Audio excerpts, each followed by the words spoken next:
I will call to order the Town of Essex Selectboard meeting for Monday, January 5th. Call that to order. First on our agenda additions or changes. Do we have anything from staff? Couple notes from staff. We'd ask that you remove the minutes of December 15th from consent. Happy to discuss it under business, but we don't think they're ready to be approved tonight. There's a few minor typos that came to our attention, but also there's a section or two that needs some clarification and reworking. So would ask that you not approve those tonight until we can get you a more accurate version. Second item is the Saxon Hill District TDM study. It's in your packet. No changes there, but just wanted to draw your attention to something that's in front of you tonight that's more up to date than what is in the packet. Okay. All right, anything from the board? Shanna? For the minutes that the staff brought up, do we need to do any action? I know that Andy's brought this up in the past, that we have to actually at least table them or something in the past, like by statute we have to pass minutes today. I know we've had, this has come up in the past. I'm just curious, what is the best action to take on that? At least begin looking at them and then just table it, or what is best? Obviously I don't want to, I agree, as I was one of the people that mentioned things in there. I think the appropriate course of action would be to amend the agenda to remove the minutes to a business item. And then, yes, I think we would take the same course of action, so at least we've shown due diligence to take up the minutes with the understanding on the record on a motion on its own that we felt they weren't ready. Then I would motion that I move to pull the minutes from the consent items. Okay. Is there a second? Thank you, Shannon. Thank you, Kendall. I will interpret that to remove 5A and throwing it in as 6P and moving the other agendas down one. Is that acceptable to the maker and second of the motion? Sounds great. Okay. Any discussion on that motion? All those in favor, please signify by saying aye. Aye. Aye. Opposed, nay.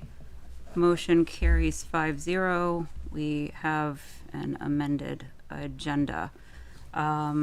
This brings us to public to be heard. I didn't say it earlier, but please silence your phones. For those online, your microphones will be muted by default until recognized by the chair. This is the result of some bad actors in prior meetings. In order to be unmuted, you will need to raise your hand, be recognized, and then you'll have a pop-up on your screen that would ask you to unmute. So it's unfortunate that we needed to take that action, but that's where we are. Public to be heard, some general rules around public to be heard. Please be civil, please be brief. As a general rule, any comments longer than a few minutes represent a need to have a deeper conversation, either via email, meeting, or being added to a future agenda. Please keep this in mind. Reminder to keep your cell phone silenced, refrain from side conversations. Please be respectful of staff and those speaking. And when called on by the chair, please state your name and residence for the record. I am going to take a little bit of privilege at this point in time. Since I am a member of the public, I would like to address the community and the select board. As mentioned in the packet, due to recent and upcoming changes which impact my residency in the town, I will be stepping down from the select board and the role as chair effective on January 19th. While this is a difficult decision, it is the right one for me, and I remain deeply grateful for the opportunity to serve and for the many people who make this community so strong. I am appreciative for our engaged residents and volunteers whose passion, time, and willingness to show up make an enormous difference. Whether serving on committees, attending meetings, or contributing in quiet but meaningful ways, your involvement strengthens our town and drives progress. I also want to extend my sincere respect for our town staff who work tirelessly, often behind the scenes, to keep our community running smoothly. Their dedication, professionalism, and steady commitment are truly invaluable. It has been a privilege to collaborate with such capable and caring individuals.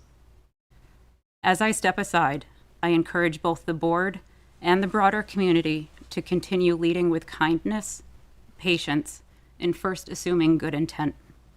even in moments of disagreement, we make the most progress when we listen generously, collaborate openly, and recognize that we all share a common desire to see our town thrive.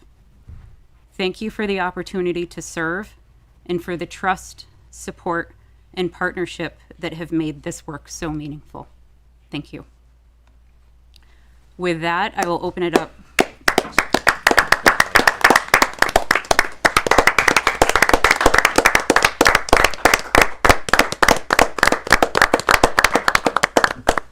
Okay, the role of the chair is to keep the meeting moving forward expeditiously. Thank you, I appreciate that, but I do want to go ahead and open it up to public to be heard. The rules of order that I mentioned earlier, please keep those in mind. So if there's anybody in the room who wants to speak, you can raise your physical hand. If you're online, you can raise your virtual hand by clicking the raise hand in the lower center of your screen. From there, the rules about unmuting Greg will work his magic on this end and make that happen. I did see a hand in the room. If you want to come forward, state your name.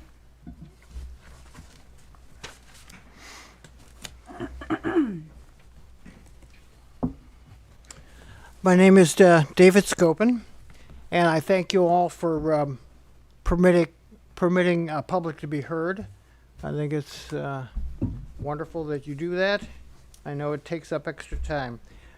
I wanted to kind of bring up a topic and see if I'm correct. And it appears that the only way the public is really in a position to dispute a decision made by the DRB is to take it to environmental court. So I thought, Andy, is that correct? Because I know you've been here the longest. That's my understanding. Correct. Yes.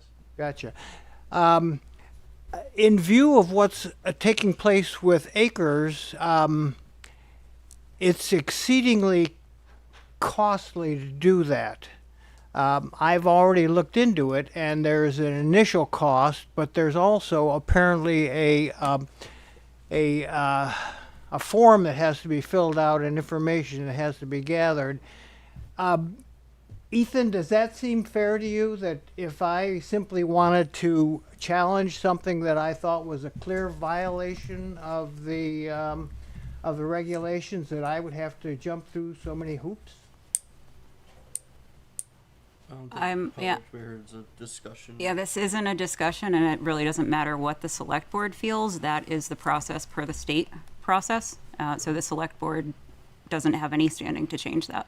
So you have no means of changing that, but you are the one governing body in the town of Essex. Is that not correct? I mean, For the town I kind of Essex, feel that yes, once but this is, once you're in your position, to some degree, whether I voted for you or not, you serve the general public.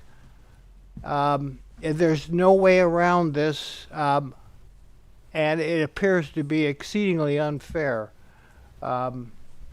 the rules governing the Especially DRB process in appeals, view those of are the handled fact at that the there are state. cases when Can I answer your question, Sure. please? The rules governing the DRB, that process, the appeals process, that is a statewide statute. This board only has the authority that the state gives to us. That is not an authority that is given to us by the state. that is not an authority that I'm sorry, could you repeat? The process for appeals to the DRB, the authority to govern and identify what that looks like, that is not an authority that the state has granted to individual select boards. So the appropriate place to approach that would be with your state legislators. Got you. So the only way to change that is to go to the state legislator. Okay, because Acres is spending a fortune, and it just seems as though this is something that the town really should be backing the DRB up on the decision they made, and yet it appeared. My impression was the reason they had to step forward very quickly was past history has told them that frequently it's dicey as to whether the DRB is actually going to follow the regulations to the letter of the law. And I'm assuming since they're a judiciary, what is it called again? Quasi judicial board. Exactly. A wonderful term. That they're very much like judges, and like any law or regulation, as we know, you take it to court, and one court decides on the law in one direction, and you appeal it and take it to a higher court, and they may overturn it. But the only way we as citizens can deal with it is to to sell our firstborn and probably our car and house to be able to actually make ourselves heard. Now, if I requested to you to remove a member of the DRB, and if I was able to bring you enough information, is that something that you feel comfortable doing? Anyone? I would point you to a conversation with Greg and for follow-up with our town attorney as far as exactly what that process looks like. I don't know off the top of my head, but the process to remove a DRB member is identified within state statute. It is in state statutes. Okay. So I would have to learn more about that through Greg would be able to help me with that. Because I have heard from a member of the board that it's possible that granting waivers is actually not following the state law that governs DRBs. I don't know if anyone's looked into that or not, but she is a paralegal, and I'm assuming she's speaking with some authority. So I don't know if has that been looked into, Greg? The town's zoning and subdivision regulations allow for waivers in certain, in certain instances. Got you. And that's something that the town is not the state. Is that what you're saying, that it's the town and not the state that permits that?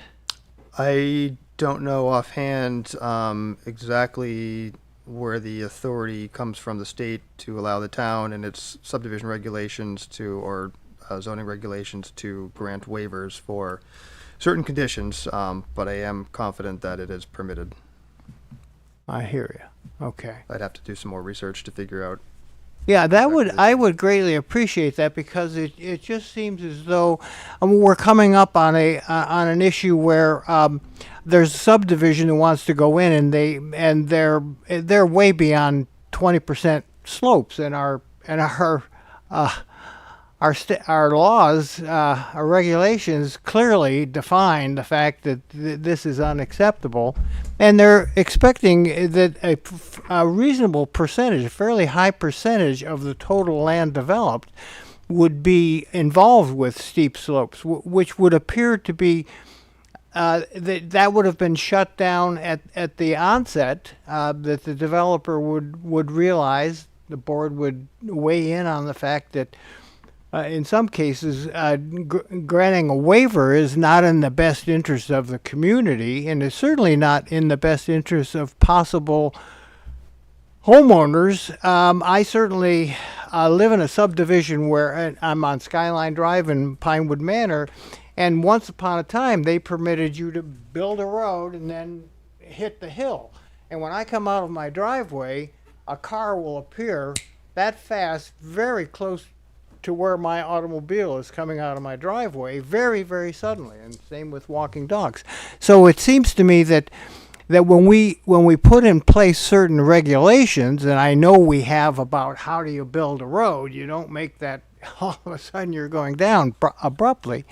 There's something like the steep slopes would have been something that would be non-negotiable, and yet on the 15th, a week from this coming Thursday, they're going to be discussing that issue, and it just seems as though it's in the best interest of all of us, and you guys probably oversee or have some influence on how certain committees and commissions function. Is that not true? The function and process for the DRB is they are given their authority by the state. The select board can't grant regulatory authority or quasi judicial authority to the DRB.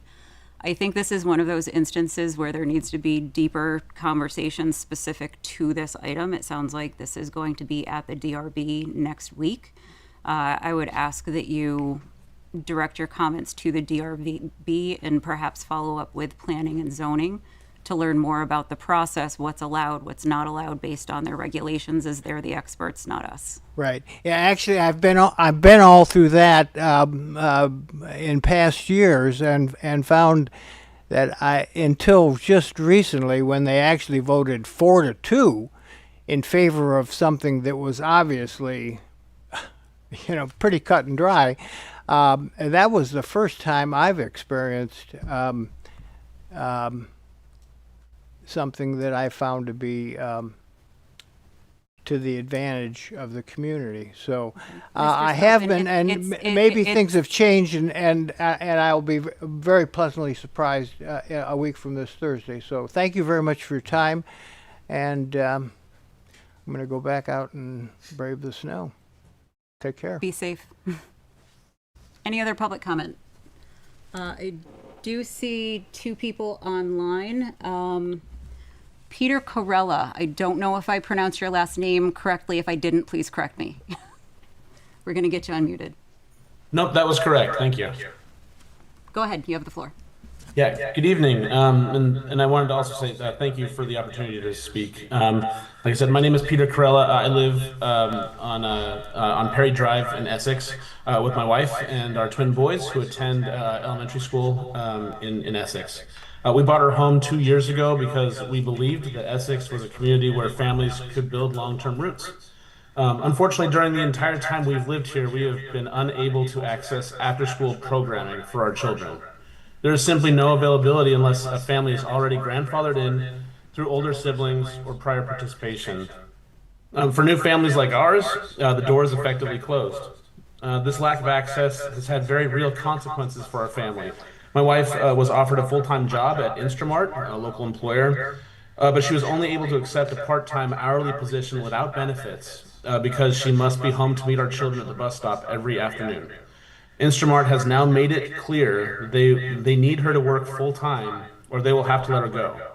It's not this is just a matter of not being able to work full-time.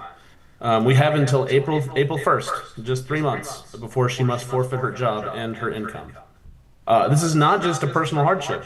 It is a structural problem. The current after-school system is exclusive, extremely limited, and creates a significant barrier for working families who are new to Essex. It discourages people from moving here, retaining jobs here, and staying in Vermont long-term. After-school programming is not a luxury. It is essential infrastructure for a modern working community, just like roads or utilities. When families can't access it, employers suffer, families suffer, and communities lose the very people they are trying to attract. I urge the Select Board to treat this as a priority issue, to examine capacity limits, funding models, partnerships, and creative solutions that expand access to after-school care for all families, not just those already inside the system. Essex is a wonderful place to live, built for families like ours to stay, and for new families to come. We need after-school programming that is accessible, inclusive, and sustainable. Thank you for your time and consideration. Thank you, Peter, and good luck. I did see Lynn Smith's hand up online. Lynn, is your hand still up? I think so. Yes, it is. Sorry. Okay. Go ahead. I thought it was anyway. I am Lynn Smith, and I live on Logwood Circle.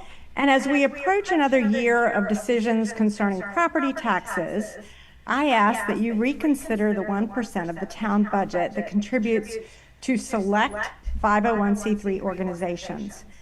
By definition, a 501c3 is a charitable organization funded by tax-deductible contributions.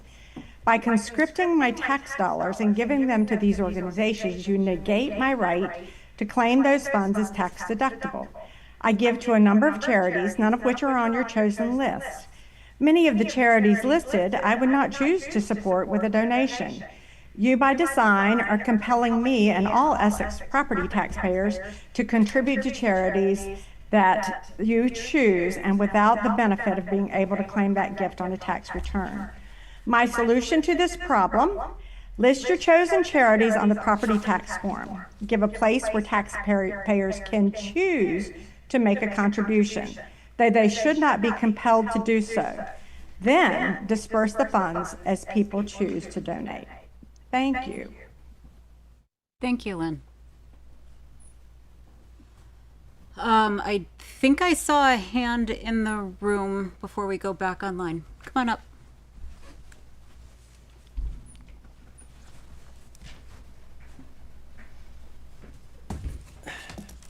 Yeah, I'm Reed Von Gall from 61 Old Stage Road. As you all know, I've appealed the decision of August 18th that I'm not allowed to use a well on my property in lieu of digging a underground trench, boring an underground trench to the water main for $25,000. So I'm appealing that decision. I never thought that I'd be getting into a legal battle with the city that I've lived in for 46 years. Always paid my taxes, been a good resident, did a lot of charitable work for the town.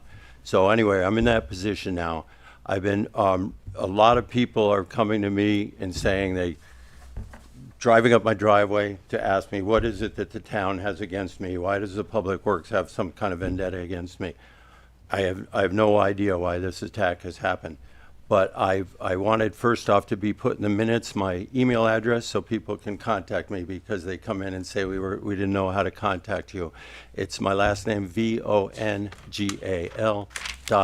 .Reed, my first name REED @gmail.com. So anybody listening is welcome to get in touch. I can send them oodles of information. So I was denied, basically, as I understood. I'm still wondering why. How could I have been denied? The only point on the ordinance is reasonable access to town water. It's not obviously reasonable when I have a well that I could pay $0 to get going, or pay $25,000 for access to the town water. That's the only criteria in the ordinance, is reasonable access. Yet it was brought up here that it's a safety issue. And then it went on to say that it was a safety issue because I was untrustworthy and I would illegally hook up my well to the town water, which, so be it. That's, I've since proven or shown to you and your lawyer that all of the points that the Public Works said about me being untrustworthy were untrue. I've given you that information. I can back it up if you ever want to sit and talk with me, and I got more information that can show that the 3 points they said that I knowingly violated town ordinances were untrue, not true. So that's not the basis. And Greg has said, well, you really didn't make your decision on that basis anyway. It was made on, because it seemed to me it was being made because it was unsafe.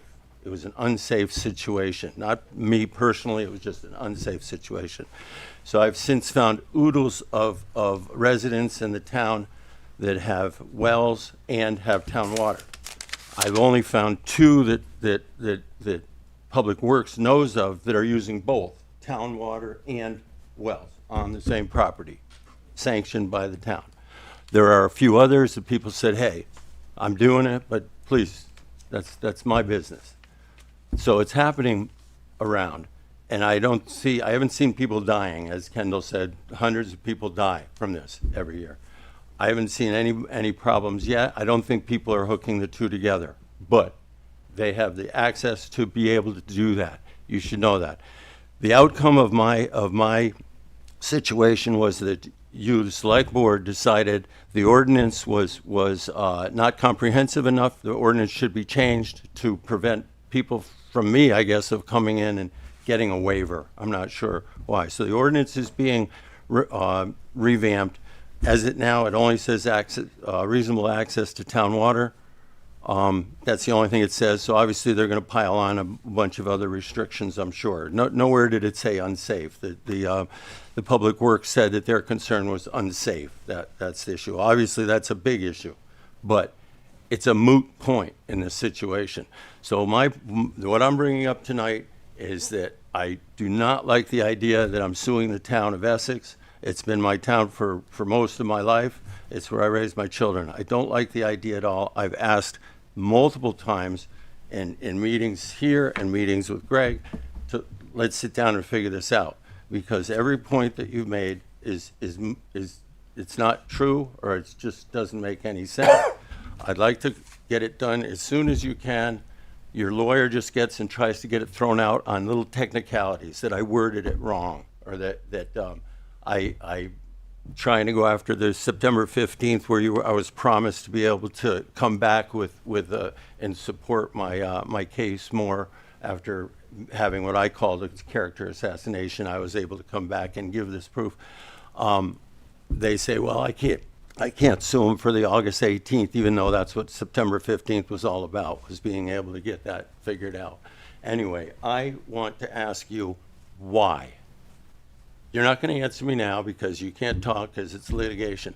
Think, when you lie in bed, because I don't sleep well, I'll tell you, since August 18th, think, why? Why am I doing this to Reed Von Gall? Why am I doing it to the people of Essex? 8 people stood up and said, I have been doing very good work for the town of Essex, helping them in their charities, and the public wants this. I could double that. If we had another meeting, I could bring 3 or 4 times that many people in here to talk on my behalf. Anyway, I thank you for taking the time. I'm sorry that you're leaving because you seem like a reasonable person. I don't know about a few others here about reasonable. Just think about why. Why am I doing this to a person of Essex when I am a public service to the people of Essex? Thank you. And Mr. Von Gall, as you mentioned, this is a legal matter, and the select board will not comment on legal matters. So I would point you to the town attorney to have those but what I'm asking conversations. is, why don't you get with the town attorney? Why is the town attorney the one that's deciding? Well, the whole point is, you can stop this. He works for you. You work for me. You work for us. He works for you. And all I hear is, go talk to the lawyer. He's going to try and get it thrown out for some technical issue that I wrote wrong. I said I was appealing the decision by the select board in the town of Essex, and I should have just said the town of Essex. So they're trying to get it thrown out for that reason. I mean, that makes a lot of sense, right? So anyway, I don't mean to get hot and bothered here. I had a rough day. I have a personal tragedy in my family, but and I was not able to prepare for this tonight, but I just had to say it. I'm sorry to hear about your personal tragedy. I do see folks online. Is that Lorraine. Lorraine? Lorraine, go ahead. We're going to get you unmuted. Great, thank you, Chair. And first of all, thank you for your service, for your years of service. It's been a lot of years, and we do appreciate anyone willing to step up. So thank you. Just a point of reference, I think the first speaker, David Skokin, had asked if the only way to appeal was to A&R, and I believe, which Reed came up, point taken. My understanding is that if you're bringing new information, there is a way to appeal directly to the board that made the decision, and I think it's within 14 days or something like that. So I just wanted to point that out, that there is another avenue. It's a short timeline, and it has some guardrails in terms of why you can bring it back. But yes, you can appeal directly to the board that made the decision. Thanks. Thanks, Lorraine. Irene. Thank you, Chair. I just wanted to take a moment and express my appreciation for all the time you put in to prepare all these years and to show up. And now, more recently, actually chair the meetings. It's a heck of a lot of work, and until people have done it, I don't know if they fully understand the kind of toll that it takes on a person's life and their family. And it's just a lot. Please know that it's appreciated. Thank you. Thanks, Irene. I don't see any other hands online. I don't see any other hands in the room, so we'll bring it back to the consent agenda. Reminder, the consent agenda is only items B and C that are on the printed agenda. Ethan. Move approval of the consent agenda. Second. Thank you, Shannon. Thank you, Ethan. All those in favor, please signify by saying aye. Aye. Aye. Motion carries 5-0, which brings us to our first business item, 6A, presentation of Saxon Hill District Transportation Demand Management Study. That's a mouthful. By Chittenden Area Transportation Management Association, another mouthful, or CATMA. CATMA. Yeah, much easier to say.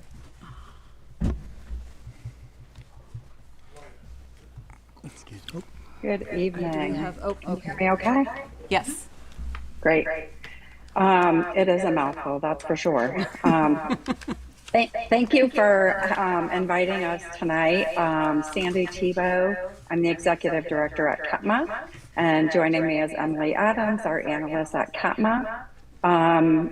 Jean O'Sullivan, I know, is in the room, I believe. I'd like to kind of jump right into our presentation because we both had hard stops at 7:20. I apologize, and I know we have 20 minutes on the agenda. So, Jean, if that's okay with you, I'd like to jump right into the presentation.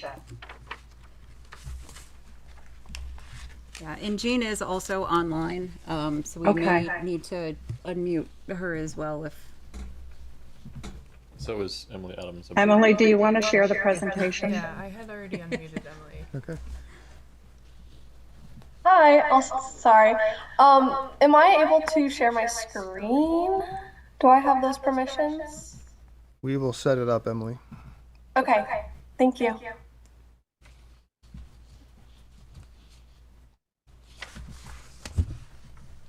Awesome. Okay. That should work. Great.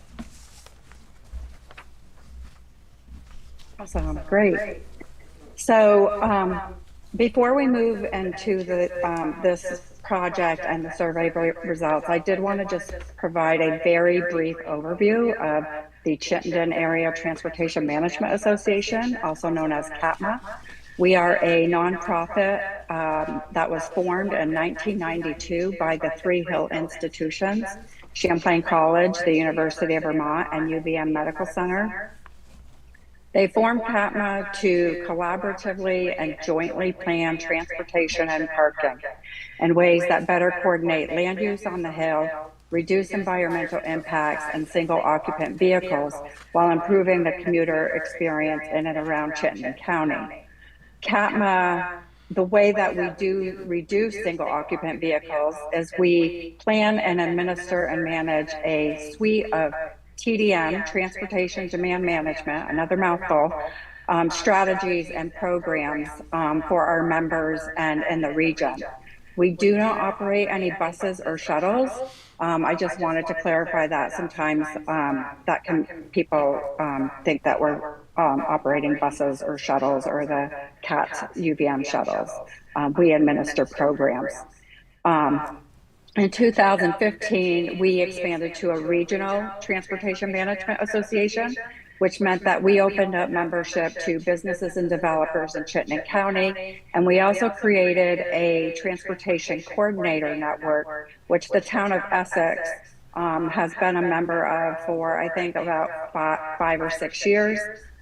Jean O'Sullivan here on the call has been actively engaged in the network. This network is a free network available to businesses and organizations in Chittenden County, and it is supported by the Chittenden County Regional Planning Commission's annual work plan.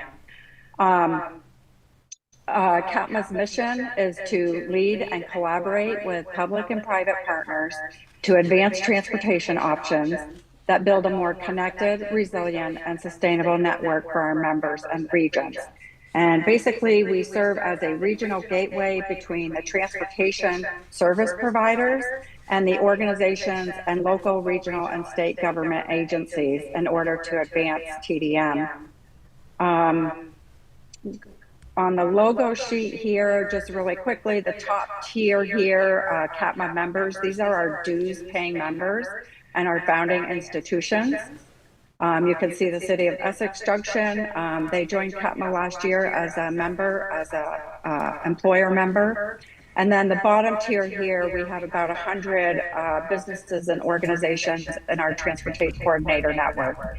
And they receive our communications and newsletters filled with transportation information. They have received invites to our events and discounts on events. And what our goal is with this network is to engage businesses and developers and municipalities in Chittenden County into the conversation about transportation demand management. So in these newsletters, we may provide information about GMT bus service changes or schedule changes, or maybe upcoming public meetings that we encourage these businesses to engage in. We may include surveys on regional corridor projects, such as the upcoming Winooski-Burlington Bridge project and the Exit 14 bike ped bridge. Anything happening in Chittenden County that would affect someone's commute, we put this information in the newsletter. So any business and organization is eligible to join us at no cost. So that's a little bit to give you an idea of our reach. Two quick terms. I think Emily had that up just a second ago. Not going to read this, but transportation demand management. You see the wheel here. Transportation demand management are strategies that enable people to not drive alone and use other modes of transportation, such as public transit, car sharing, ride sharing, biking, walking, telecommuting, a whole variety of multimodal options. And the Transportation Management Association, which CATMA is a membership-based public-private partnership of businesses that come together under a formal agreement to promote transportation options for commuters to reduce congestion in single-occupant vehicles. CATMA is one of 2 TMAs in Vermont. The Upper Valley TMA in the Dartmouth College area is the other TMA in Vermont. And there's about 125 TMAs in the country. So just trying to want to give you a little brief overview of who CATMA is, TDM and TMAs. I'm going to turn it over to Emily. We worked with the town of Essex to conduct a TDM study of several employers in the Saxon Hill district. And I've had a relationship with the town of Essex economic development offers, like I said, for 5 or 6 years. And I know that Saxon Hill has always been challenged with transportation options into the district, and that, you know, have a large number of employees commuting into that area. So I was really excited to work with the town in conducting the study. The employers were extremely cooperative. And I am going to now turn it over to Emily to share the study results. Awesome. Thank you so much, Sandy. My name's Emily. I'm the program analyst at CATMA, and it's a pleasure to share this study with you all. So going into the study, we had 7 objectives. Through the survey, we wanted to be able to establish baseline commuter data, better understand how employees are getting to and from work, identify existing transportation gaps and barriers, highlight opportunities, reduce on-site vehicle traffic and parking demand, provide information and recommendations, and support long-term planning. And so some of our tasks that we completed were engaging those 3 key employers, so Autumn Harp, Blodgett Ovens, and Performance Foods. They completed a worksite assessment, which I'll get into later. We sent out the survey, and CATMA analyzed it. We produced the report. We presented it to the employers, and we held a discussion. And here we are today. So to provide just some context of the area we're looking at, the existing transportation services, the Green Mountain Transit number 4 route is the Essex Center route, and it stops right on Sand Hill Road, which is about a 15 to 20-minute walk from those 3 employer sites. And the number 4 is a clockwise route. It runs every 30 minutes, and in Appendix C of the study, is some more information and historical context of the route. But as the primary bus route that is serving the Saxon Hill district. So getting into these site assessments that the employers themselves filled out, some things we were asking them were how many employees were at the company as a whole, how many people were on site on average per day, what did their shifts, typical shifts look like, what did parking look like, was there EV charging available, what did bicycle parking look like, is it inside, outside, uncovered, covered, is it available at all? We asked about shower facilities, changing facilities, if there's lockers available, and then if there's any satellite parking or other transportation programs happening right now. Then jumping into the survey. So the list on the left here are the types of questions that we asked in this survey.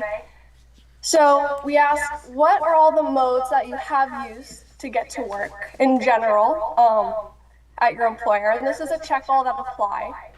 Of those, we asked, what is your main mode or your primary mode of commuting? What is your use of public transit? And if you don't use public transit, what are your barriers to not using it? What is your typical commute distance looking like? What is your work schedule? Are you interested in any specific transportation programs? What's your home zip code? And we always offer an open comment feedback section. So the chart on the right here, you can see the number of employees invited from each employer and the response rate. I want to highlight and point out that the 42 and 41% response rate from Autumn, Harp, and Blodgett is excellent. Typically at CATMA, we send a similar survey out to other developers and employers, and we see usually around 15 to 20%. And we always, 20% is great, so being able to double it is awesome. We also offered an incentive, a $50 gift card, one sent out for a participant from each employer for a total of $150. And the survey was open for 2 weeks, so it launched on the 23rd and it closed on the 7th. It launched on September 23rd, closed on October 7th of 2025.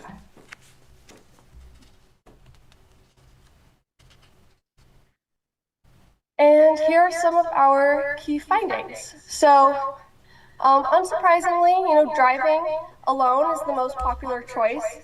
Across all three employers, more than 90% of people were commuting by driving alone. And many people were traveling pretty long distances. So about a third of them were living 10 to 20 miles away from work, and then another third commuting over 20 miles away from work. And we understand that transit options could better align with employees' needs. So because of those longer commute times or early shift starts, the current transit options just aren't working for these employees. We heard about challenges with indirect routes, those limited service hours, long travel times, and also noting that a fair amount of these employees are living in rural areas or just living in areas that aren't served by transit. And we also hear and understand that there is currently a limited interest in available transportation programs. So around 70 to 89% of respondents said that they're not yet interested in transportation programs, and we're kind of hearing this as an opportunity to inform and educate. So getting into the data here, this is the mode used question. So the one where we asked of these modes, which ones have you used generally to get to work? So you see it won't add up to 100% because of that select all option. But 95 to 100% of people across the three employers have driven alone to work. Again, not really surprising. What we do find interesting is that there is a fair amount of people who have tried carpooling or maybe van pooling to work. or they have so in the past. Few people, few percentage getting dropped off, maybe motorcycling, biking, a small percentage using the bus, and then a portion teleworking. So then we have the main mode or primary mode question. So again, as I mentioned earlier, close to 90 to 95 or 100% of employees at each employer are driving alone to work as their primary mode. There's a short portion here of using carpooling or vanpooling or other modes, and I also threw in the Chittenden County 2024 census data just to have kind of something to compare to and to give some context. But with this initial baseline data, there is a lot of opportunity here for other programs and other modes. And here we look at the average commute distance. So I said earlier, you have about a third traveling 10 to 20 miles from work, and about another third traveling more than 20. So then you have that first third traveling from 0 to 10 miles. This kind of just gives us a good idea, again, of like where people are coming from and what commute modes are feasible. Right, you're not going to ask someone who's traveling 20 miles to ride a bike to work. So then we get into transportation utilization. So this question was asked to people who don't use the bus. We asked them what were their barriers for not using the bus. So again, we have kind of, routes aren't going to desired locations. They just in general prefer other transportation modes. They need to make multiple stops or have errands. It's often like childcare, grocery shopping, all those different needs. So this kind of gives us a good understanding of, what are those barriers to people not using the existing transit. So from all that data, we compiled some recommendations. So expand and advocate for transit options, support and incentivize carpooling, explore van pools, increase awareness and education, enhance telework flexibility for those eligible roles, and consider additional on-site amenities. And moving forward, looking at next steps, we suggest convening with GMT, the town, and employers to kind of look at and assess the feasibility and interest in piloting service improvements, identify different funding opportunities, and establish annual monitoring and reporting using surveys and mode tracking to evaluate progress. And something I'll just note back a slide too is that in the full report, each of these recommendations has like a series of examples, which could be worth looking at. But that is what we have. And thank you. Great. Thank you, Emily. And thank you, everyone, for this opportunity to share this results. I really do think that there are some great opportunities here, and bringing these employers together to discuss and share what their transportation challenges are and explore and discuss together on what potential solutions will be and matching up shift schedules and where people are commuting from. I think there's a real opportunity here for some carpools and vanpool campaigns. Both the representatives from Blodgett and Autumn Harp seemed very excited, and Jean, if you're here, correct me if I'm wrong, but it sounds like they're actively in discussion about that. And I think for this district, for me, I see opportunities for maybe improving or implementing some amenities on the site, whether it be childcare or food options. I mean, so no understanding what some of the errands and stops people are making. If those amenities are provided on the site, that could encourage people to use other modes of transportation. And I also would say we'll be sharing this with Green Mountain Transit Board. I think Clayton might be in the room here on this call from GMT. And so I think it's a really exciting step to bring these major employers together and collecting this data as baseline data, and maybe conducting this survey in another year or two and to sort of monitor the trends as different transportation options are explored or implemented. So Exciting happy to indeed. answer any questions. Any questions or comments from the board? Ethan? Just a quick question about the graphs. So all the questions, you're allowed to select multiple answers. That's why they don't add up to 100%. Yeah, so not all the questions, but those ones where you see that the graphs don't add up to 100%, yes. Okay. And again, in the packet, I think it's Appendix A, you'll see all the questions we asked and whether or not they were multiple choice and their answer options. Thank you. Shannon? Thank you all for joining us tonight. I know your time is short. Yep, You thank use two terms kind of interchangeably, carpooling and van pooling. Can you just define those a little better for us?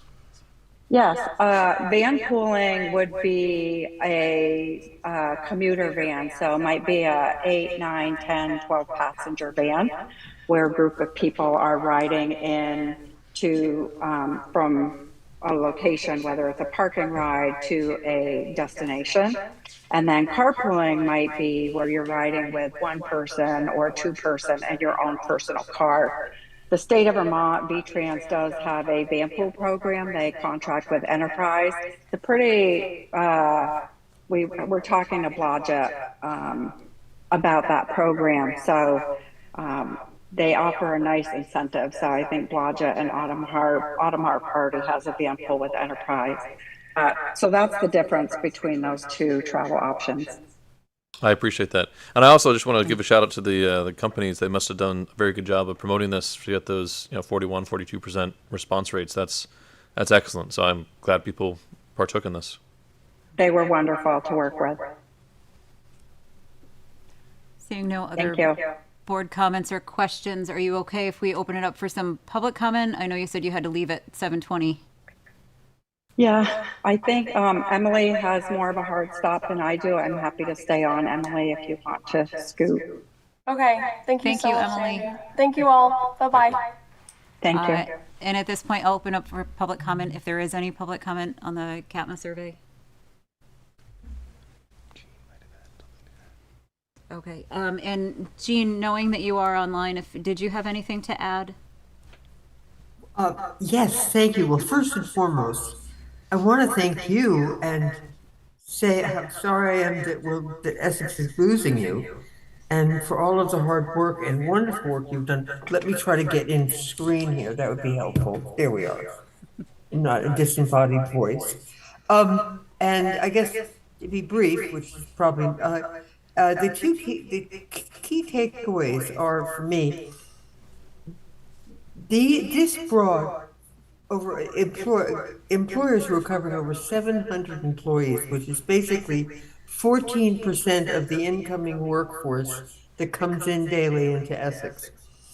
And it got them together to start talking about transportation.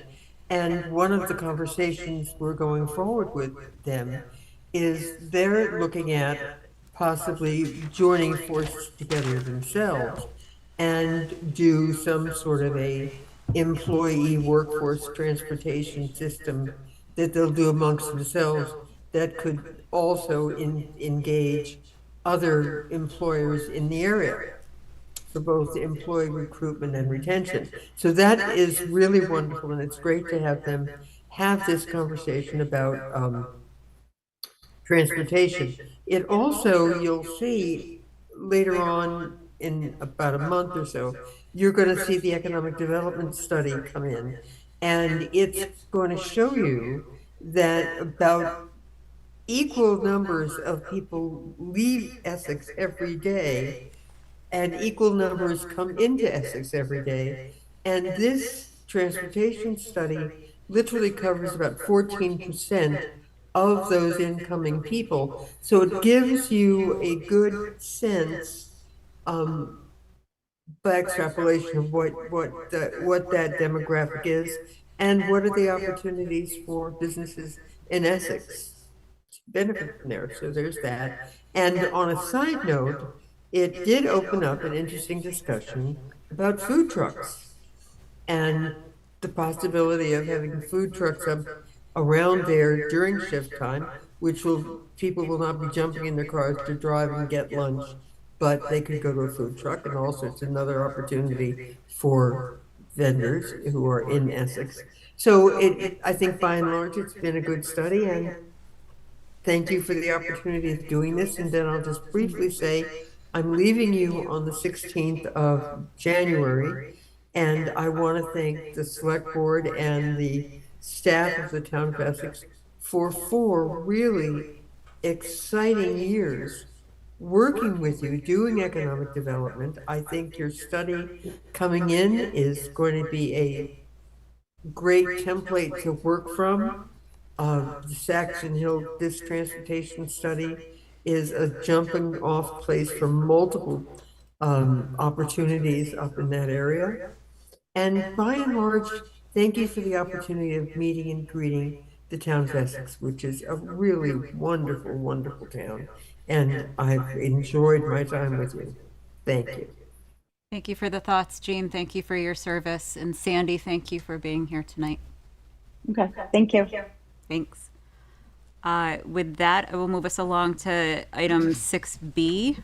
Consider approval of Green Mountain Transit's assessment for Americans with Disability Act services. Good evening. Good evening, everybody. I always bring a friend. Moral support. Yes.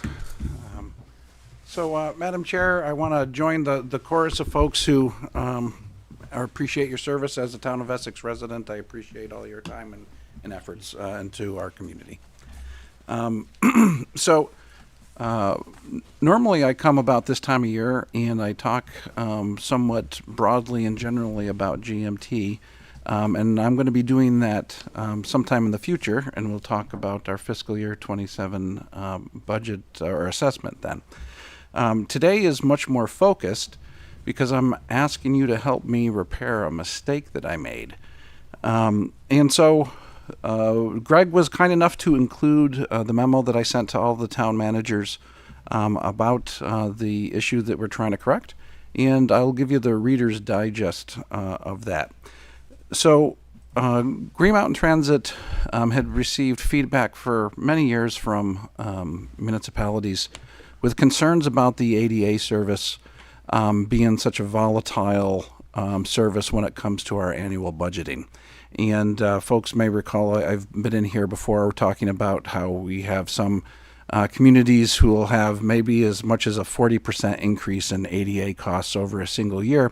And that is because we had used a methodology that that really could be influenced by people moving in and out of the community, and it really didn't have any measures in place to sort of have that volatility smoothed out, and so that's why we saw such big changes. And so in 2023, we did a study to figure out different options, and Greg also included that study. You'll notice that Town of Essex and the city are combined in that study, so unfortunately I don't have separate, the study didn't consider the separate municipalities. But that study did come up with a methodology that ultimately we thought made sense, and that was when we look at the previous methodology, we would assess based on the origin of the rider. So if somebody needed to do a ride on the SSTA ADA service and they lived in the town of Essex, then the town of Essex would essentially bear the cost, regardless of where they went to. And so, in thinking of the new methodology, we thought, first of all, one of the things that will help smooth things out is that this service is attached to our fixed route service. So the levels of fixed route service in each community will contribute or will be part of the formula. And so then that means that the contribution for ADA will match the amount of fixed route service that you have. So that is one change. The other change, which I think benefits the town of Essex more than any other community, and I'll explain why in a moment, is that it considers both the origin and the destination. And so, like I said in the past, you're a town of Essex resident, so if you use the service, regardless of where you go, town of Essex is going to pay for it. Under the new model, you consider both the origin of where the person lives and where they're going to. And so then that cost will then be split by the two municipalities. So we came up with this great idea. We got lots of feedback from folks that they liked the direction that we were moving in. And in the fall of 2023, when I was still new in my tenure, the board, with Paul's leadership as treasurer, voted to enact the changes. So where did the mistake happen? The mistake happened was because in order for us to change our assessment methodology, we have to come to you and ask you all to approve it. I had known that applied to the formula that we use for our fixed route service. What I did not know as a young GM was that also applied to the ADA service. And so that's why I'm here asking you, hey, could you please consider retroactively approving to July 1st of 2024 this ADA methodology? And I think that one of the things that this methodology will do will make sure that it smooths off those peaks and valleys. But for a town like Essex, where you're probably not shocked to learn that most people travel outside of the town of Essex as part of that service. So their origin may be town of Essex, but they're probably going to get services or going to another municipality. So you all have had the biggest decrease in the ADA assessment than any of the other municipalities. It's over 20%. And so, for example, with your fiscal year 27 ADA assessment is going to be $51,000. Without this change, it would have been $74,000. So it's a $23,000 savings under this methodology. It's not going to be as fun when I go to Williston tomorrow because they're one of the places that people tend to go to, and so they have a somewhat similar increase. But I am hoping that they will see the decreased volatility as a good reason to support this.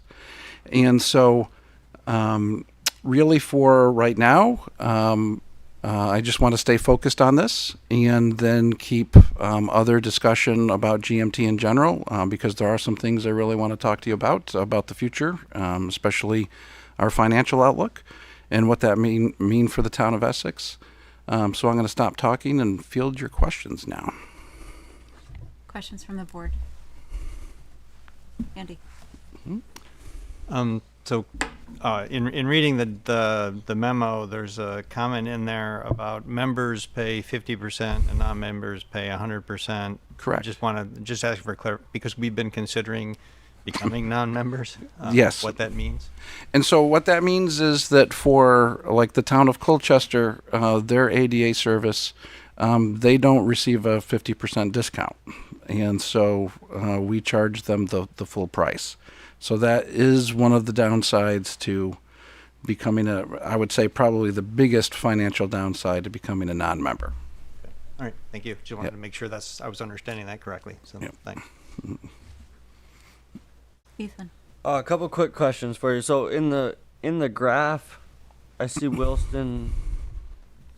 So we're going from 74,000, and then the 50% access fee is 43,985. Am I reading that right? Which graph are you looking at? Those from Nicholas Foss. 1, 2, 3, top of page 3. Consulting in the 2023 study. Table, sorry, not graph. Okay. Cells. Can I actually come around and look at it? Excuse me, I'm going to share it on the screen. Oh, okay, great. And then while we're working on that, quick question, so does Milton not receive ADA from Correct. GMT? Okay. And they are members. Yes. Okay. And so confused on that, like why isn't Milton? Because for whatever reason, when the FTA set up their ADA guidelines, that commuter service doesn't require a complimentary, or not a complimentary, but a not complimentary as in free, but complimentary as in works with. Both, yeah. Yep. And so the only service that Milton has is a commuter line that stops there on its way from St. Albans, hence no ADA service there. So how does SSTA run? Just privately through insurance? So for that situation, they use the Older Persons and Disabled Persons program, the O&D program, okay.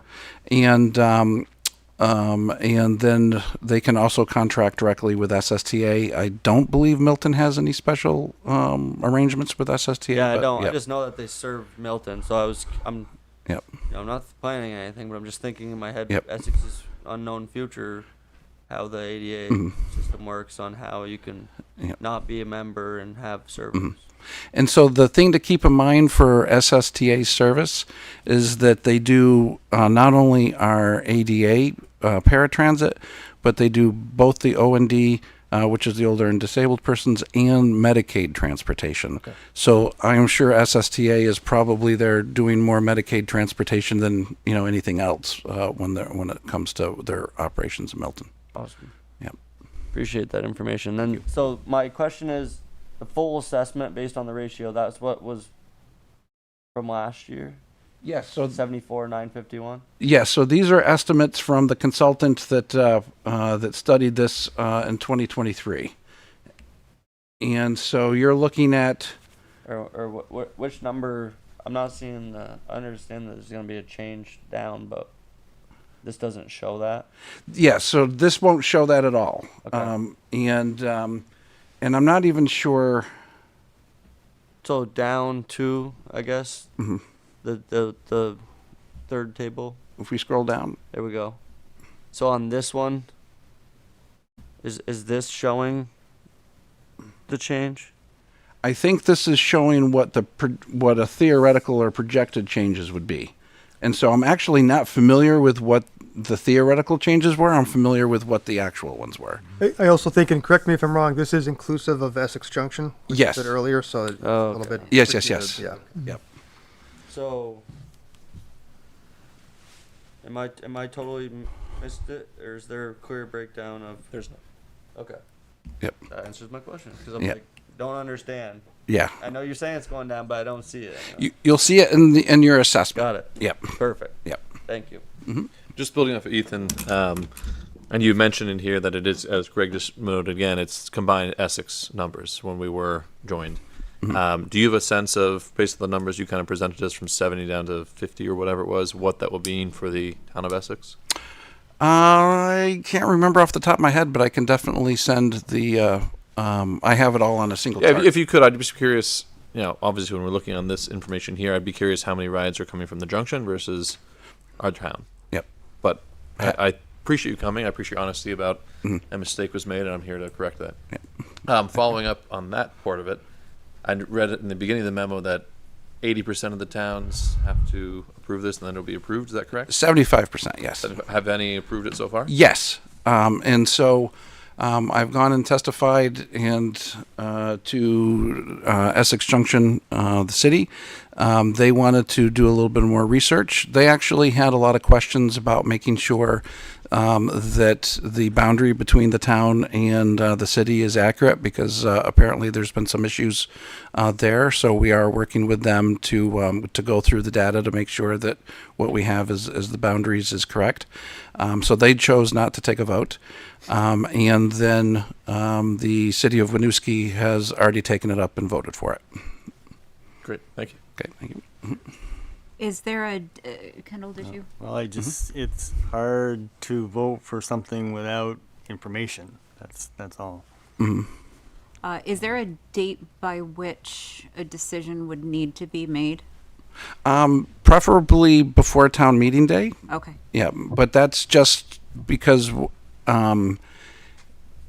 the further along we go without knowing whether it passes, we would have to implement a corrective. If it fails, we would then have to redo all of the assessments from the past 3 years, or 2 years. And so we would just want to get started on that as soon as possible. Understood.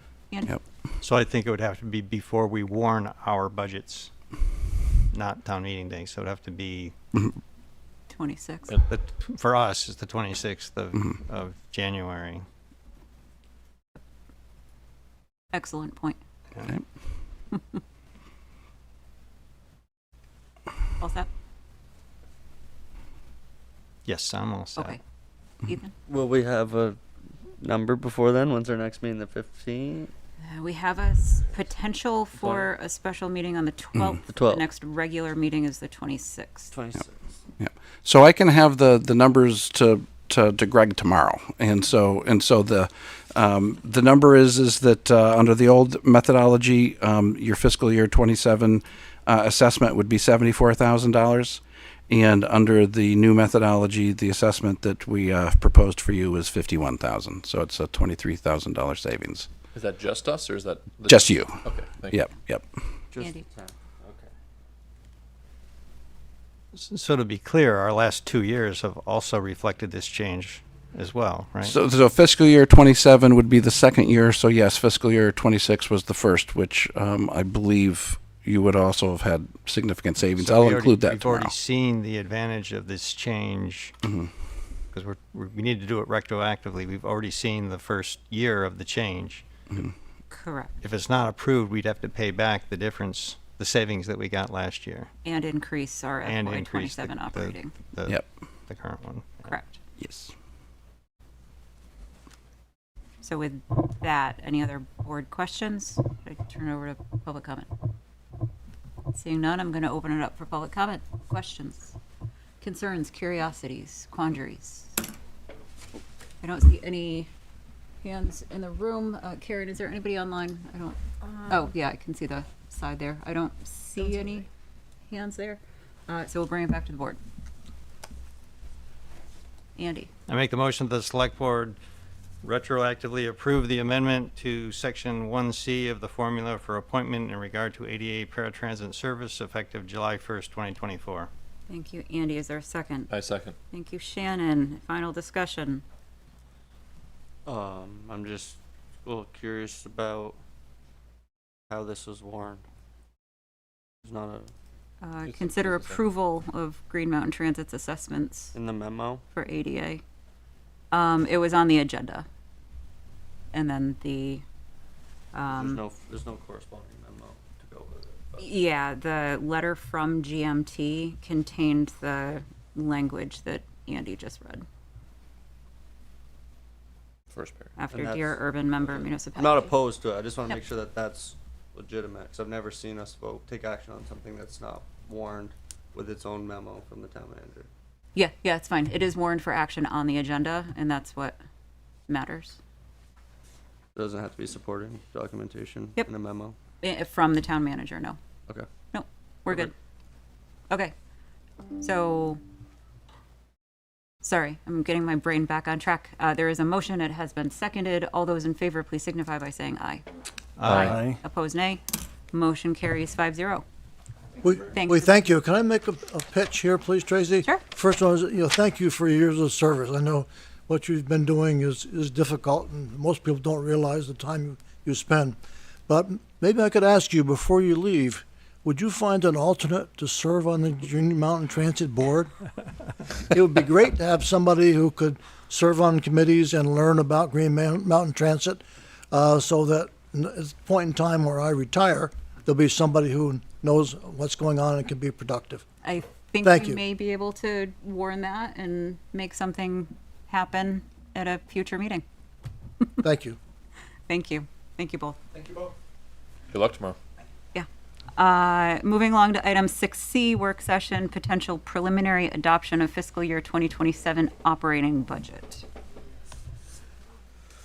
I need to organize myself and bring this up. Dan is coming to join us. And just while Dan is doing that, in front of you is an updated set of numbers for the budget tonight. They're lower than what was published, so good news there. But that's my mistake. I pulled the wrong chart. So I'm going to pull that up on the screen just so folks at home know what we're working off of. Thank you. But that's what that document is in front of you. Oh, they are lower. They are lower.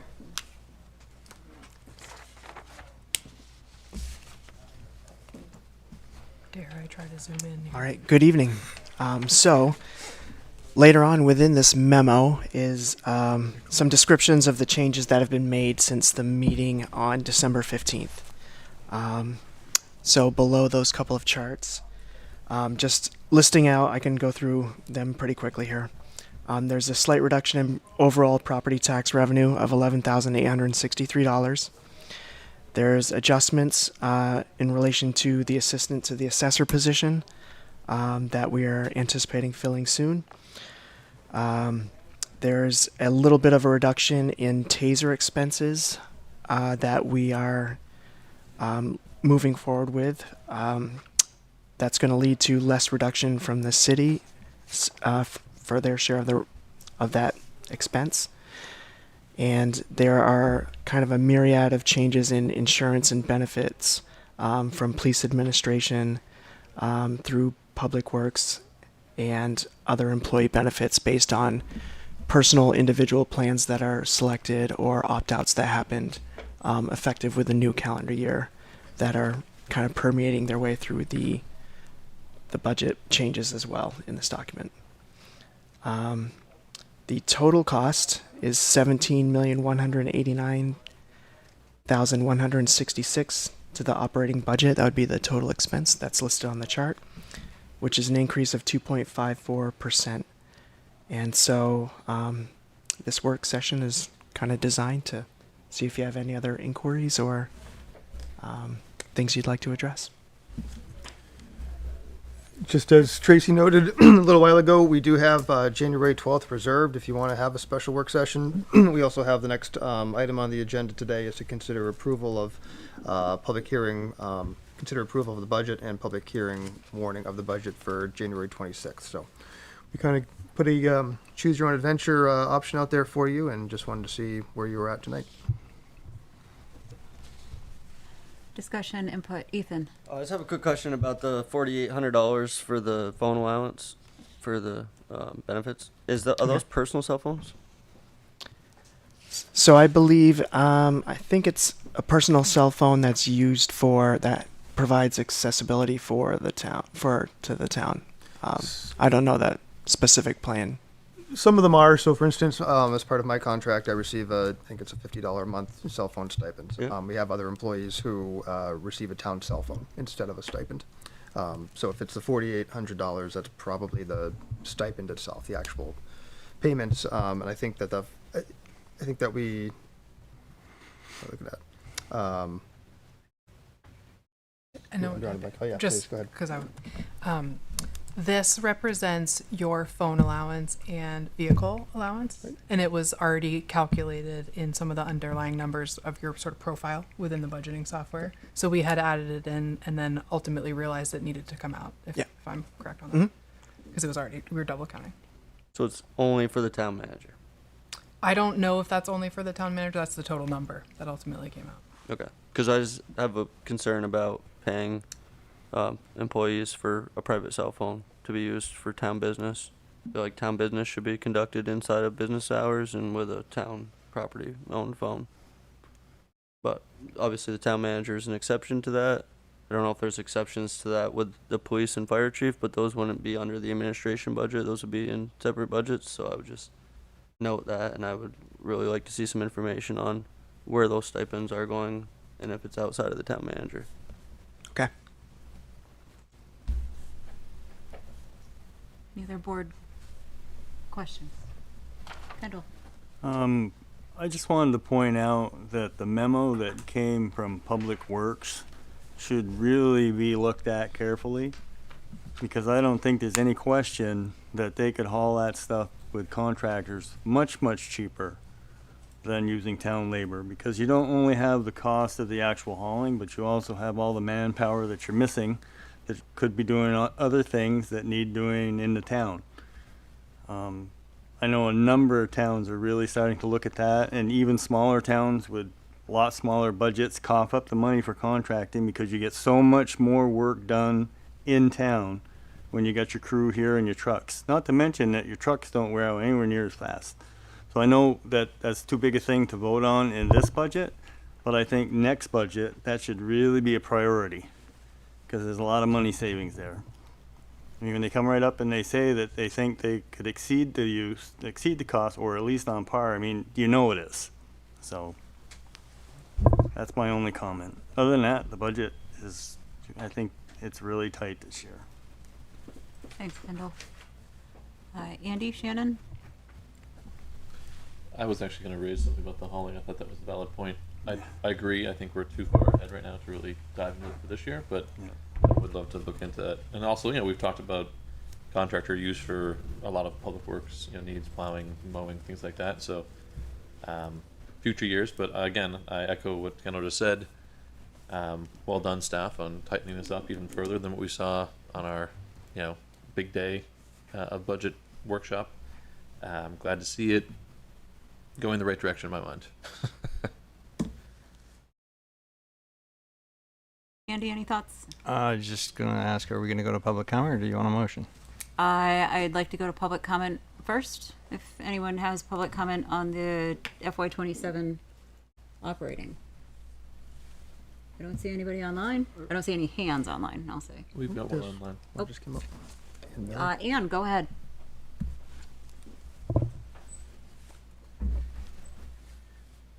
Thank you, Tracy. I had one question, and it's really like total ignorance on my part. There's a line in the table that says a $280,000 home would have a proposed change in tax of basically $53. I just wanted to understand why the $280,000 home was the value that you're using. I assume this is either a mean or a median value, but Yep, really easy. This came up a lot last year during our budget sessions, and the rationale is because that was actually the average home on the grand list the last time the appraisal was done. So when the reappraisal is done in future years, you should expect to see that change as we move forward. yeah, in the economic development report, I recall seeing a median home value that was more like 400,000, but it's just off the top of my head. That's why I noticed it. But thank you for answering. That's all I had. Thank you. You're Tracy. welcome. Thank you. And without seeing any other hands online, I see one hand in the room. Hi, Charles, Fire Chief. Yep, come on forward so folks online can hear you. Very quickly, since Ethan asked, I don't get any consideration for my cell phone. It's my personal phone. Appreciate that. Yep. I didn't see anything in the fire budget for any. I can't speak for the police chief, but yeah, that's it. Awesome. Thank you. Appreciate that. All right. With no other public comment, I'll bring it back to the board. Ethan. So I got a question for you. So we're trying to make we're trying to make a preliminary adoption of the budget right now. So you don't entertain any motions to change the budget? Sure. Okay. I'd make a motion to reduce the part-time salaries line item in the fire department by $60,980 to make it $450,000, and I would like to see the $60,980 reflected in the our different model of allowance for vacancies. If that makes sense, Karen. I don't know, a lot of people aren't familiar with that because it's not directly built into the operating budget. Can you explain that better? Can I ask a clarifying question? Would that be okay? Yeah. Okay. So to make sure I'm understanding, Ethan, in the way that we developed the fire salaries number, there are some assumptions built in about vacancy allowances that look different than police because they're not full-time employees and in the same. So you'd like to see that part of the reduction to get to the 450 number Right. as a built-in allowance. Just move the 6980 to, and I'm apologize if the 6980 isn't correct because of, I haven't gotten a new page of fire because of any changes. Yeah, no, I've that- seen any changes in that line item? Correct. That current budget line is 510,980, so you're okay. Okay. So what my motion is to move that 60,980 to our, I don't know what we're calling it, but it's basically an allowance that if the fire chief and the town manager, find that they have, the employees are showing up to the calls and they need to expend that money, that we are comfortable paying that bill. It's the same as the police allowance. Yeah, I know what It's you're just- saying. It's just structured differently because of the way the budget is. So it's not removing the ability to spend the money. It's just that, maybe I'm wrong this year, but it's been consistent in the last 3 years. It's really been the last year and a half that this new change has only been in effect for 6 months now, 7 months. We changed some of the A year payouts. ago, we did small Yeah, changes. October. And 6 months has been the large changes. So I would say that, this if that 60,000 got spent, it would just be our understanding that if there's zero fund balance in the budget this coming year, which is highly unlikely, that money would come out of the 15%. We're authorizing the town manager and the fire chief to spend that money. But it's removing it from the tax levy, so that way the tax dollars collected from the taxpayer will not be leveraged to be put into fund balance, and if the funds are not fulfilled to the 510,980. So It's just a small protection of when we get there, we can fund it. We haven't gotten there. Let's work our way to it like we did with the police. Okay. It's no means to take money or. Could you And reword I've the run several numbers. I know Dan's run several numbers. The quarterly report showed us only spending 421,000. This would leave us another $30,000 on top of that.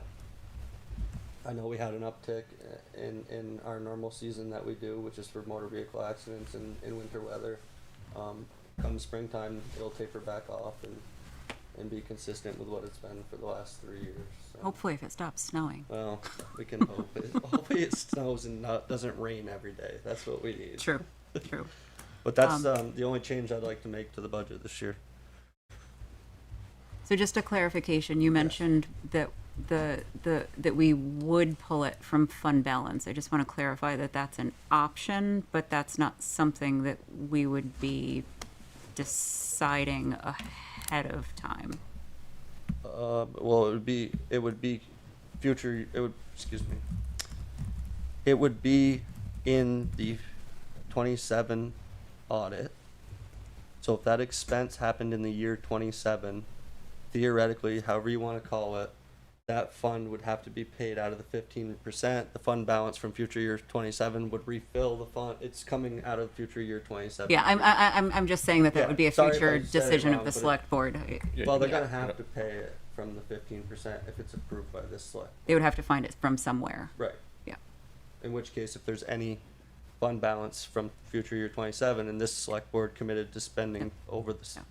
I think we're saying the which we same do. thing, just in a slightly Right, different way. but that fund balance is still gonna have to build this back to 15%. But we are saying that we will pay for it out of our 15% savings. We're authorizing the town manager to do that, just like the police. That's the way it's budgeted in both police and fire currently. Because we're not leveraging tax dollars for those funds. So if the police fills their squad tomorrow, they are gonna take that $300,000 out of our 15%, and we will have a shortage next year. That's how it will work. Andy? We can't commit a future select board to decide how to fund a future expense. So how is It's the not in the police- budget, so. How is the police working from our finance director would be a good answer. How's the police working? Yeah, the same way. The police is funded the same way with a vacancy for allowance. So what happens if they spend that vacancy this year and we didn't levy the tax dollars? If we have an underspending in our police, then it's going to Overspend. If we fill all the vacancies, Yeah. and we have this, we can go to the page. I can use the exact numbers if we need to. Yeah, if we fill all the positions, Right. Where and does that money come from?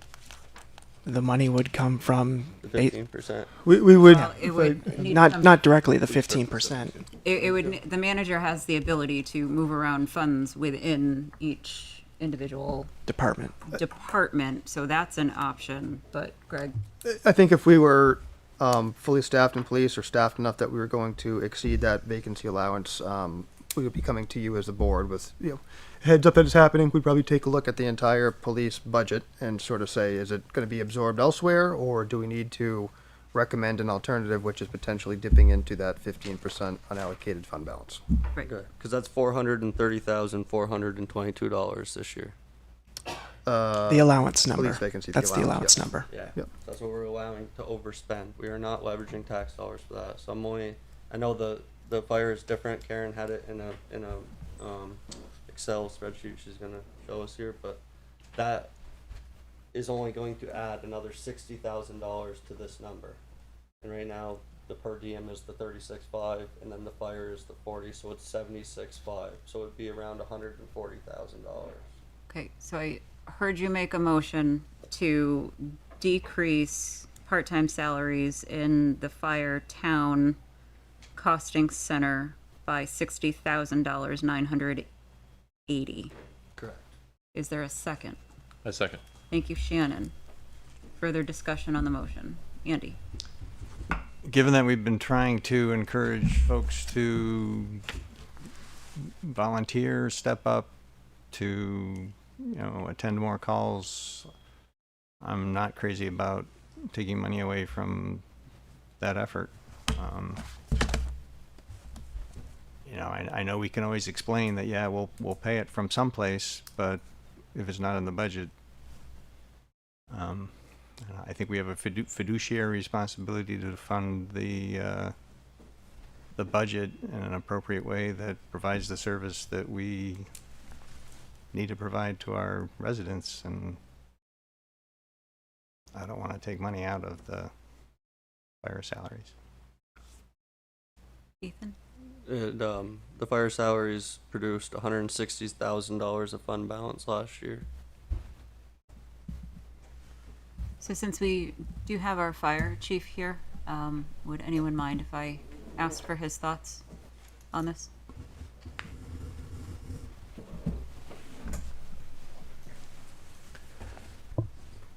I agree with Andy that we are working hard and diligent to try to get our members to respond and respond to more, and we're trying to solicit new members to come on.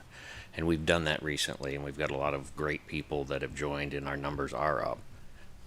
So I'm a little hesitant to, it seems like, and I'm not arguing Ethan's point, but it seems like we're intentionally underfunding the salaries budget, and that makes me nervous.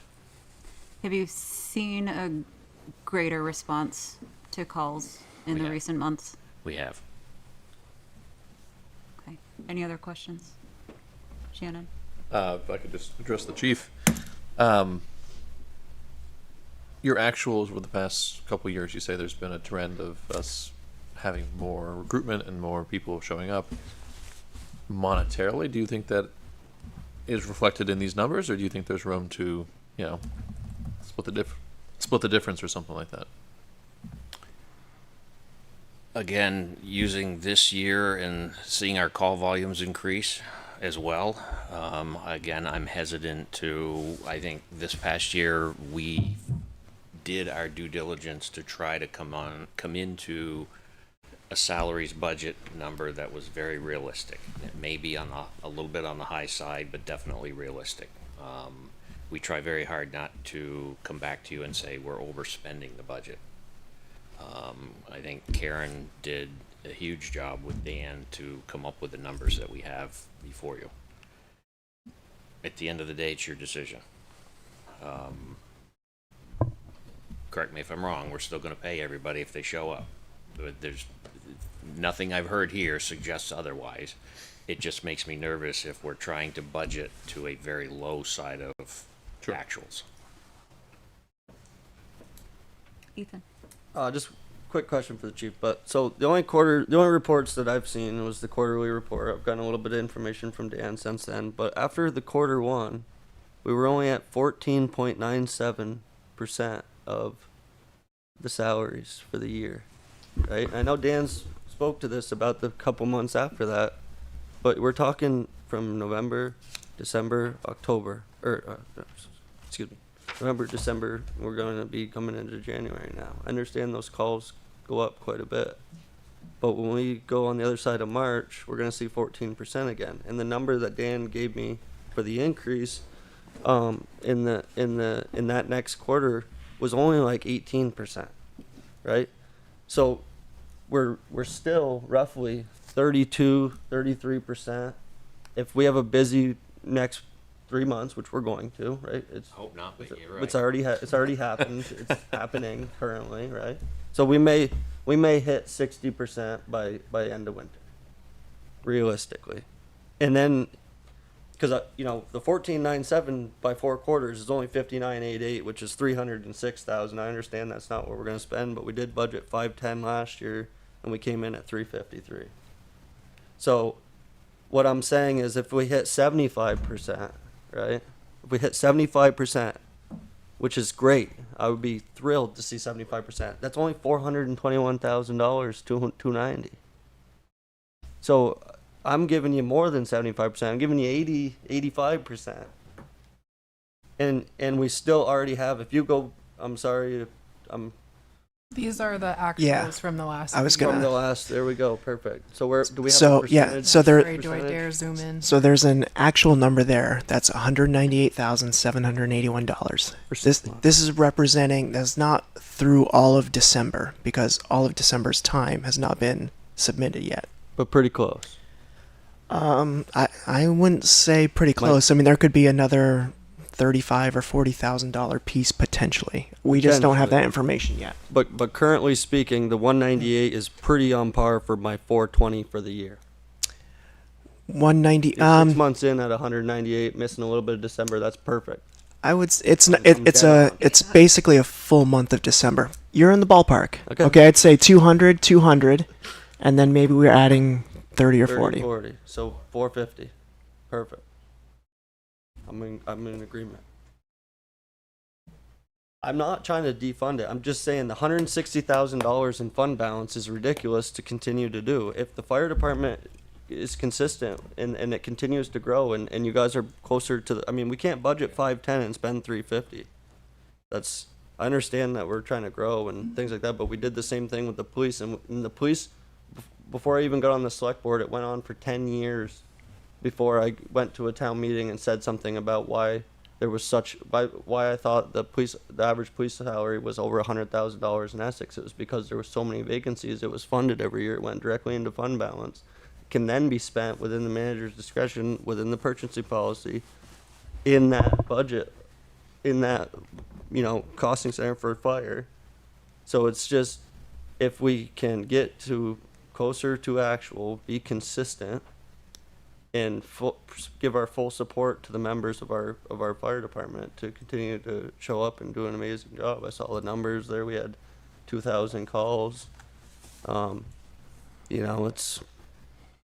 think there's a larger conversation there with the fire department. Well, not salaries, but the fire department as a whole. Is why are we paying Essex Rescue $280,000 when we're responding to 1,500 EMS calls?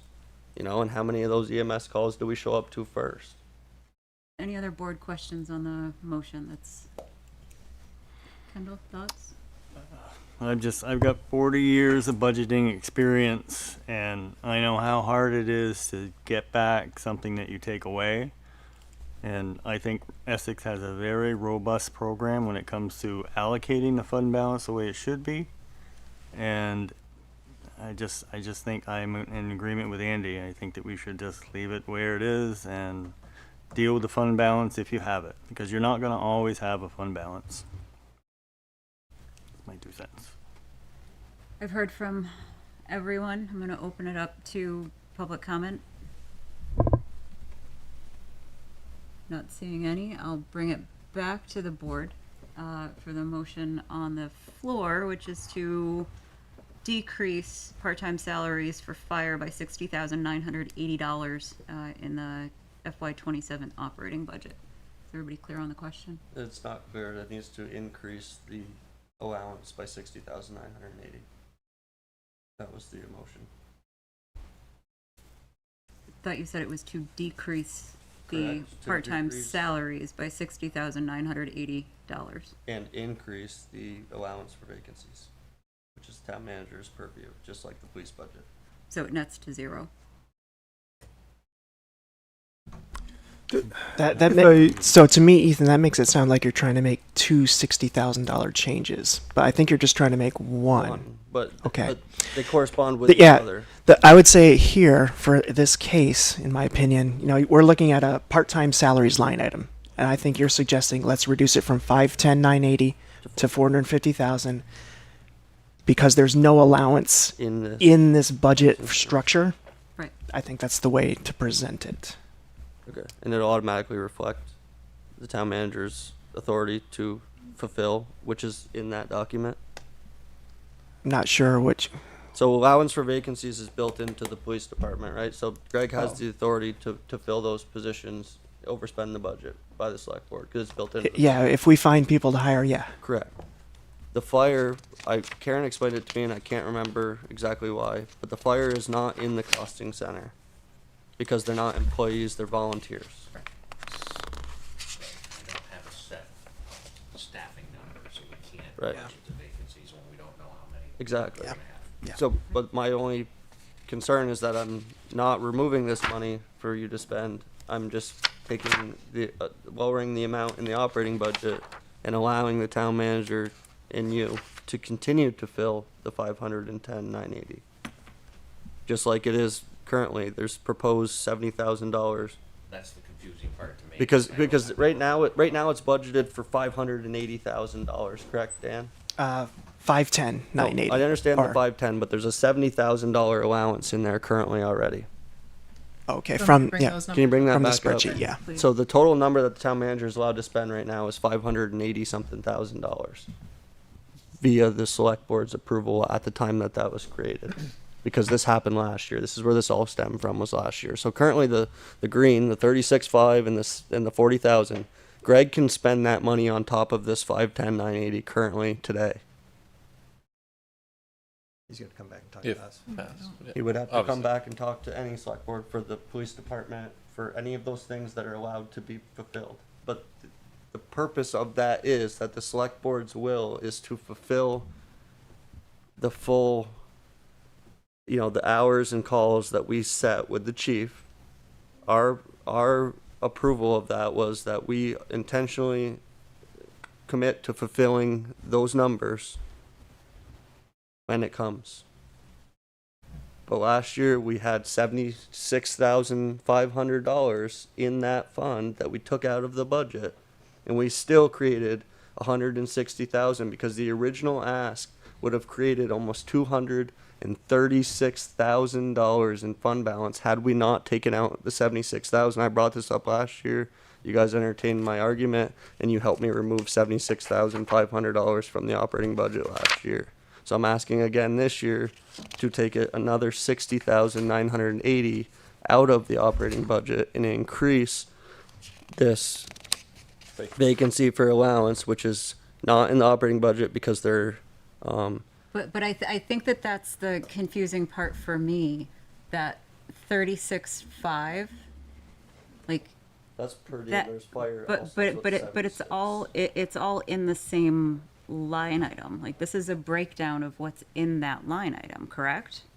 In that part-time salaries line item. Yeah, it's all the 120 line item. Yes. But if you add. So we can't take it out and put it into the same line item. That's. Well, what I I'm- think what Ethan's proposing is we're negative basically Those are negative numbers. Ethan, let Dan finish. Please. we're basically adding to the green highlighted items of 76,500. I believe Ethan's proposing we're going to add 60,000 to those line items in order to reduce that total number to the 450,000. Right.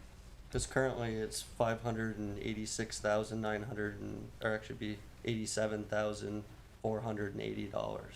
That's what it's currently approved at. It just has a vacancy for allowance for 76,500.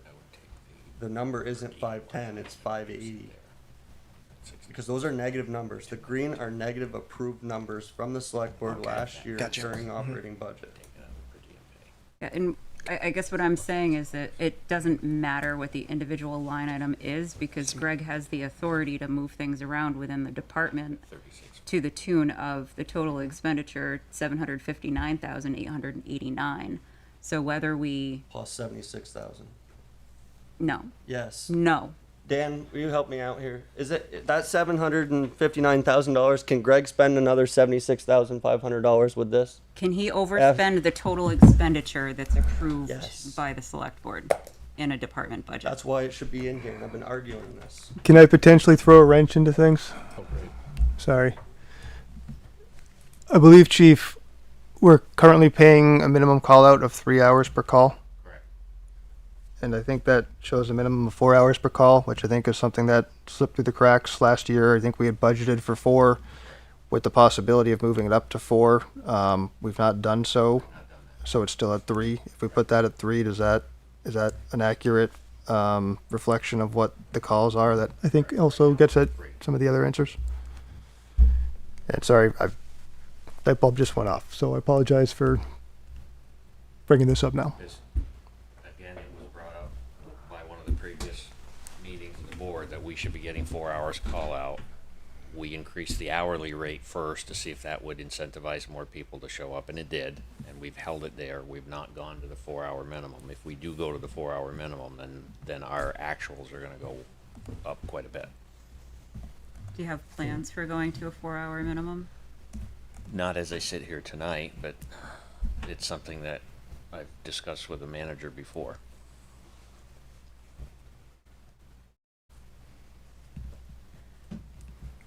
Doesn't that reflect Andy? on this one? So I just want to make sure I'm understanding this, that this, the way this is budgeted is it assumes a 4 hour call out, and our actuals to this point are a 3 hour. Correct. Correct. Okay. We were talking about moving to 4. We never actually Gotcha. made that Okay. move, so it's at 3. It's still at 3. So the actuals are still at 3, but this is budgeted assuming 4. Correct. And apologize for just catching that now. Would you like me to share it with a 3 under the hours per call? Or is that just confusing? I think I don't want to take the option of the chief going to 4 if that's what he needs to get people to come to show up for calls. I have a different suggestion I want to make once we, I guess, can I make it now or do you want me to? Sure. So we're talking Is it about. related to this? It is related Yep. to this. Yep. We're talking about 0.35% of the budget, $60,980. If we want to, if the select board wants to reduce the $17 million budget by that amount, I think we can do that and ask the manager where it should come from, rather than taking it out of this line item. If the goal, if the objective is to reduce potential fund balance by $60,980 in this FY27, I think we could just approve a number. We're not actually approving line items, we're approving a number, and ask the manager where to pull it from. The manager knows best where he can afford to lose $60,980, rather than us deciding that particular line item needs to change. Okay, so I'm gonna ask. I'm not in favor of making that change, but I think that's an alternative to. It's a very small amount we're talking about relative to the entire budget, and again, I think the manager's better placed to tell us where it could come from without hurting things. Is everybody clear on the motion? Ethan's motion? Yes, Ethan's motion. Yes. Okay. All those in favor, please signify by saying aye. Aye. Opposed, nay. Nay. Motion fails 2-3. Yay, fund balance. Andy, do you want to make any further motions? I thought that was an interesting aspect. We've obviously highlighted an area that could have some changes. You don't have to. I thought it was a good point. We're still on discussion of FY27, so if there's any motions, discussions? Andy? I make the motion that the Select Board approve preliminary adoption of the fiscal year 2027 town operating budget at $17,189,166. Thank you, Andy. Is there a second? No, second. Thank you, Kendall.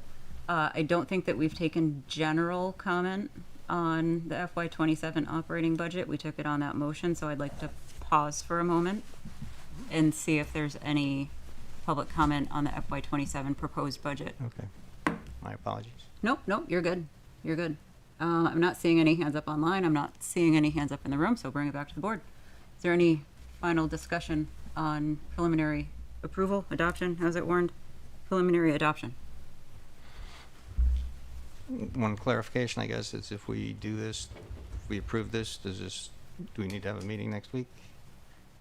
I would say no. Okay. Unless there's something else that comes up that we would have to meet about next week. We already have the time reserved. But particular to FY27, no. All right. All those in favor? Oh, Kendall. I just wanted to make the general comment that if you look at how the Essex Fire Departments and the Essex Police Departments function compared to a number of other departments, we are in exceedingly good shape, and I think that's because of the way that we manage the budget for those departments. So I just think that folks should really look at that. That's my general comment. Ethan. Yeah, I just wanted to comment on that too. I think it's really important that the town maintains at least $600,000 in fund balance every year. That's a way to budget for sure. Okay, all those in favor of the motion, please signify by saying aye. Aye. Aye. Opposed, nay. Nay. Motion carries 4-1, which brings us to our next related agenda item. Consider approval of public hearing warning for fiscal year 2027 operating budget. And as we talked about before, this would warrant a public hearing for January 26th. We are required to have at least one public hearing on the budget, and this would put it at January 27th. Andy.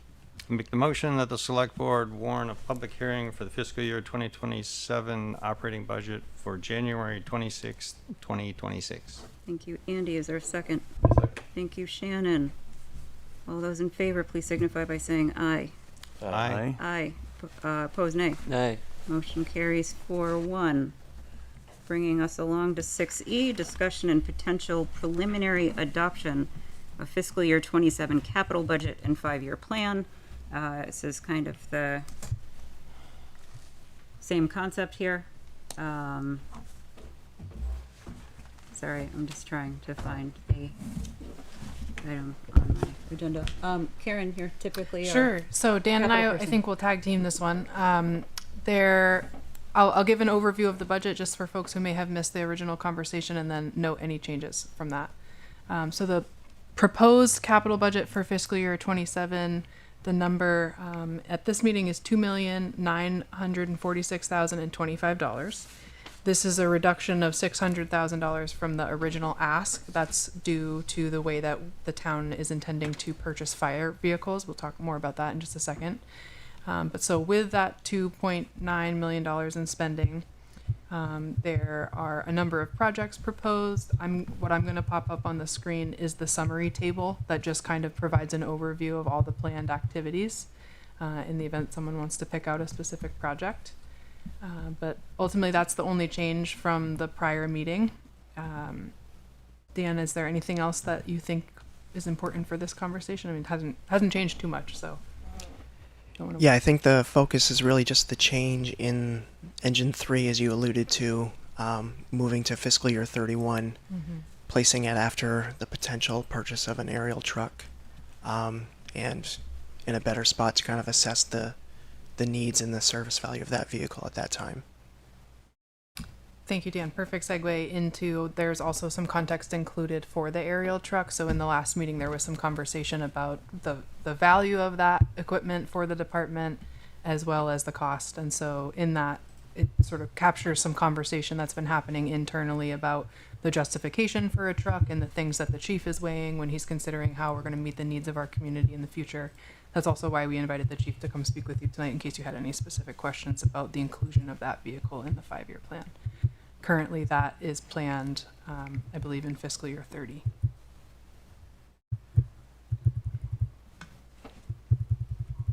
Questions from the board? Shannon?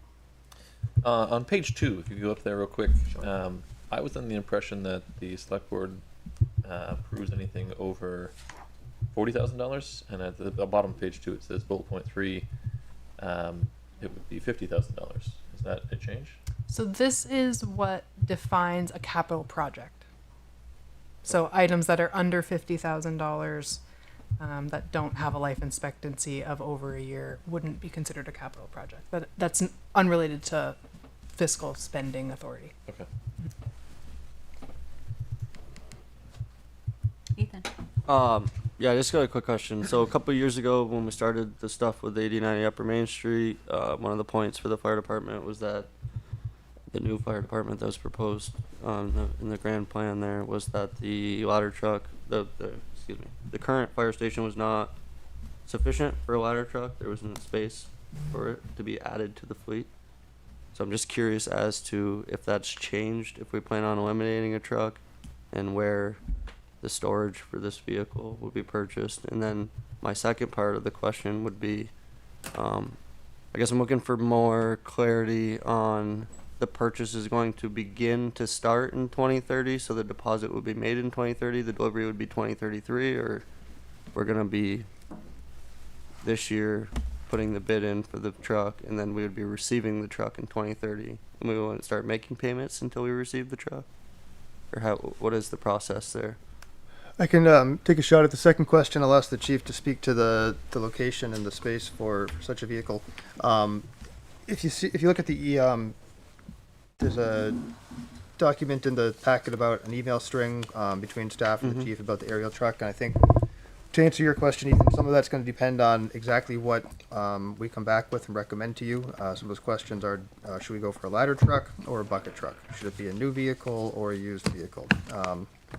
Should we purchase it outright or lease to own? What's the payment plan? I think until we can get some more clarity there for you to come back to you and tell you, hey, this is the best way we go forward. Okay. It's tough to exactly answer that question. Perfect. But just looking on a little insight on that, so I appreciate that. Mm-hmm. And to address the timing issue, it's our intention to take delivery in 2030 and start paying on it then. At the current schedule of aerial trucks being produced, they're at between 3 and 4 years out from the time you sign a contract to order one. Montpelier has ordered one, Williston's ordered one, South Burlington's ordered one. I've been in touch with 2 fire truck vendors, and they're all at between 3 and 4 years. So they're recommending if we want a 2030 delivery fiscal year, we should be signing a contract sometime after July 1 of this year coming up to get that truck into production. The location of the truck would be at the town fire station. Right now, with the current engine 3 that we have, its current condition as a commercial grade truck, it's an international harvester, it's in very good shape. That truck cost us $300,000 in 2014. To replace it today would be over $1 million. If we sell it today to use those funds towards an aerial truck, we're not going to get a whole lot for it. Its value to the town of Essex right now is a reserve engine. Once the new aerial truck comes, far exceeds any value that we would get for it on trade-in or an outright sale.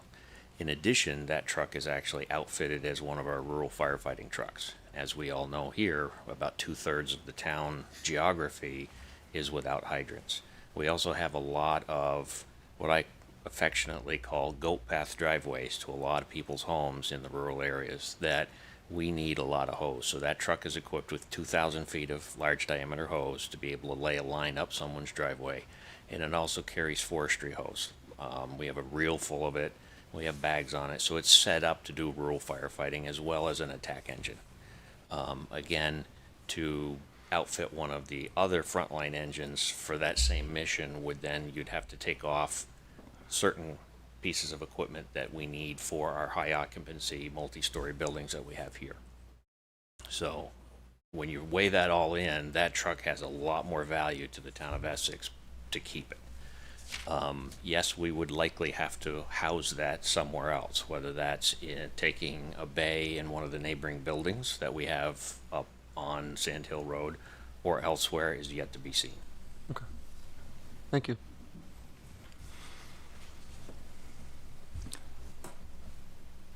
I have a question. Staying on the chief while he's here, in your memo, you kind of laid out some questions, which I'd love some, idea of what would the price difference between a used and a new be that we're looking at, in your general opinion. Yep, I've done some research on some used ones that are available. The city of Virgins recently took delivery of a used aerial truck that they purchased. And then there is a company that's down in Georgia that specializes in refurbishing old trucks, and so they'll go through it from bumper to bumper and try to recertify it and sell it, and that's what they've purchased. It still costs, and I don't have exact numbers from them, but it's in exceeding $600,000 to $1 million. We have, there's one truck online now that's a 2021 Pierce aerial truck, and it has a salvage title because it had some sort of electrical fire between the aerial turntable and the vehicle, so they had to replace a bunch of parts. They want $1.125 million for that truck. And in 2021, that truck new was about that price. And it's been in this short time span that they've gone up to $2.5 million. One of the biggest considerations that we need to crunch numbers on are, if you buy a used truck, it's 10 to 15 years old anyway. Your life expectancy on it isn't going to be that long. You can't get another 30 years out of that old truck because its drivetrain is still old. Even if you put new gauges and new things on it, it's still an old truck. If you start day one with a brand new truck, I think we have better forecasting of what the costs are up front to fund that truck from its original purchase price, plus the maintenance costs that you have. You can better forecast out where your maintenance is going to come in. If we buy a 10-year-old truck, say in 3 years, you keep it another 10 years, then we don't know what the cost of the ladder truck is that you've got to replace again. So when you do two of those trucks over the course of 20 years versus one new one, you're probably going to be more money than you would be if we bought a new one the first time. Again, those are all questions that we're trying to toss around and look, and I'm not opposed to a used truck, but I'm scared to, how do you get the right one? We would need to do a lot more research. We'd have to bring more people with us to inspect the trucks, go through them, really look at engine, transmission, axles, the frame rails. There's a lot of trucks out there now. Essex Junction's truck just came back from being gone for 10.5 months while they put a brand new frame under it because Pierce used substandard steel and they started flaking apart on the frames, and so that truck had to have all of that work done. And then there was, because it sat for so long in a field, there was work that was done on the truck to replace rusted parts because the thing sat there not moving and not being covered. And so that extended the time that it was away, increased the cost for repairs. So all in right now, I think they've got 1.3 to 1.6 million into their truck. Now they're extending its lifespan out a little longer, but they've suffered quite a lot by having that happen. Those kinds of trucks are what's coming out on the market. So we would have to be very cautious if we picked one up to check underneath, because you don't want to inherit someone else's problems. If somebody's selling a 5 or 10 year old truck that is reasonable, you got to ask yourself why. I know you mentioned the timeline for a new truck in 3 to 4 years. Is the used market a little quicker, or where is that at? It is, only because if somebody happens to have ordered one, they're now coming available on the market. And what we're being told is if we do want to look to get a used truck instead and maybe have it refurbished, there's two ways of doing that. Is you go to the company that's going to do it and you kind of give them a budget or a time or a value in mind of how old of a truck or how much budget you've got, and then they go out and try to source you one. I've never done that. Certainly is something to look at. The other way is you get approval to purchase something, because if there is a used truck available, it won't be available long if on the market. And there are more and more departments that are going that route to look for good, if you can find one reasonable quality used apparatus, just because of the enormous cost of a new one and the timeline. Thanks for diving into it. Yeah. So Sounds a lot like more it'll be- research to go before we come back with a recommendation, but Sounds like it'll be an interesting conversation. yes. Ethan? Just real quick, have you talked to the Heinsberg fire chief? Yeah. Okay, because I see him on some sponsorship with a used. With Garage, yeah. Yeah. Yeah, and And we've looked I've at their website. Watched their stuff. It Yep. seems to be pretty. Yep. That's a way to sell apparatus. Some people have found them that way. Virgins has used Brindley Mountain. Burlington used that same company, Garage, and got rid of some of their very old trucks. And they've had good luck with a good experience with dealing with them. Yes. Awesome. Thanks. Yep. Any other questions or comments on the FY27 capital 5-year plan? Kendall, sorry, I missed you I earlier. had two questions. One, if we approve the capital budget, we will still have the opportunity to discuss specifically about the aerial truck in the future, right? For approval or not, right? Okay. My second question is, looking at the 40,000 that's budgeted for the trucks, are we not buying those right outright? The dump trucks? With our 8-year replacement plan that we're working on? I'd have to ask Dan, excuse me, because are you talking about, like, for example, dump truck 106? Yeah, where you it got shows a number of them, 44, you've only got 44, like 40. That Yeah. doesn't seem like enough to buy a dump truck. But you don't have to answer that question right now. The one thing I would like to see, the capital budget is great this year, except I would like to see at some point how it's funded longer term. I know a lot of towns are starting to do that now, where they actually, a capital budget can become self-funding with the money that you have coming in for capital budget, so that you use the money for capital to replace all your capital. Of course, you have to get your capital money up to where it will do that. So I would just, I mentioned this last year, a longer projection out of funds needed, so to speak. Because I was concerned until I looked at the end where you had enough revenue coming in to meet your expenses this year, but it's only for this year.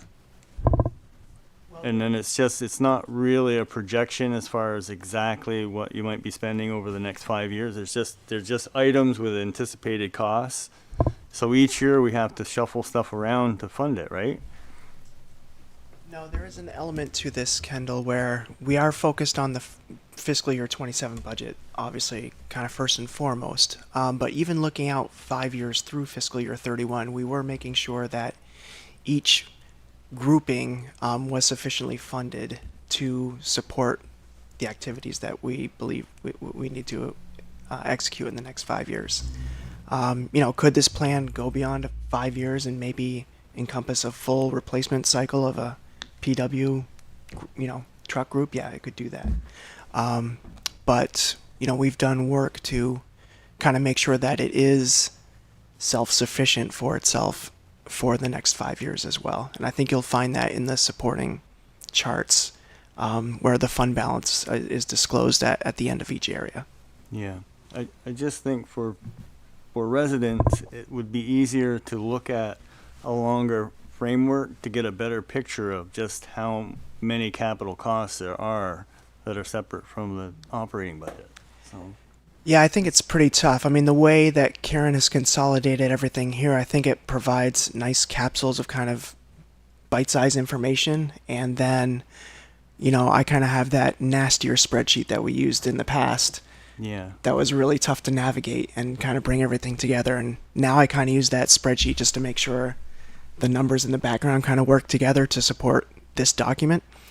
So I think, in that regard, it's kind of finding that balance of like, Yeah. having information at the right size and then being able to drill down in spots, I think, as you're kind of Is requesting. that spreadsheet available somewhere where somebody that wanted a longer term look at the capital could find it?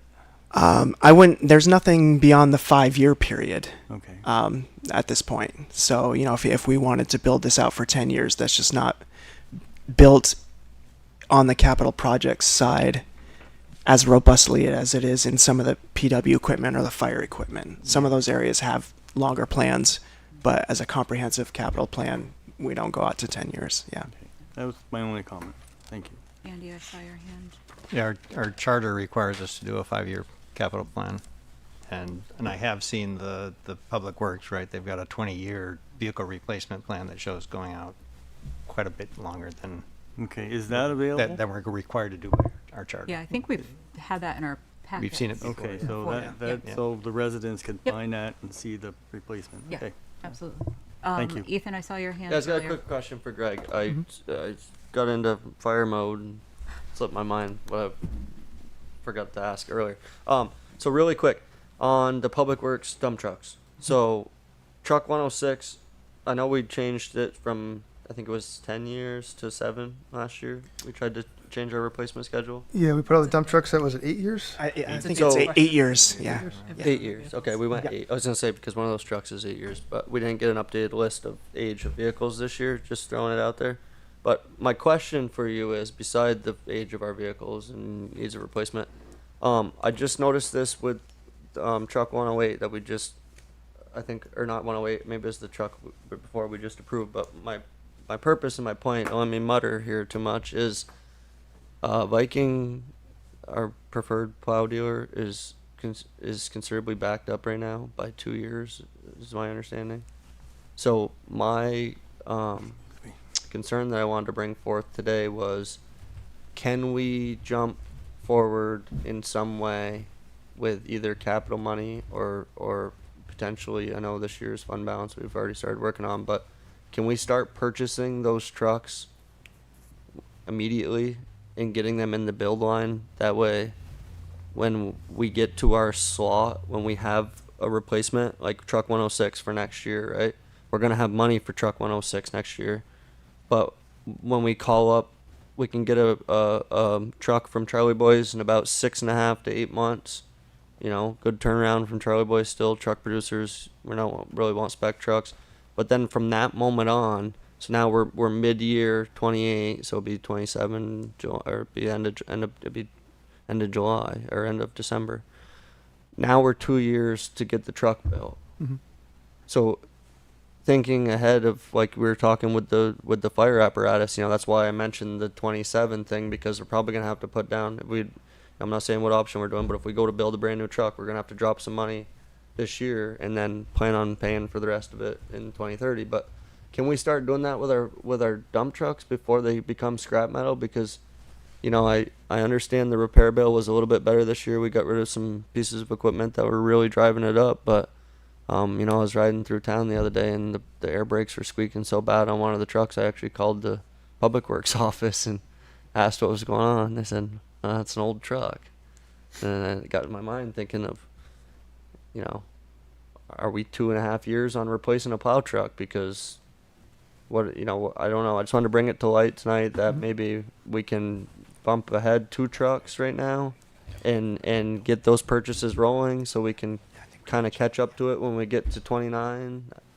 Yeah, I think it's fall behind. I think it's a good thought. I will certainly bring it up with Aaron. The chief might even know more about ordering ahead. I know it's fire vehicles versus public works, but I think that there's a way to probably put in an order. We might have to put down a deposit, but I think if it's part of the capital plan and we're Right. confident it's going to be there, then I'm comfortable On the with fire putting truck order in. side, if you sign a contract, you don't pay right now. You don't pay until you take Anything. delivery. Okay. That's good. So No we're gonna deposit. budget. Correct. Can Imagine I- Charlie Boys is a little different. Karen's good. I just wanted to offer that staff has been discussing that in the context of Okay. purchasing policy updates too, and how to think through that. And so that I think we'll get more conversation when that comes in front of you. Awesome. Thank you. I just wanted to bring it to light before I forgot. Shannon? Just 2 last points. The tree policy, the tree replacement policy on page 23.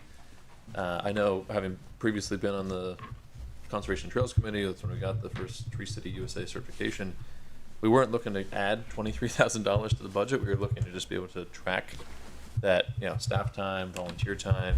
If there is a trimming or something like that that's done, it's just managed. I recognize, that number appears twice, once negative, once positive. It's just in there for placeholders, correct? It's not actually adding $23,000 to the budget? So no, that is adding $23,000. So it's dedicating capital tax revenue for this fund. So, and it's based on, $2 per capita for being a tree city designation. So, that line item is assuming the same expenses going out as being dedicated through capital tax dollars. And if I can add to that, and Dan, correct me if I'm wrong here, but we used to split between capital and operating, and we had tree maintenance money in the Public Works Department. I forget exactly how we called it. We shifted most of that to here. It came out to about $23,000, $24,000 total anyway, so it kind of worked out well with the Tree City USA status, and this was a way to put it into one place so we could more easily track it for that status. And again, But does that include, because when you look at the certification and what they actually need, it's your volunteer time. You get, $30 an hour or something credit for that, as well as staff time is a higher rate, obviously, and then this doesn't have to be just, we're buying $23,000 worth of sod and trees or something. Can you explain this a little further so I understand it? Because I want to make sure that we're not overspending on something that just get a nice, certification. Yeah, I would say for the expenses, as kind of Greg alluded to, we've driven more of the expenses to capital. They have landed in the past in Public Works or Parks and Rec to deal with tree issues that we've had in the past. So this can be kind of the elimination of some trees and the creation of new trees. So we are dedicating this line item within capital to more of those activities than we have before. Each of those other departments kind of had a share of that in their prior operating budgets, but I've been looking to designate it more into these areas. So that spending actually happens fairly easily. You can get a couple projects, as you know. And kind of get to a number pretty quickly. And if, I know it hasn't come before us yet, but I know that they're talking about a tree nursery. Is that where this would be, encompassing it? I don't know. I think that's still something to be worked out as far as what that would look like with an MOU with the school and exactly how it would be funded. Okay. I think if we're purchasing seed money or young trees to seed the nursery, literally and figuratively, thanks, Greg. Can't help it. I think that this is a good possibility of it starting out of this capital fund. Last bullet point I had was under the municipal center, which I know we have a bigger topic coming up, but page 10 and 11, Karen, if you want to pull it up. Sure. It talks about what we had discussed a few meetings ago about the $500,000 grant and the $1 million match. I didn't see the $1 million match anywhere stated in here. Did I miss something, or is that yet to be included? Bear with me just for a second here.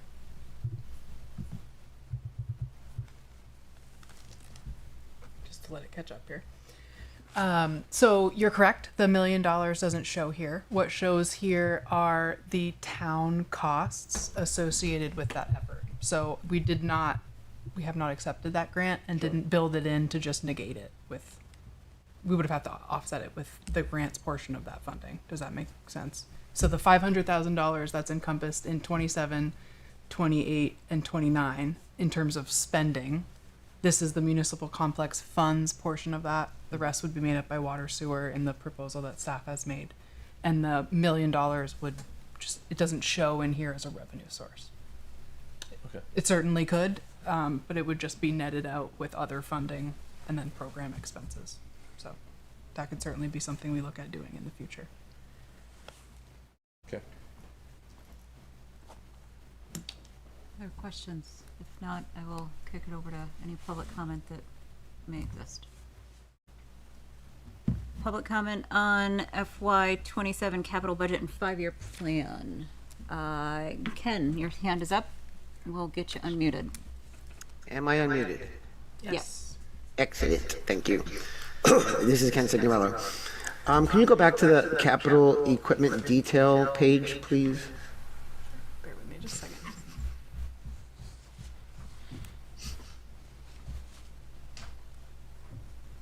Is that happening? Here we go. Thank you. So, I wanted to understand more about the aerial truck. It's such a huge line item I see there. And so, if I understood it correctly, we would get delivery of it in fiscal year 30, have to sign a contract in July, but we're only putting in $440,000 a year. How does that work? Is it a car loan, a truck loan, I guess? Not a car loan. Don't we have to save up for it in advance or borrow to get it? That's the first question. And I'll have another one, but if somebody wants to answer that one first, or I'll do the next one. So Ken, this is Dan. The $440,000 is that you're seeing are the first 2 years of a 5-year potential payment plan for that. So that's assuming a $2.2 million total cost. A 5-year payment plan, where we're paying, not borrowing though, right? Not paying interest. There could potentially be interest, yeah. Okay, so that's a lot. And I just want to point out to the select board, and just to remind you, I'm sure you already know this, but this is a commitment that goes on and on. It's $500,000 per year, and of course it has a life and will have to be replaced. It's a very expensive piece of equipment, and I just wonder if it should be, an attempt might be made to encourage some sort of reciprocal arrangement with another municipality which we surround on 3 sides, and have had a historic participation in its aerial truck. Maybe there's an opportunity there, considering how expensive this item is and the kind of troubles I heard explained about their repair job that they're getting done on it as well. So that was something that really concerned me. This is a huge commitment. I hope you understand that when you approve this, this is setting us on the track to add $500,000, almost $500,000, and it will be $500,000 in the next round. I'm sure it'll be even more expensive. That's a lot. So, yeah, as a citizen, I'm rather concerned to see us do this. Maybe the chief, if you could ask him, if he could explain why it is so important that we get our own ladder truck or aerial truck. Thank you. And I think the thing for me to remember is that we're not that the 5-year plan doesn't matter, but from a budgeting perspective and from a money perspective, we're talking about what we would actually be spending from capital in FY27. The 5-year plan is just that, a plan. It doesn't mean that that's what will happen. It doesn't mean that's when it will happen. It doesn't mean that that's the money that will be allocated, when it will be allocated, and what the final cost will be. So I just wanted to put that thought out there as well. Except for the contract that has to be signed in July of 27. Yeah, but we're not talking about the contract yet. We don't even know if we're talking about a ladder truck, a bucket truck, or... Fair enough. I understand. Thank you very much for that clarification. Over. So I'd be happy to expand on the reasons for a ladder truck. The chair, if you would like. Maybe that would be a good idea when that contract comes up. And then save some time tonight. I think you're still having those conversations, so if you think it's important, I will would just like to yield say you the time. We're more than 25 years late getting a ladder truck. We should be on our 3rd ladder truck in this community. I've been the fire chief for 19 years now, and I know the chiefs before me have requested one. We're told no. When the Inn at Essex building was built, $200,000 was given to the town to purchase its first ladder truck that was not used for that. That money went into the general fund and was gone. When Lowe's came to town, they offered a ladder truck to us because we didn't have one. And at the town manager at the time declined the offer because he didn't want to seem like we were getting a gratuity. Shirley, could you speak into the mic, please? Yep. Thank you. I am hearing we you. are, Thank you. So our ISO rating, which is the Insurance Services Office, sets fire insurance rates for properties, both residential and commercial. They look at the NFPA code as well as the International Fire Code.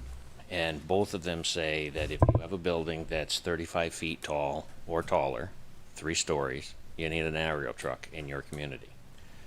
When we were on a path for merger between us and the city, we had done what Ken is suggesting now, where we went in together and the town budgeted, as most of you I'm sure know, to partially fund the current ladder truck that they have. According to our ISO review, we got no credit for that because we don't actually own it. When we need a ladder truck, we're still asking a neighbor if we could borrow theirs.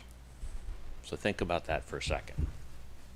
You don't want to own your own car. You're going to go to borrow your neighbor, let them buy it and pay for it and use it. We have a need for it. I have here the first report of many. This is the Fall River, Mass fire. It was a fatal fire. They had 8 aerial trucks there. The NFPA code says that we should have, on a first alarm structure fire, at these high occupancy, multi-family, multi-floor buildings, we should have a minimum of 17 firefighters there in 8 minutes. We can't do that. We're volunteer. So that call, somebody has to ring a fire alarm. It has to be received, it has to be sent to a dispatch center, it has to be toned out. We have to get out of bed, leave our house, whatever. We're never going to get there. But then we have to get occupants out of the upper floors. On December 18th of 2025, we responded to a fire at 27 Susie Wilson Road. That call came in and the occupant said, "I'm trapped in my apartment on the 4th floor because of smoke, I can't get out." Yes, we had Essex Junction's ladder there. We ended up getting that person out without the use of an aerial truck, but in those first few minutes, that's pretty alarming when that's the initial call coming through from the dispatch that you're reading on your phone. We don't have a ladder truck. I called again for Colchester. All of these multi-story, high-occupancy buildings, we have them on Carmichael Street, we have them on Susie Wilson Road, and other parts, requires multiple ladder trucks. But we need to get one there first, within the first few minutes, to effect a rescue if somebody's trapped. That's where we can do the most good, and that's why we need our own.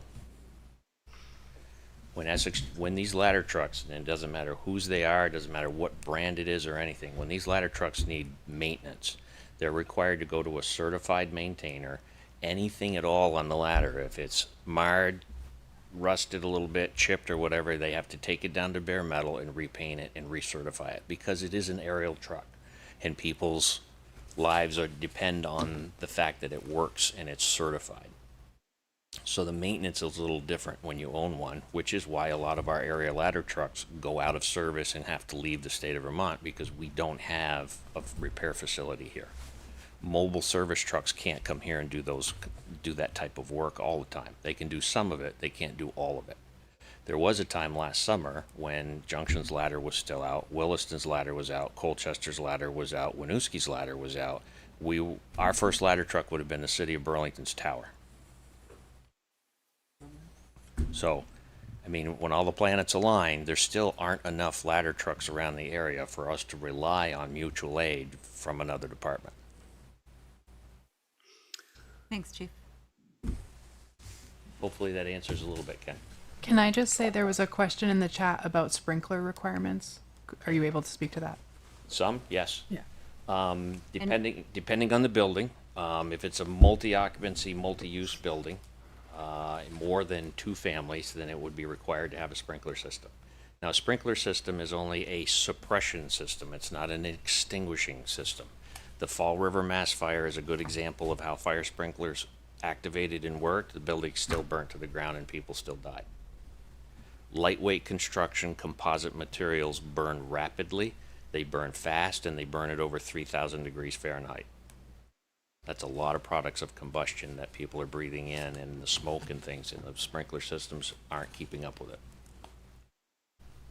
And given that it is 9 o'clock and we are only on business item 6E, I want to make one last call for comments on the capital, FY27 capital budget and 5-year plan, if there are any. Ken, I see your hand. Yep. One real quick, Yep. should be a yes or no answer. On the insurance issue, Chief mentioned since our name would not be on a truck that we're sharing with another municipality, wouldn't it be possible, Chief, to have 2 owners on the same title and that would solve that problem? No, because it wouldn't live in the town of Essex. Where would it live? You can't. You have it this week, I have it next week. That's not going. Shared Yeah, custody. exactly. I mean, it would have to work. All right. Any other public comments on the FY27 capital budget and 5-year plan? If not, I'm not seeing any. I'm going to bring it back to the board. Andy.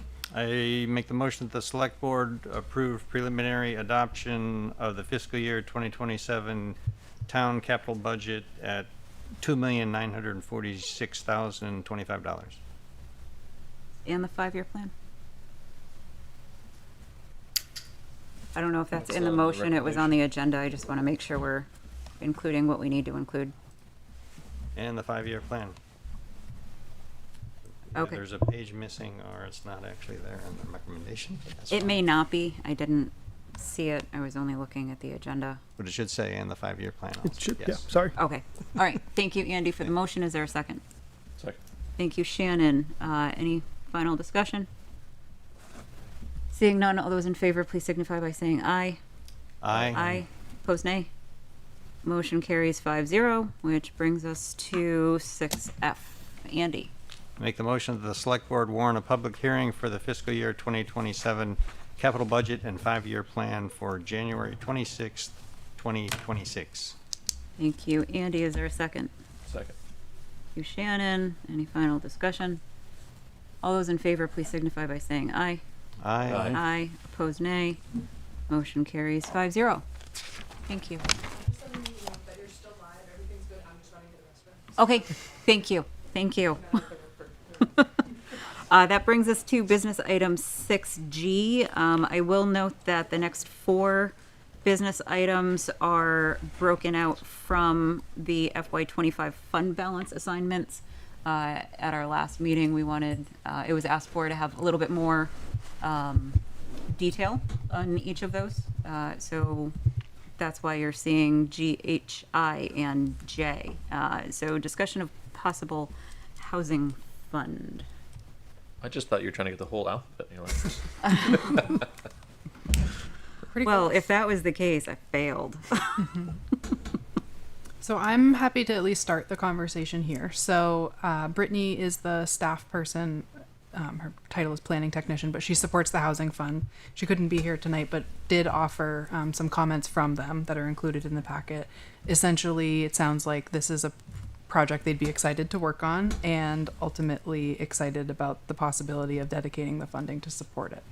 So the ask is for $35,000 to research and run a pilot round of a housing fund. The goals of the program, who's eligible, what awards would be awarded, amount of awards to be awarded, sorry. What that criteria would be, where the funding comes from long-term, how frequently awards are offered, roles of officials in a program, etc. would all be explored as part of the project, and the ask of the Housing Commission would be to come back to you and recommend you adopt a program.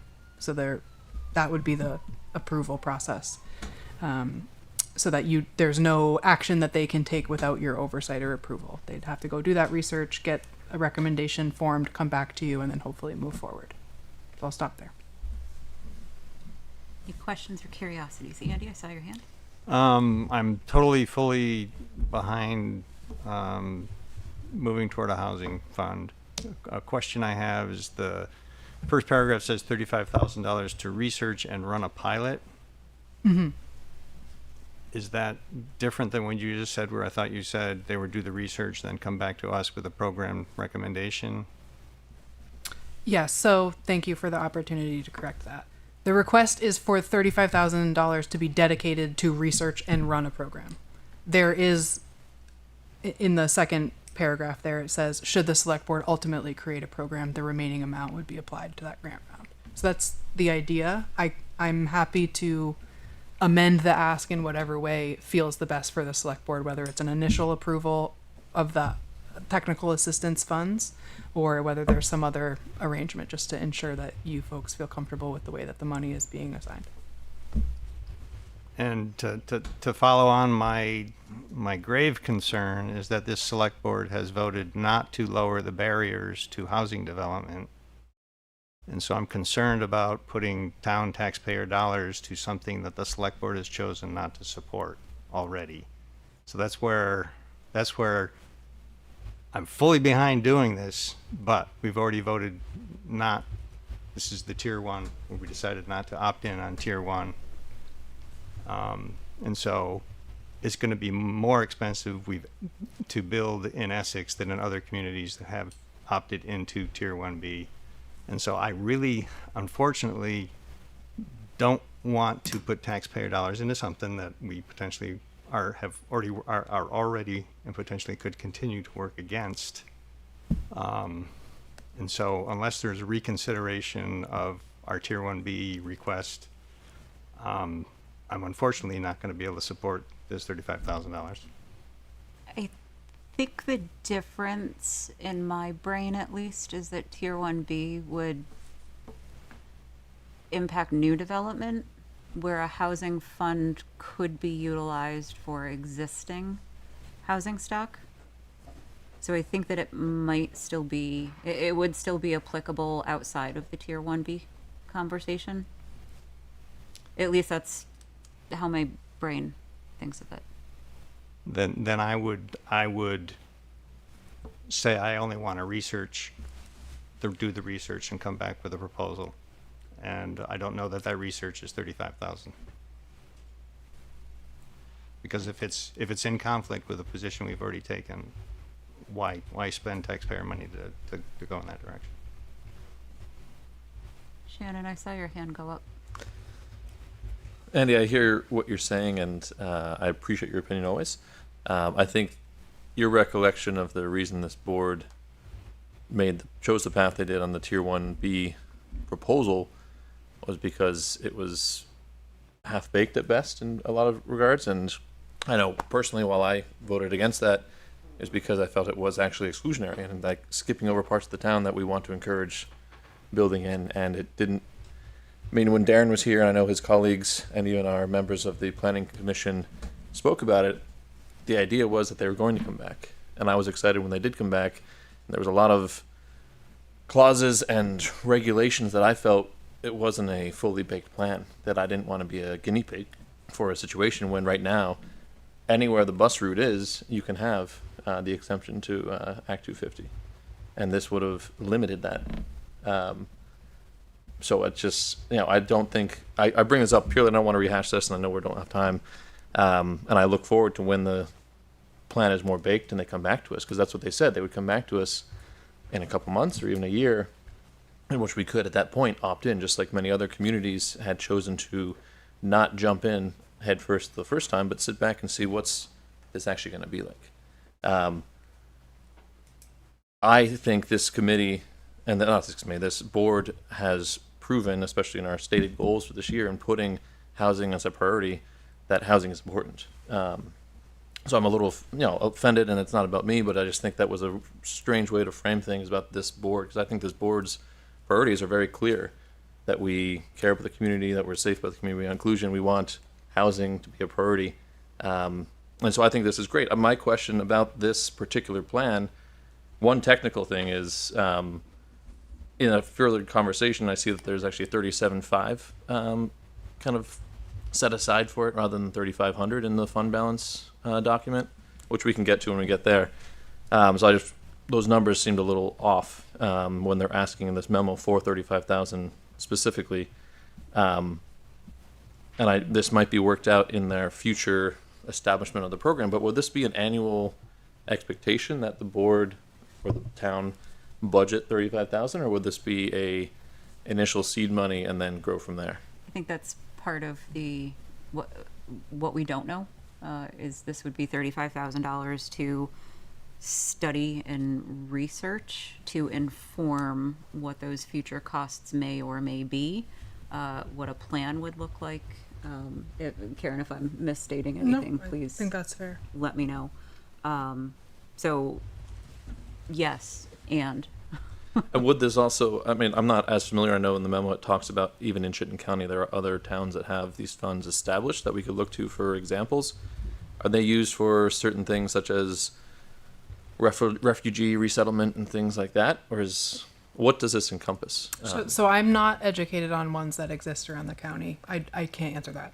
I'm sorry. I just saw in the memo it mentioned that maybe was the quote from the commission. Yeah, that was from the commission. I know that they've looked, I believe Winooski has a similar program. That was something that had come up in the conversations that had been used as an example of something to explore. I don't know what that fund supports. And South Burlington also has a housing trust fund. At least they used to. Okay. I think it still exists. Kendall, I saw your hand up. I just wanted to mention that I thought that this was establishing a standalone fund, something along the lines of like the Conservation Reserve Fund, where you would start out by doing that very minimal 5,000 or whatever look at research and everything before you even develop the procedure. You're establishing a fund that you would then be able to get donations for or fund through the town or however you wanted to do it. Is that right? Well, thank you for reminding me I didn't answer Shannon's second question. $7,500 would be an expected cost for technical assistance. So that, just to put that number on the table. And then the remaining, should there be a program approved, would hopefully be dedicated to that.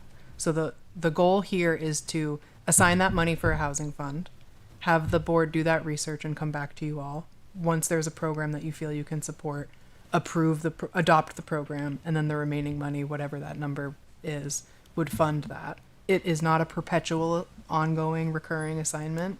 Part of their charge would be to figure out how to make money sustainable to come into the fund. And thank you, Shannon, for pointing out the typo. I'll have to work with Dan on what that correct number should be. Judging quickly, I'm thinking it's the 35 number, but please keep me honest here. I mean, I think within the fund balance assignments, it is listed as 37.5. Okay. That's the same for the economic development one as well. So, yeah. Okay. And I stand corrected. And just the second part of that is that there would be criteria as to who would determine the expenditure of the funds. Yeah, I mean, I can't speak to what a program would look like. In my mind, this could and should function similar to the HHS funding program that we run, where the select board adopts the goals, the select board adopts the criteria or areas of focus, and then makes recommendations to you all to approve. So I don't know if that's where it would land, but it was intended to model something after that. In the same way, when we talk about economic development, that's also the same idea. So just to save a little time, all of these that we're looking at, the next few, are set up pretty much that same way, right? Where they would operate that same way. The housing and the economic development, yes. After that is stormwater utility and the beautification, which wouldn't fall into that category. They wouldn't be looked at the same way? Okay, thank you. Any other questions? If not, I will open it up to public comment about it's a discussion of possible housing fund that's listed in the packet. Anne, I see your hand is up.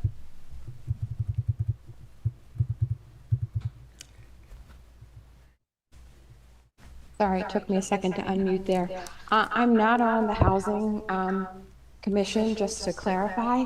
I am really interested in the housing issues in Vermont, and I thought it was worth just giving additional emphasis to the comment that Shannon just made about like the aims of the housing commission, and they're really not really related to whether or not we have a tier 1B status or not. We know that we can go back to the well on tier 1B status at some point in the future. And the Housing Commission has some new members. They're actually meeting at a new time now so they can have more active engagement by their members. And I think the idea is to bring some new ideas to the table. And I would hate to see a prior decision related to an Act 250 kind of thing get in the way. Are you still there? Sorry, my phone rang. To get in the way of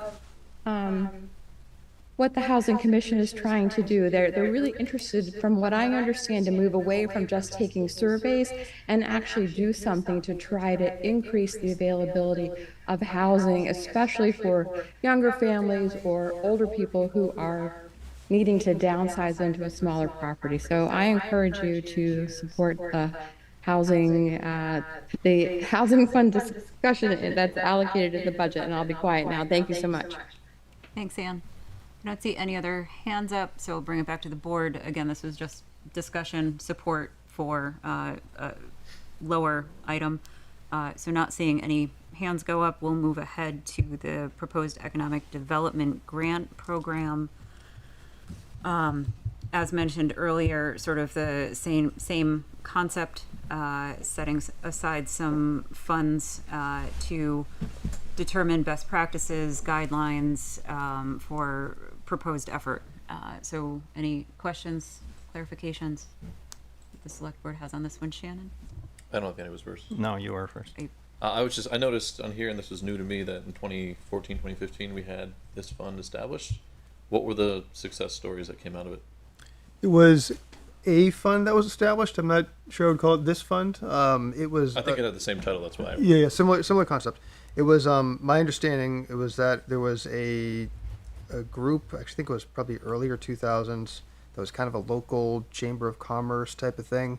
They disbanded. They gave the town of Essex about $14,000. It had some criteria attached to it. That's what you see from 2014. Was revisiting that list of criteria. What came out of that was the Economic Development Commission, I think with their approval of or in conjunction with the Select Board, granted some seed money to some different economic development projects. One of them was to support a co-working space in Essex Junction.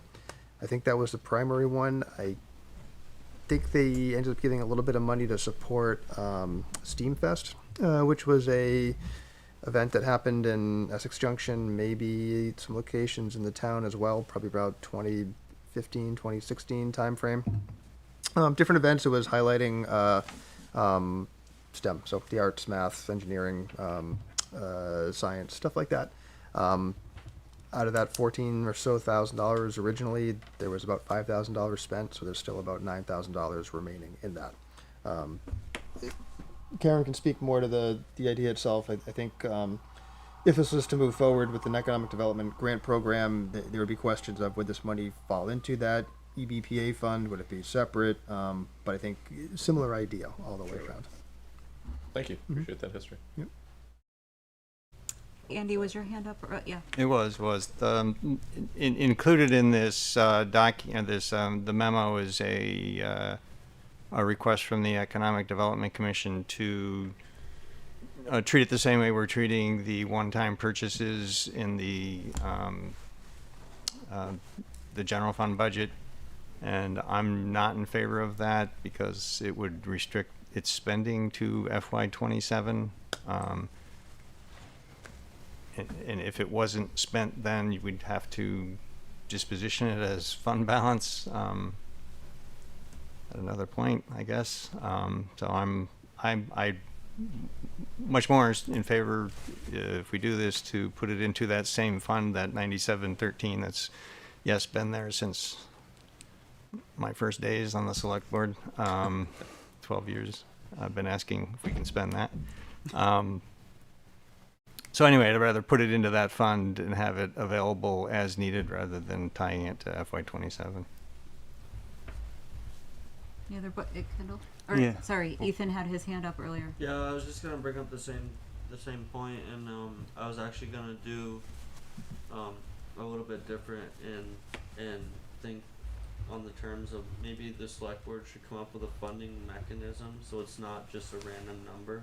Like maybe we come up with a 0.02% of the budget every year, or make it like a conservation fund. So the conservation fund is a percentage every year. So I would say, at this point in time, let's say the $9,000 is 0.00001% of the budget, or whatever it is. Then we would commit to funding that amount. But and the reason these are all in for discussion today is because I wasn't in favor of any of them being fund balance proposals, because I understand the need for all the things that are here in the housing and the EDC, but I don't like the whole plan of here's $35,000, tell me, find a way to spend it. We don't need to find a way to spend money. We need to make our community more viable and prosperous. And if we have a valuable plan of maybe printing a business registry and mailing it to all the business owners in Essex, so that way they can meet with the other business owners, or producing that to the public, or something that's meaningful and holds value, I'm all for. But same with the housing fund. I have a really hard time just saying, we have a couple $100,000 in fund balance and we need to find a way to spend it. There's plenty of ways to spend it, and the best one is to put it back in the budget and give it back to the taxpayers, and then have these commissions and committees come forth with a plan and an ask, and a plan to spend the $9,713 that they currently have, before just adding $35,000 to a fund. There's got to be some sort of spending mechanism and some sort of funding mechanism for both. And I think that they should be percentages. They shouldn't just be whatever we got left on the lunch plate for our fund balance. So I'm just going to leave it at that. But I don't support any of these 4 topics that we're discussing tonight. I just wanted to add to what Andy said, that I agree that of any of the funds here, this one has the most potential for being a real revenue source and boost for the town. I know some other towns, they use these funds where you can leverage a lot of grant money, and you can also fund businesses to come to your town, and then they pay you back with modest interest. So it's not like you just give them money to do something. It's pretty much, it's a loan program is the way that I've seen them operate. And in some places they become quite robust, and it enables some of the businesses that otherwise might not be able to come here to come here. So I really think it should be a standalone fund like that, set up where it's like an economic loan account. Because, I mean, you can go to the bank for some reasons, but sometimes they have requirements that somebody just can't meet for one particular reason, and that's why a lot of towns have developed a fund like this, was that if there's that little extra that you can do to get a business here, and you're not giving them the money in a lot of cases you're loaning them the money. So Thanks, Kendall. Not seeing other hands going up, so I'll turn it over to public comment, if there is any public comment on the Economic Development Grant Program. Not seeing any hands up, so I'm going to bring it back to the board. And Ken Siegler's hand. I'm sorry. Oh, Ken, now I'm back down. Is it back up? I think it is. Yeah, I had a quick, you're very quick, and I'll be quick too. So we did talk about this at the Economic Development Commission meeting we just had, and you can see what our recommendation was in there. And I just wanted to remind the board that nothing would really happen until July, obviously, and we would, if this was approved, we would get on the bandwagon and make a program like the Conservation Fund program, so that we have something for you to approve before any activity actually took place. But in the meantime, you would be allocating a starting seed to be added to the existing little bit of money that already exists. So it was, and for Ethan's benefit, the way we proposed it, Ethan, was take the fund balance that would be used for this purpose and put it back to the taxpayers, just like you said, and then budget this for FY27. I know you already approved that, unfortunately. We'll have to make a quick tweak, but that was what we talked about. Done. Thank you. Okay. Thanks, Ken. Greg. Just seeing some comments pop up in the chat. Please know that if you're typing into the chat, it's not captured in the minutes of the record. So if anybody has thoughts they want to share, please either raise your hand or type in the chat that you want to speak. But just want to make sure people know that comments made in the chat are not captured in the minutes and may not be seen by the select board either. Yep. All right. So moving along, next item is our discussion of possible stormwater utility feasibility study. That's kind of a mouthful as well. We have discussed this at prior meetings, the concept of stormwater utility. Karen, do you? Sure. So I don't think it's any surprise that there are water quality challenges that Vermont as a state is facing. Essex specifically has a number of waterways that are considered to be impaired by pollutants. That's a status that the EPA assigns. And as a result of that, there's a number of actions that need to be taken. We talked earlier this year about the completion of the flow restoration plan. That's one of the many documents that may be necessary to comply with those water quality requirements. The ones that the staff intends to shift towards are now phosphorus based. And so what that involves is water quality treatment. So essentially trying to remove that pollutant from stormwater runoff before it gets conveyed to waterways, rivers, streams. And those treatments are quite expensive. There's many different ways to achieve that. Many of the applications involve excavation, digging, new pipes, underground chambers, filters, infiltration strips, all sorts of things that, should the town have to pursue those techniques, would be expensive. So one of the things that staff has begun talking about, as well as the board, as Tracy mentioned, is whether a stormwater utility makes sense for Essex. So a stormwater utility is different than a general fund program that supports stormwater, in the sense that typically those are per parcel fee programs, meaning every parcel in town pays into that program. Which is obviously different than property taxes, where you have a number of property owners who are tax exempt. And so a stormwater utility, generally the framework involves that per parcel fee with folks who make improvements on their site, either to improve the quality of water leaving their site or reduce the quantity of water leaving their site. Folks are generally eligible for some sort of credit. The state has water quality requirements that many property owners are already required to meet during the development process, so it attempts to sort of reward them for making that and not piling on to the requirements that we have for land development and water quality. So the goal of this study would be to look at whether that structure makes sense for Essex, and it would also do a little work to define the costs that are coming down the pike to Essex as a town related to those water quality efforts. So you've got everything from just managing the system that's out there now, operations, maintenance, minor repairs. You've got those water quality improvements that I just outlined for you. And then you've got capital replacement. So that's where we get into the capital side of things with stormwater. So almost everything that program has to do is required and is not discretionary. So you've got all these costs that are likely to come the town's way in the foreseeable future. And a stormwater utility could be one way to fund those costs equitably. The hope by moving to a per parcel system is that you can use a metric to assign fees that's closer to that property's impact on water quality than what their assessed value would indicate is their contribution to the stormwater program through the general fund. So it's a different way to fund stormwater.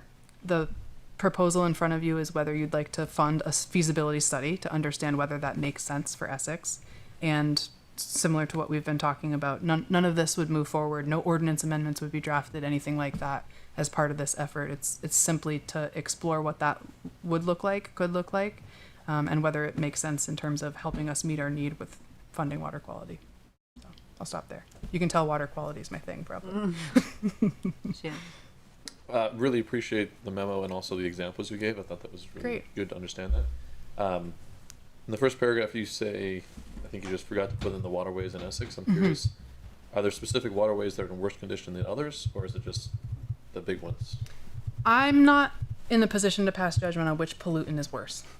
So that's how you get on that list, is because you are specifically impaired by a pollutant. Could be multiple in the single waterway. So pollutants that are in Essex and affecting our waterways are things like sediment. So Sunderland Brook is an example of an impaired waterway for sediment purposes.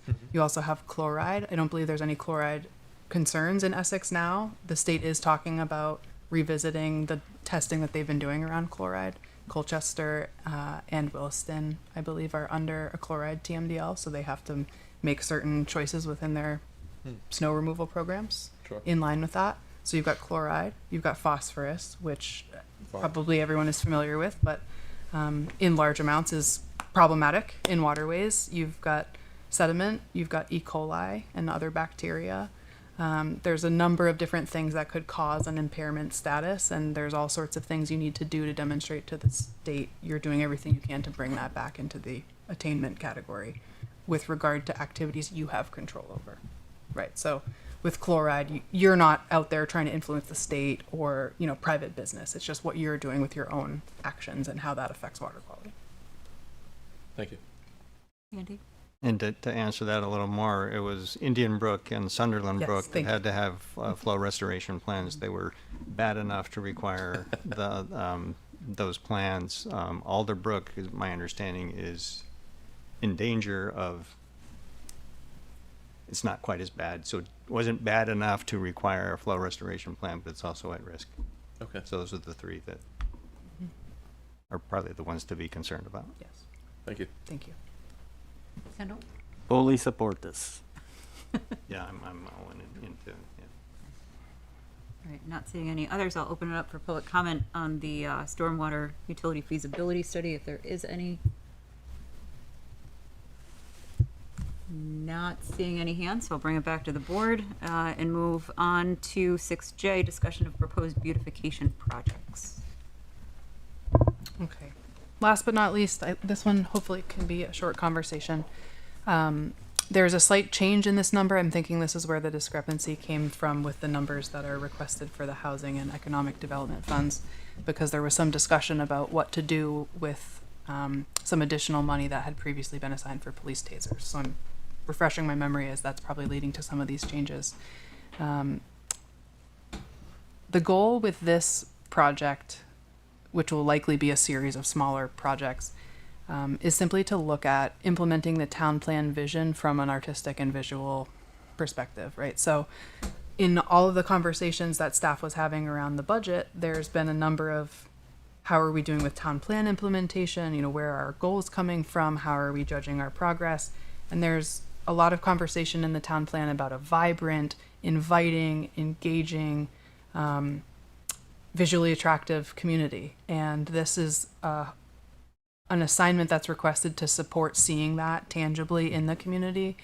What this will look like, I can't answer, but the hope would be to engage stakeholders, and you know, that would include the public, it would include commissions, it would include town staff, users of our programs, or other folks who visit our facilities that could potentially be considered for a project. Get input on what folks would like to see, try to work with local artists to make that happen, whether that's through the Artist League or whether that's through folks who just have an artistic tendency themselves. But get group input, make some group recommendations about where to spend that money, and hopefully make improvements that just add a little bit of beauty here and there around the community in small ways. So. Ethan? I think this is good, but I think that the Historical Society building has been missing roof tiles for over 3.5 months. I can see the nail heads, so I'm for sure that the roof's leaking. I'm just curious if we could use some of that money to fix that roof. Sure. So a little bit later on the fund balance assignments, there is money for Powell Museum. It's not for the roof, but it's for cosmetic repairs because there are structural monies in the capital fund for the Powell Museum. So I don't think we need to fund that through fund balance because it's funded through capital, but we can talk more about whether that's appropriate.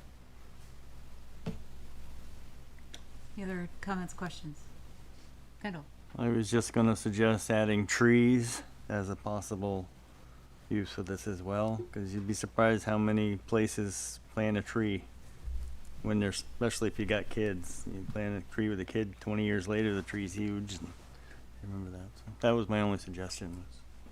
Just for do you mean like landscaping as an amenity? Is that kind or of a specific okay. tree? Sure. You know, dedicate a tree, something like that. I mean, that's one of the most significant things you can do to improve the whole aesthetics of a town. Is if you look at some of the pictures of the old towns where now they don't have any trees. So that was just a suggestion to add that as an option. Not seeing any other input from the select board, I'll open it up to members of the public on beautification.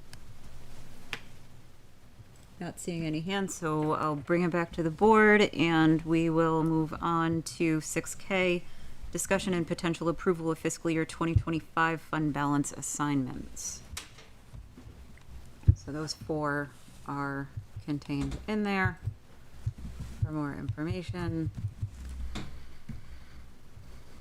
Yeah, so I'm happy to speak to the broader, discretionary fund balance assignments. I'd ask Dan to maybe do a top-down overview of the fund balance assignment memo that we have, if you could. Okay, just, yeah, just sure. where we land. Yeah, in comparison to where we were at the prior meeting, there's only been a couple of changes. One is a reduction in the assignment for body cameras and taser equipment because of the potential bid that we have for taser equipment. We received a lower expense quote for that by $2,166. Just through going through the audit draft, there was a little $2 change overall in the fund balance. And so the only other change to the potential assignments here are an increase to the beautification project that we were just speaking about for $2,164 in that range. All of the other information within this memo matches the prior memo from 3 weeks ago. And I just want to confirm that the $37,500 is the correct number. So I'm sure that's my mistake, and I apologize. Board questions, comments, Shannon? Two questions. The Susie Wilson traffic signal upgrades, when you look at on the supplemental documentation, the fund balance candidate list document, where it has that spreadsheet, which I appreciate, that was really easy to follow on different things. Mm-hmm.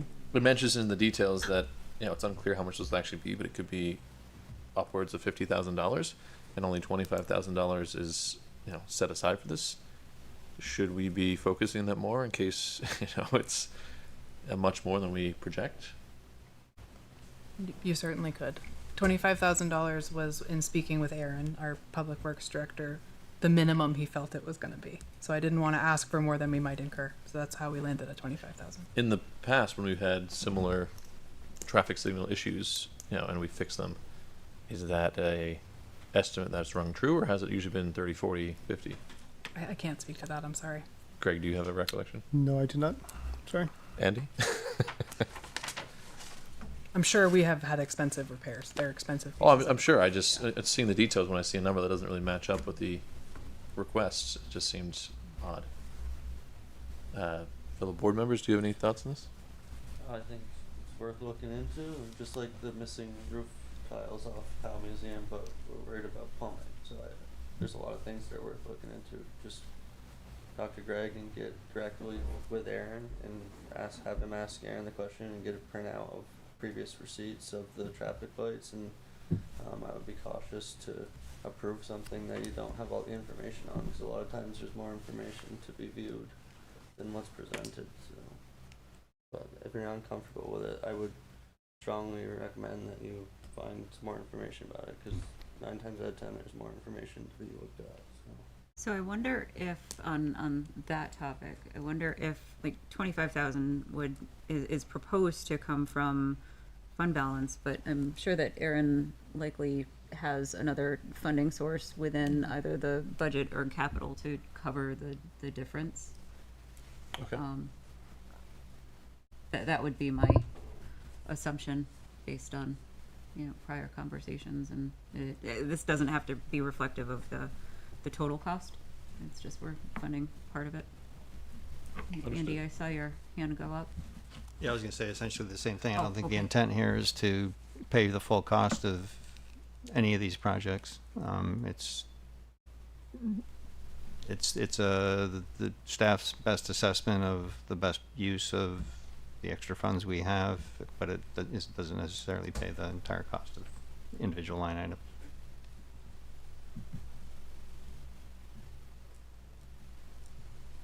Any other questions, comments?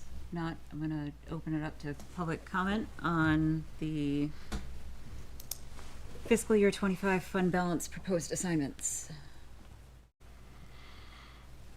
Ken, go ahead.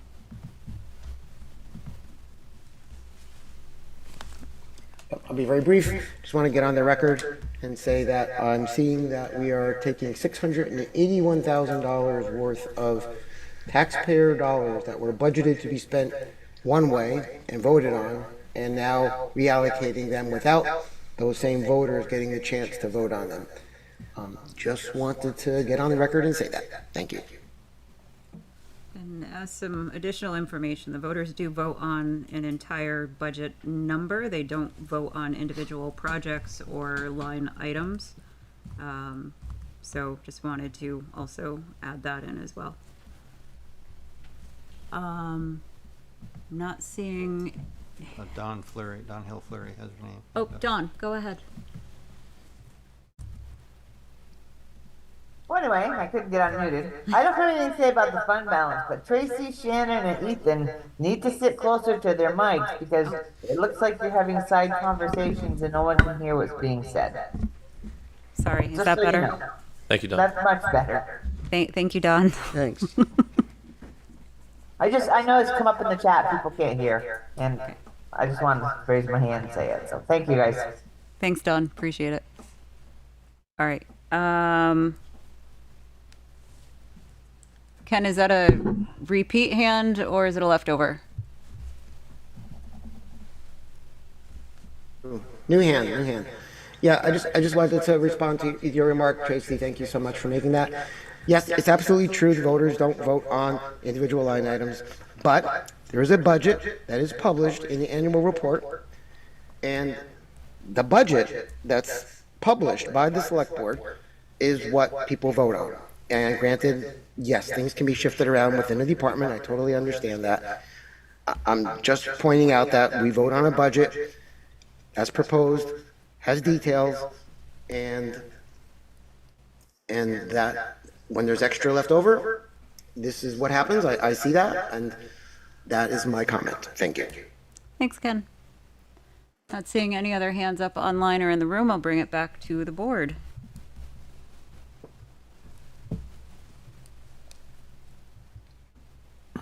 Andy. I make the motion that the select board approve fund balance assignments for the fiscal year 2025 general fund as recommended by staff. Thank you. Andy, is there a second? I'll second that. Thank you, Kendall. Kendall. I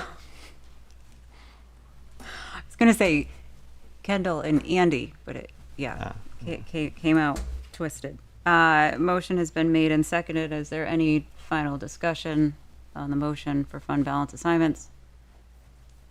Seeing I was just giggling because I was thinking candy. Candy. My brain With a isn't K, yeah. braining right now. All those in favor, please signify by saying aye. Aye. Aye. Opposed, nay. Nay. Motion carries 4-1. Which brings us to continued discussion, potential approval of March 26 ballot language regarding 8090 Upper Main Street. Thank you, Dan. Thanks, Dan.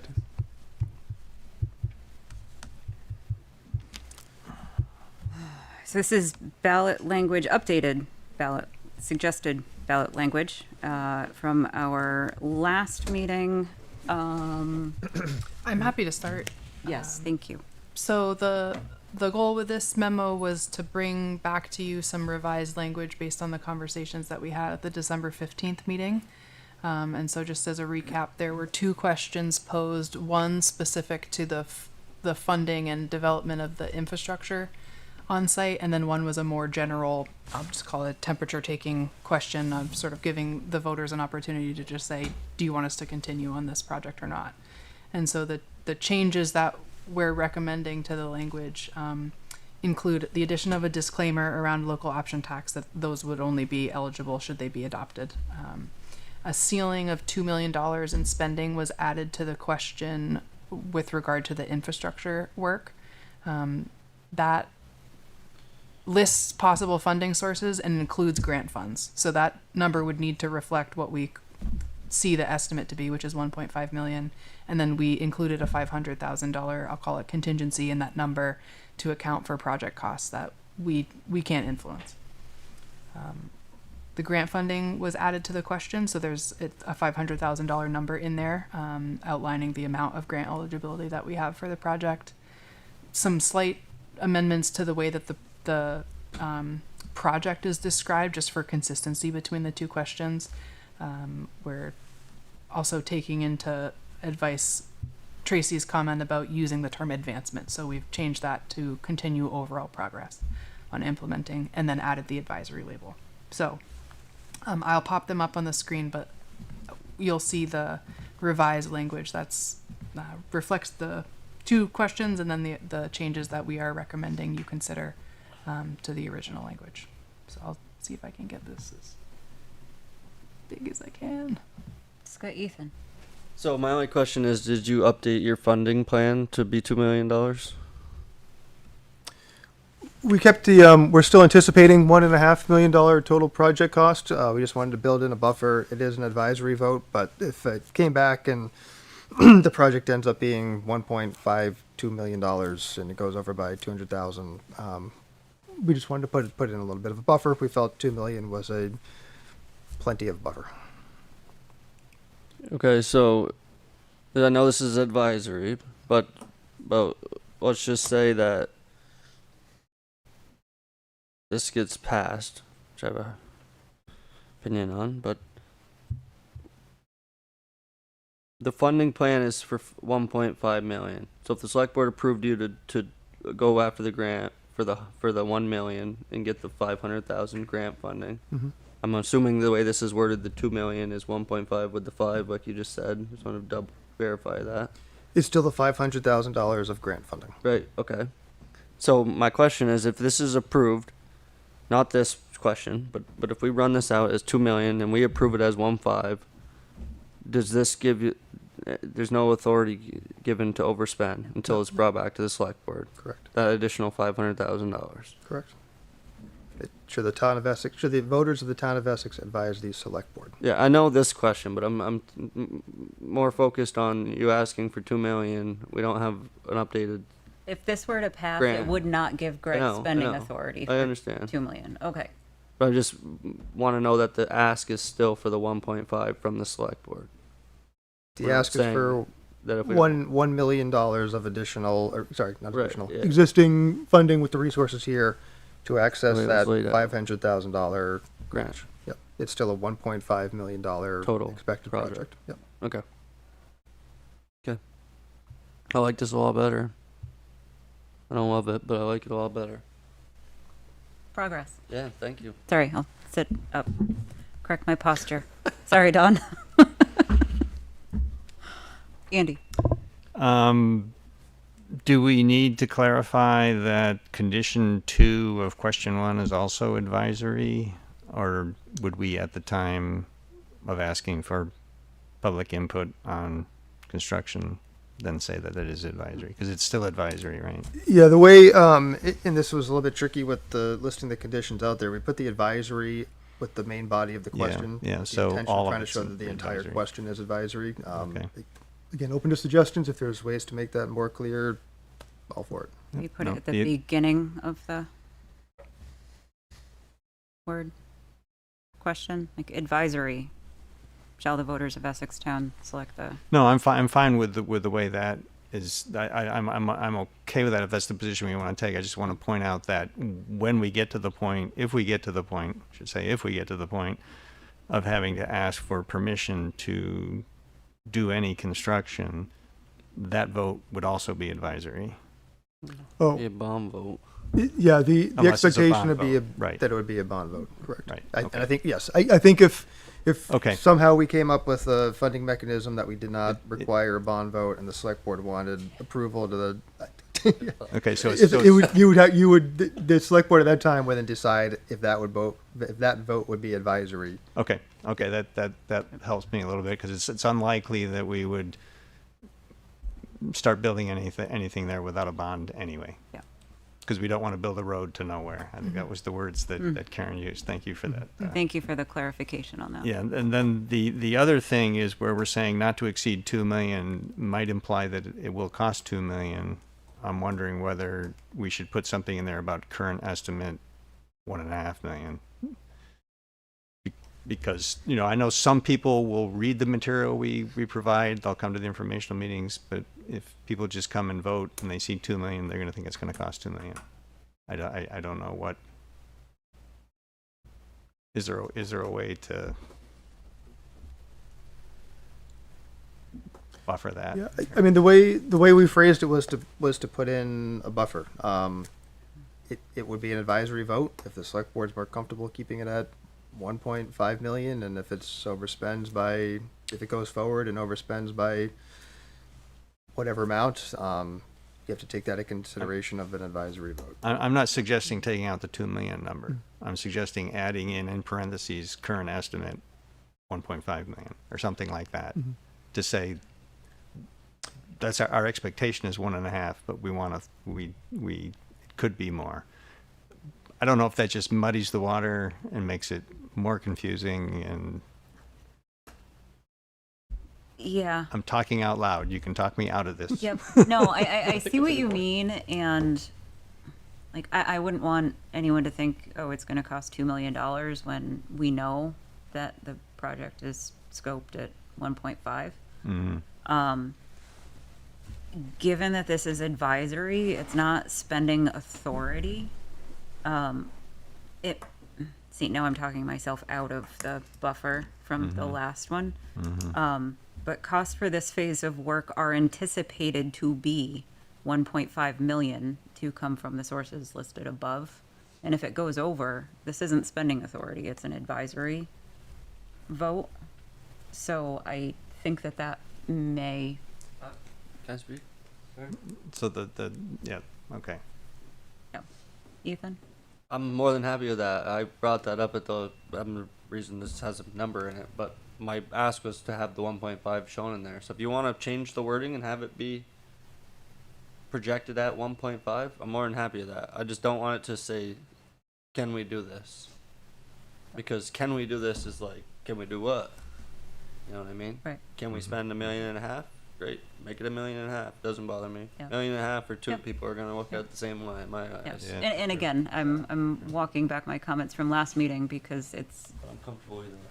Saying advisory, it's not spending authority, not voting on an actual number to give that spending authority. It's advisory. The select board can allocate those funds over 1.5 million if it comes in at 1.52. Yeah. Shannon? Are you guys done with that topic? 'Cause I want to move on to a different thing. I'm good. Because I think that was a very good point you made. Obviously, I'm a little late to the party because I missed last meeting, but I don't know that we need the second question. I feel like nearly every single word in the second question is included in this first question. And it really just, quite honestly, my personal reading is just like, I love that it's so specific and detailed and different things. If people say yes to question 1 and then no to question 2, that's wild because they're going to think they're voting on the same exact thing, which, honestly, you are. You're asking, can we progress and can we do the specific answer, this question, or this task, if you may. If anything, if we need both questions, it should be question 2 should be question 1 and question 1 should be question 2 because it's, do you want us to move forward? Do you want us to do this? Yes. And the general feeling was that some of the comments recently were yes, but not now. So I think taking a temperature read of, is the community even interested in this at all, by asking that generalized question. Last meeting I made the comment that public comment and support in the beginning was, my words, my opinion was strong, from what I saw, from what I heard. In recent months, that seems to have waned. So asking the question point blank, are you even still interested in this?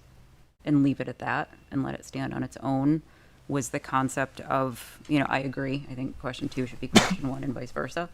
But that was the overarching concept behind that high level question. That's fair. Quite honestly, I think it's great that we, after having discussed, the grant and the opportunities and all that passionate discussion we had about the project as a whole, having these details laid out and getting voter approval or unapproval is important. But at the same point, with one of these questions, if it's not unanimously passed yes or unanimously passed no, it's going to be a very strange situation. Where we could literally have them saying, no, I don't want you to move forward, but yes, you can spend 1.5 for a study. That's a good point. So I personally would love to see them combined. into one question about this project. I don't know that, again, it's just my opinion, and you know, at the very least, 2 should be 1 and 1 should be 2. But at the same point, I don't know that we need 2 questions on this one project. Ethan? So, I'm not gonna take all the credit, but I'm probably the reason for the second question, because in my mind is, sorry, I gotta speak in my microphone, but in my mind, Sorry, Don. I'm we're at the moment of the grant. We're got an extension. We're good to continue for the grant, but we need to make a decision. We need to put forth taxpayer dollars to this project. So we're asking the question, should we do that? And if people say no to that, I want to know, do we continue to waste, sorry to say waste, should we continue to spend any amount of money on this project the rest of the year? Do they continue to put time into it? Does our development, all these other departments, does the departments continue to put time into this project? And if the community says no to both questions, it's pretty clear that we need to stop, refocus on what we have, and take care of our normal business without running down this path that folks are not interested in working on, because it hasn't gone to any public vote since its start. So this is our feeler of, do they want us using their tax dollars towards this project in any capacity? Are they interested? Sure. But what happens when they say yes to the first question on here, that they want to spend up to $2 million, and no, I don't want you to do anything else on this project? I will buy you the nicest steak dinner you've ever had, because that's not going to happen. If that gets voted, if the question 1 gets voted, you can change the questions. I'm all in favor of changing the questions, but I'm just saying the way it's listed right now, if question 1 gets voted no, or yes rather, there's no way that question 2 gets voted no, because the same people are going to be voting yes and no on both of those questions. I mean, there's a rational reason They're not people would gonna- say, yeah, I want you to work on this, but that seems a little too rich for my blood.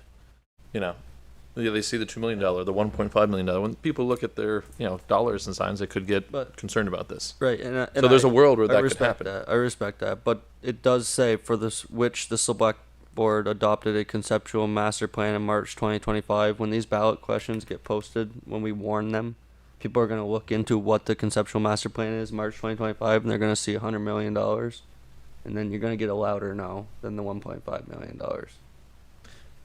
Hopefully. I mean, we only had Maybe 1,000 I'm people wrong. come out to vote last time. I can't see the so. future, but I can switch them around. I can change the 2 to 1.5, switch the questions around, but I'm really hopeful that the board can come together and ask both questions.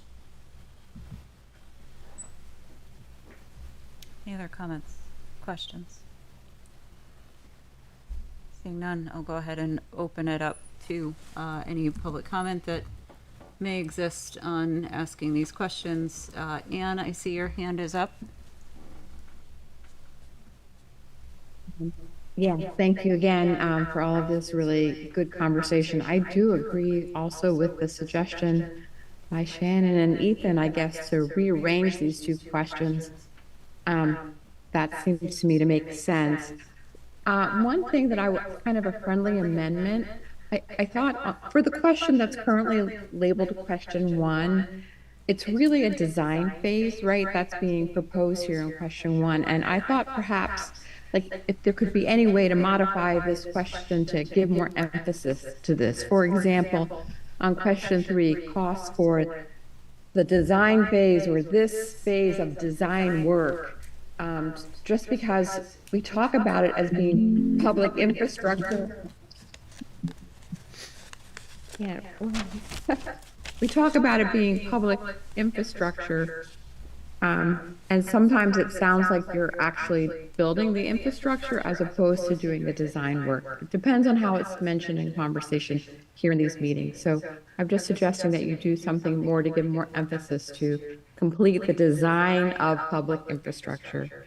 And I think, the comment that was made by, I'm not sure who just made it, but about the $100 million price tag. This is a question that I actually don't, I'm not like for or against this at this point, but I asked the question over and over again, exactly what that $100 million price tag is. And I would encourage you all to really line that out in a way that is, that's clear, so that people really understand what they're getting for that 100 million, because I look at the $22.5 million build out in South Burlington, which works to be about $1,000 per resident. And it's hard to understand. And I literally just don't know, right, why it's $100 million. And I understand that there's the time value of money, and if we delay things, it costs more in the future. But why not just do it all in a really short period of time? Because that way it would be cheaper. So there's things that for me just don't make sense. And I hope that sometime soon we can actually see it all lined out. Or maybe it's in the document somewhere and I just need to go find it. So thank you very much. It's getting late. Thanks, Be Ann. quiet. Can you tell her about the conceptual master plan that's published? Yeah, the conceptual master plan is out there from March 2025, and that does include the estimated costs. That doesn't mean that that's what it will cost, but those are the estimated costs. Not seeing any other hands online or in the room, so I'll bring it back to the board. Kendall? I thought that was a good suggestion to maybe add the word work after design. Just so it said design work or some other wordsmithing. I was thinking in bullet point 3, costs for this design phase, and then get rid of work. So it would be cost for this design phase do not exceed 2 million. That way, that's the last thing you read, so people will have design phase. Or say infrastructure design phase. Yeah, That's a good point. Might as well draw them a picture. Huh? Anyone like to? Andy? Yeah, I concur with switching the order of the signs. I'd like to change the wording of the third condition to reflect that the current estimate is $1.5 million. Yeah, emphasizing that it's design. It does say infrastructure design in the first line of the current first question. I don't know if there's a more robust way to say that to make it clear. And I assume that we will have the either a summary or available the conceptual master plan at the time that we're sharing information about what we're actually asking for here. Because 100 million is a little bit of it, more than is actually in there, and town isn't paying all of it. Developers will pay for the phase 4 of it. So there's other nuances in there that when you say 100 million aren't, and don't necessarily need to build a 3-story library. I'm not going on too much about it, but with regard to the questions, there's a couple of wording changes in the order. But I still struggle with whether we need both, even so. But I don't know. Ethan. Just a quick technical question, but I see you want recommendation with or without amendments. Can we have this amended and brought back on the 26th? Is that within the timeline? Okay, because I would be more comfortable seeing it and then approving it. Yep. Does this, sorry, Yep, Jen. does this need 2 approvals or can it just do 1? Just one. Great. And there's a lot of other ballot stuff that'll be on the agenda item for you all on the 26th. Sorry. Do you mind if I just clarify the changes you'd like to see? So Sure. it sounds like we'd like to switch the order of the questions. We'd like to add in language around a current estimate of cost being 1.5 million, and then add design and potentially even take out some of the language that's in there. Instead of phase of work, say something like infrastructure design phase. Was there other edits that I missed? Switching Switching them around. Yeah. Yep. No questions. Yep. Yeah. Great. I think Thank you. that's it. Okay. So no action on that item. Moving forward to 6M, continued discussion and potential approval of language on the March 2026 town meeting ballot on local option tax.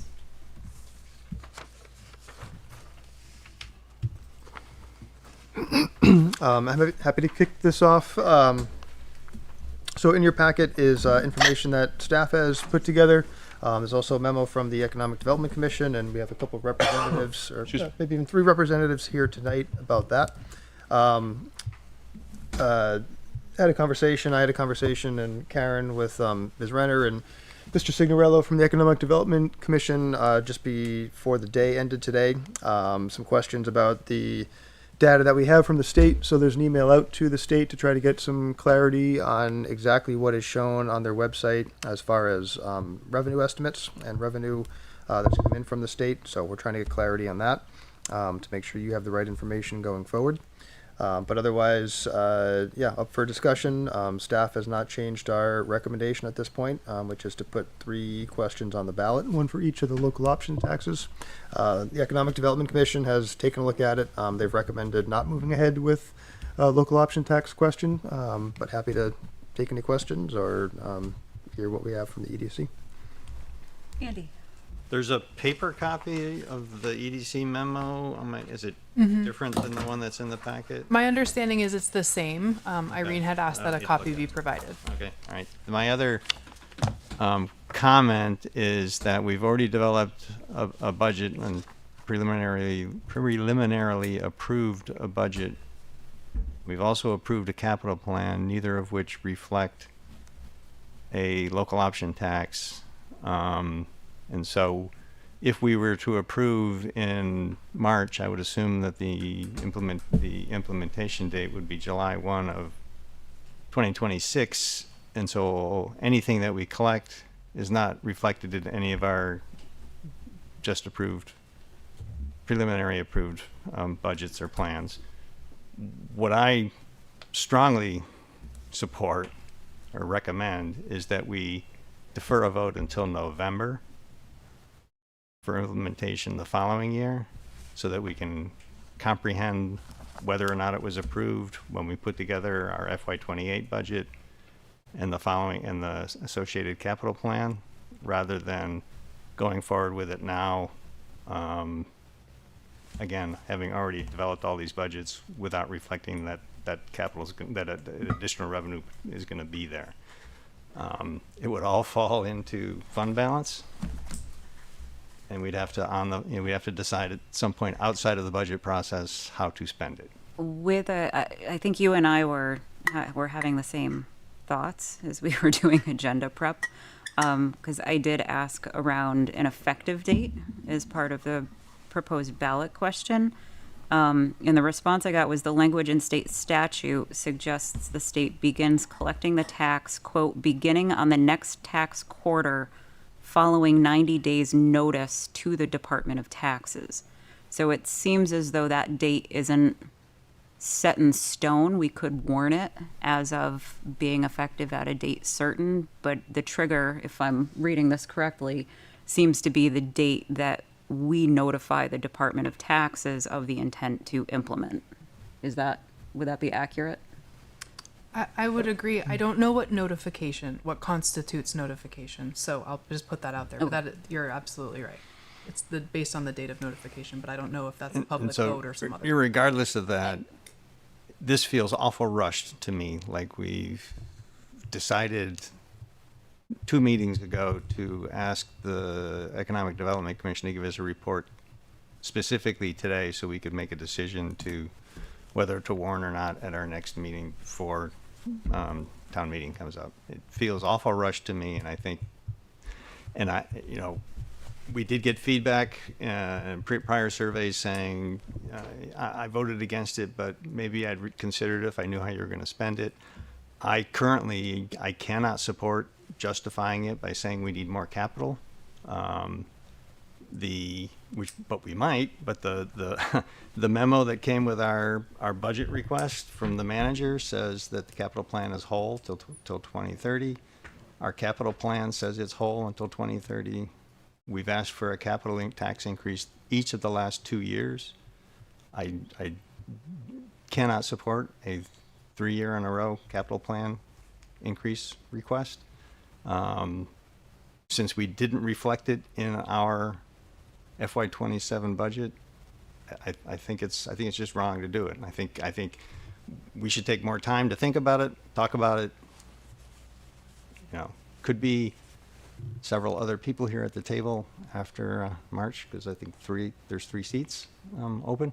And so I think it would be a better idea to have that select board decide whether to have the vote in November. It's a midterm election. I understand. Maybe it's I don't know if midterm elections and have more or less participation than town meeting. You know, we could run into that argument. I know if you put votes in weird times, people might complain, but it's not really a weird time. It's a midterm, but state elections will be happening. Maybe we can get it on the state ballot so we don't have to pay for our own ballot. I don't know how that if that works. Yeah, we don't have that answer yet. Sorry. But anyway, I'm going on. I'd rather wait till November. Thank you, Andy. Any other, Ethan? I'd rather not do it at all, but I like the November thing because, like Andy's point, we don't make decisions for future select boards, so that takes it off the list for now. Just going down the line. Sure. I think Andy raised a good point.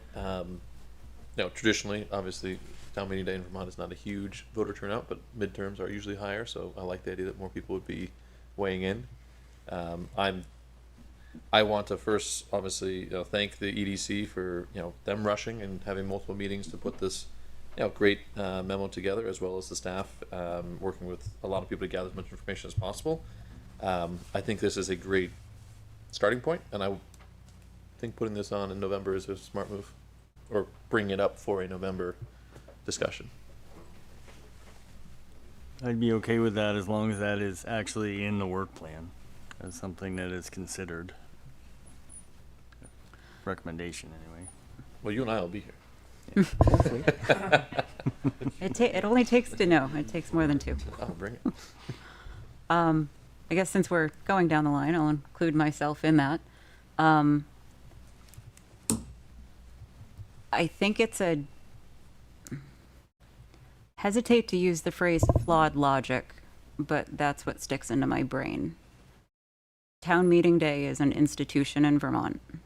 We're voting on a $17+ million municipal budget, and I would argue that municipal funds, services, and activities impact our local community much more than the national stage when we're talking about budgets. I don't agree that we should hold off the business of the town to a time when we think we're going to get higher voter turnout. When folks know when town meeting day is, they can go, they can cast their ballot, just like we ask them to every other year. There are a number of other items on the ballot this year. There's a citizen-led petition to ask about the number of seats on our own development review board. I don't think that we should apply the same logic. I don't think that we would apply the same logic to a citizen-led petition to put a ballot item on the March ballot and say, no, wait until November, because you'll have a broader swath of the community that would weigh in.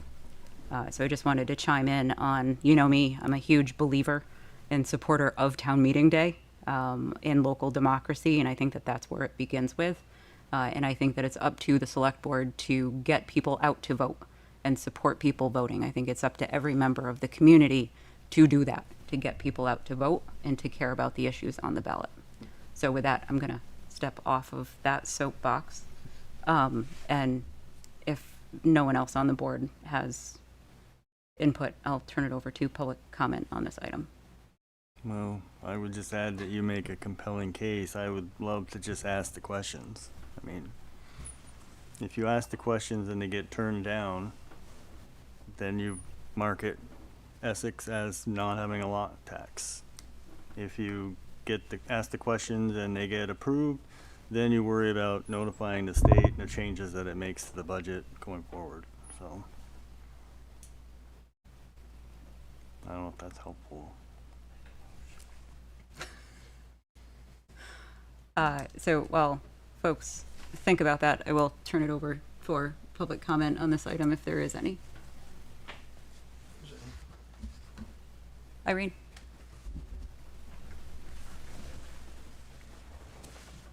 Good evening, everyone. Irene Renner.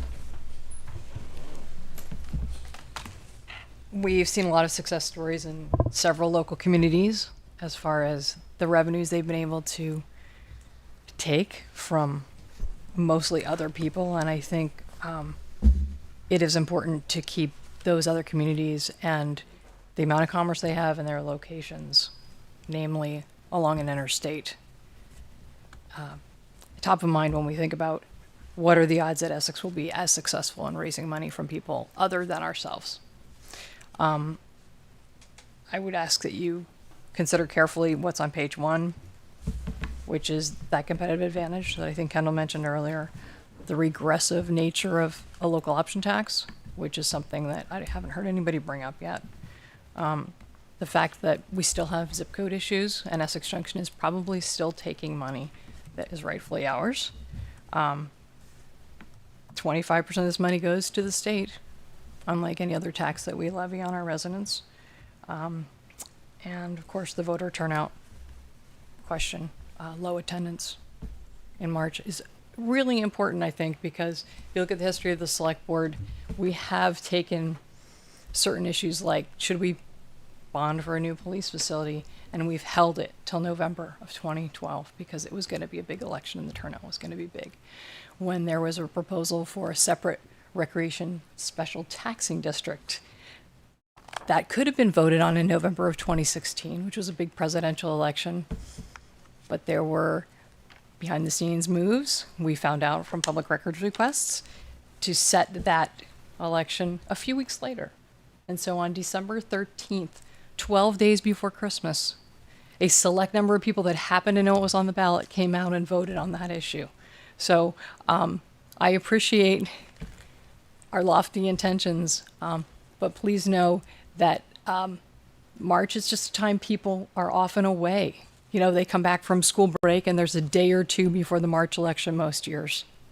And a lot of snowbirds are still not back yet. So I'm a huge believer in local government, otherwise I wouldn't have spent 20 years in it. But I do want to really be clear that I think having more people have more time to understand the issues, such as waiting till November, would be my preference.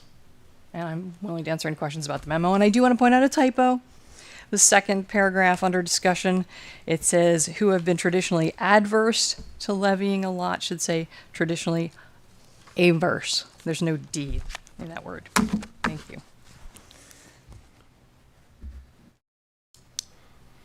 I just want to say that I did call it a regressive tax at the last meeting. I just didn't Oh, feel thank like you. going down the... Okay, thanks. I want to play my trumpet today. Okay. I just quiet and said I don't support it.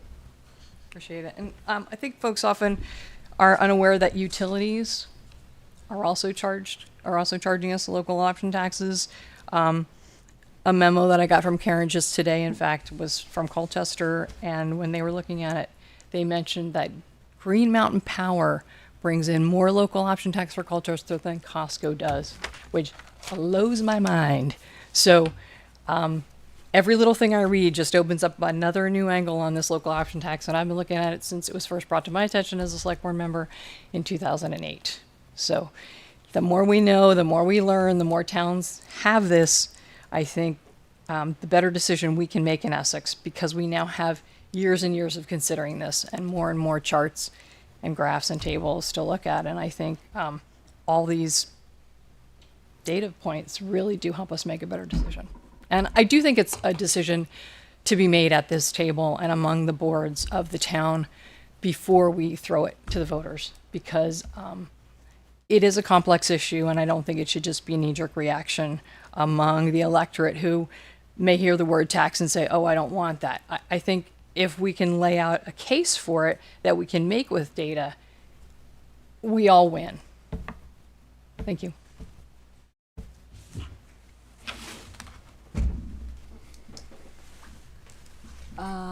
Ken.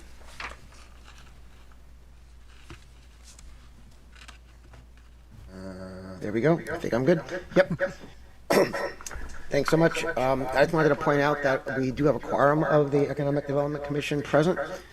And I just wanted to point that out. If you have any questions that relate to the commission as a whole, we can actually answer them. Secondly, the one thing that surprised me was the reminder that utilities are charged sales tax and therefore local option tax if you have one. Well, you do realize that all utility bills are for residents. So that particular component, and in the case of Colchester, I just wonder, they actually estimated that they were bringing in revenue from outside quite significant in the 80% range. I wonder if the analysis that they did took that into account. It's remarkable to think about the fact that utilities might be the largest contributor, and therefore that's totally regressive, borne by local businesses and residents, and truly problematic in that regard. And yes, we worked pretty hard on this memo. We took your request quite seriously, and if you have any questions, please ask us. We're ready. Tracy, can I offer? So, thank you, Irene and Ken, for pointing out the information we just received from Colchester today that I passed on to them. I wasn't able to include it in the packet, but what I learned through that memo is, if you recall the location of Green Mountain Power, it's on Acorn Lane in Colchester. So they're recording sales of all their utility consumption in Colchester, and that's leading to that number. So it's not that our residents wouldn't be affected by that number, but that is leading to a outlier for how that affects Colchester. So where do those collected funds go? To Colchester? In terms of the lot revenue? Yeah. I mean, the 1% of that figure goes to the town. The sales are recorded in Colchester because that's where their business. But the utilities are delivered in other municipalities. That's wow. I don't know. I'm more than happy to share the information that we receive so everyone has it. Please do, because I want to talk to the but we didn't get it in commissioners time about that. Sure. Because I think that's totally wrong. Yeah, I agree. Sure. I pay $1,000 a month right now on my electric bill. Gotta do more wood stove. It's the barns. I think Ken's hand went back up. So, yeah, Ken, are you speaking for the committee or providing input? I'm going to respond to the comment that Karen Okay. So, now I'm not sure how it is with utilities because it's a service, but when you fill out a tax return as a business in a community, wherever you're located, you must specify how much you sold in each municipality with a local option tax. So I would be totally shocked if Green Mountain Power is not allocating that properly. That's on the tax return. They should be doing that. I think Andy's absolutely right, and I doubt that they're doing what you suggested. Over. Thanks, Ken. So I just will note this memo is from 2014. So it could be that was accurate at the time that it was published from the town, and it has changed since. But that I just wanted to add some context to why that would be the case in Colchester, but would not be the case in Essex. Thank you. Good context. MSS. Margaret Smith, I think.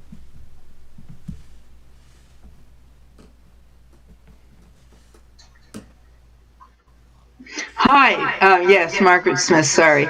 I'm concerned that maybe I've been paying local option tax to Green Mountain Power, and I'm curious to find out how. So, reinforcing the whole zip code issue, because every time I order a package or get a package, they're very confused about where I live. So the zip code is a problem, and people may be paying local option taxes to Essex Junction, because that's what their zip code says, without being aware of it. So thank you. Thanks, Margaret. Lorraine.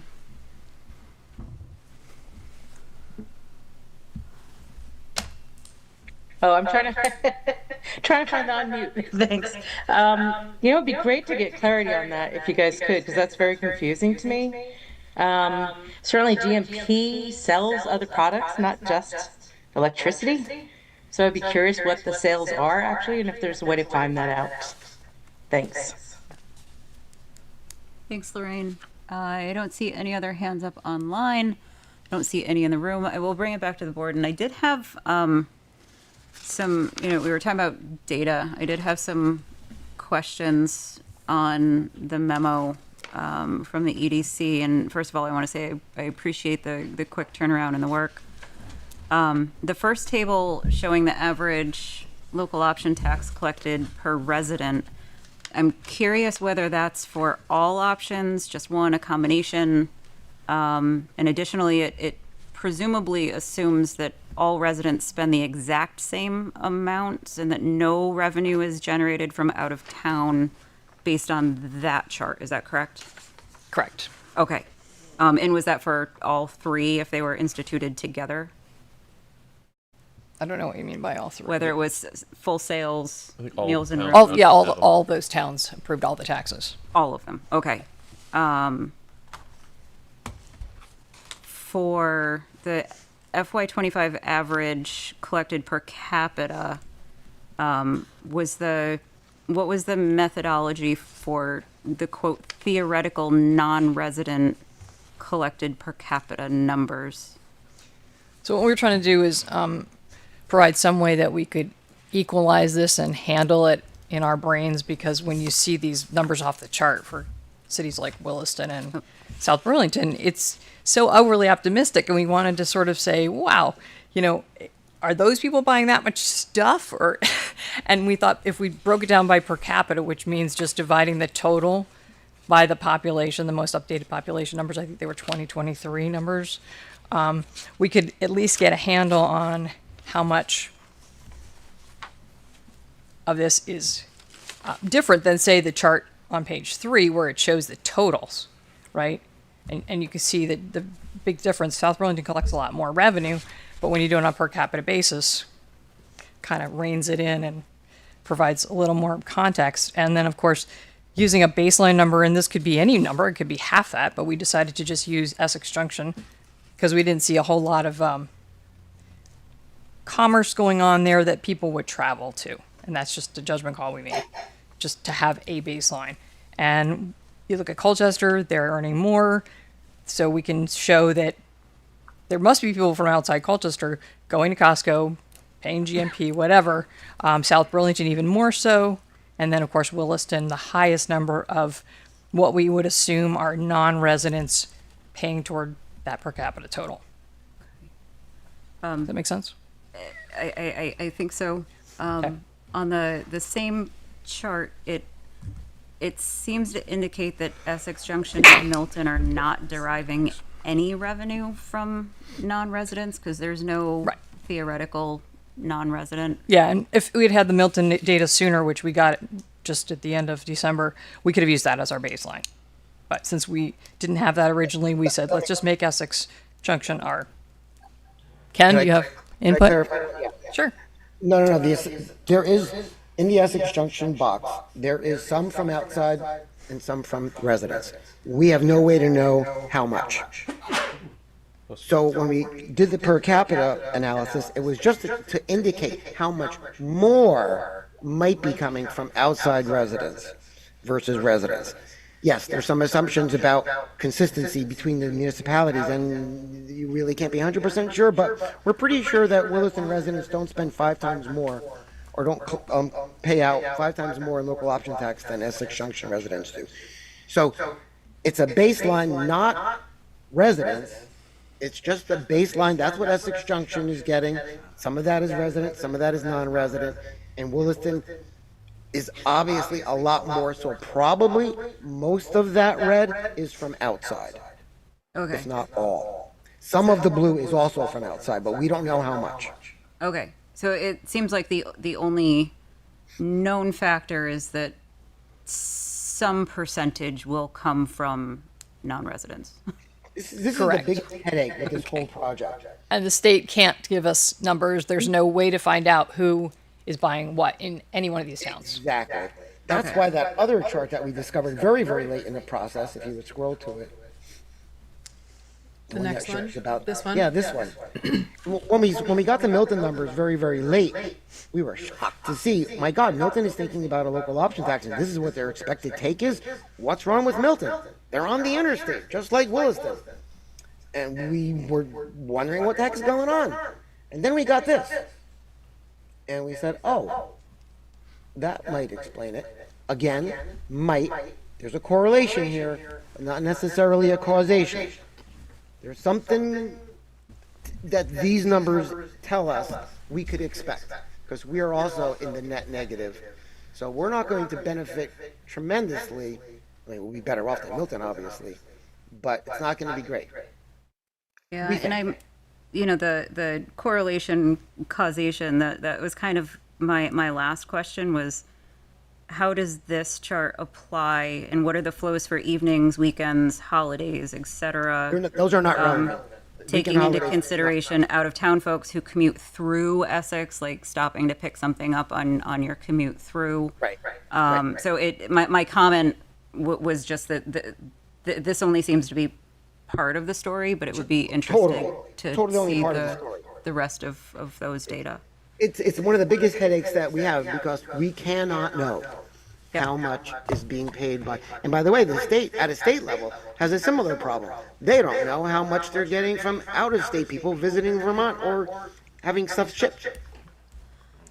The other, just because we seem to be just having a general discussion on local option tax. The more you know.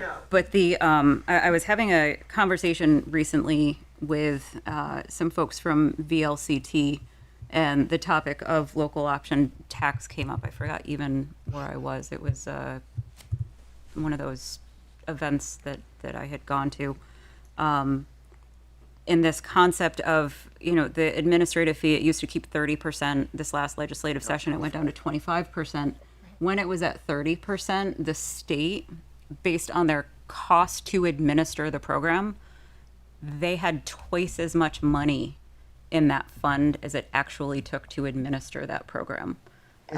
So I get the sense that there will be some efforts to further reduce that percentage that the state keeps for administration of this program. But just as an added, hey, did you know? That could explain why Burlington went their own way on a number of their consumption-based taxes. They have their own tax department. They charge a tax 9% on short-term rentals, for example. They do that themselves. Yep. So I'm going to bring it back to the board. Does anybody want to make a motion? Do you still want to think about it, and this can come back at a future? Lorraine, go ahead. Thank you, Chair. Just real quick, I should have thought of this because I'm in plumbing. So the GMP, we used to sell a lot of water heaters to GMP, and if they're home office and they have sales at a Colchester, it would be, which costs a lot, they're not cheap, that would rack up sales pretty quickly. So I'm wondering if it's for like their Tesla walls and things like that, which would make a lot of more sense. From my end, my perspective and my bias, being in the contractor world and certainly in housing costs, rising housing costs, one of the benefits for our industry is to go to places that don't have a lot tax, because we can save a lot of money when we make big purchases, and that's a draw to me to come to Lowe's. But anyway, just want to throw that in there from the building housing perspective as well, is try to help keep costs down. Thanks. So without seeing anyone wanting to make a motion, I'm just going to move past this agenda. And actually, I'm sorry, I'm going to be the thorn, but Essex has world-class destinations. And there's a lot of people that come to Essex that don't live in Essex. I just can't pass up the opportunity to ask the town people again. So I would make the motion that we approve the language that staff has selected and put it on the town meeting ballot for 2026. A second. Okay, motion has been made and seconded. Any final discussion? All those in favor, please signify by saying aye. Aye. I'm gonna say aye. All those opposed? Nay. Motion fails 2-3.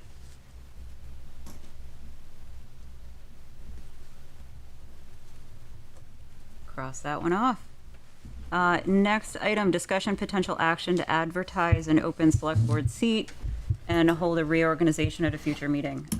So this should come as no surprise. This is my seat.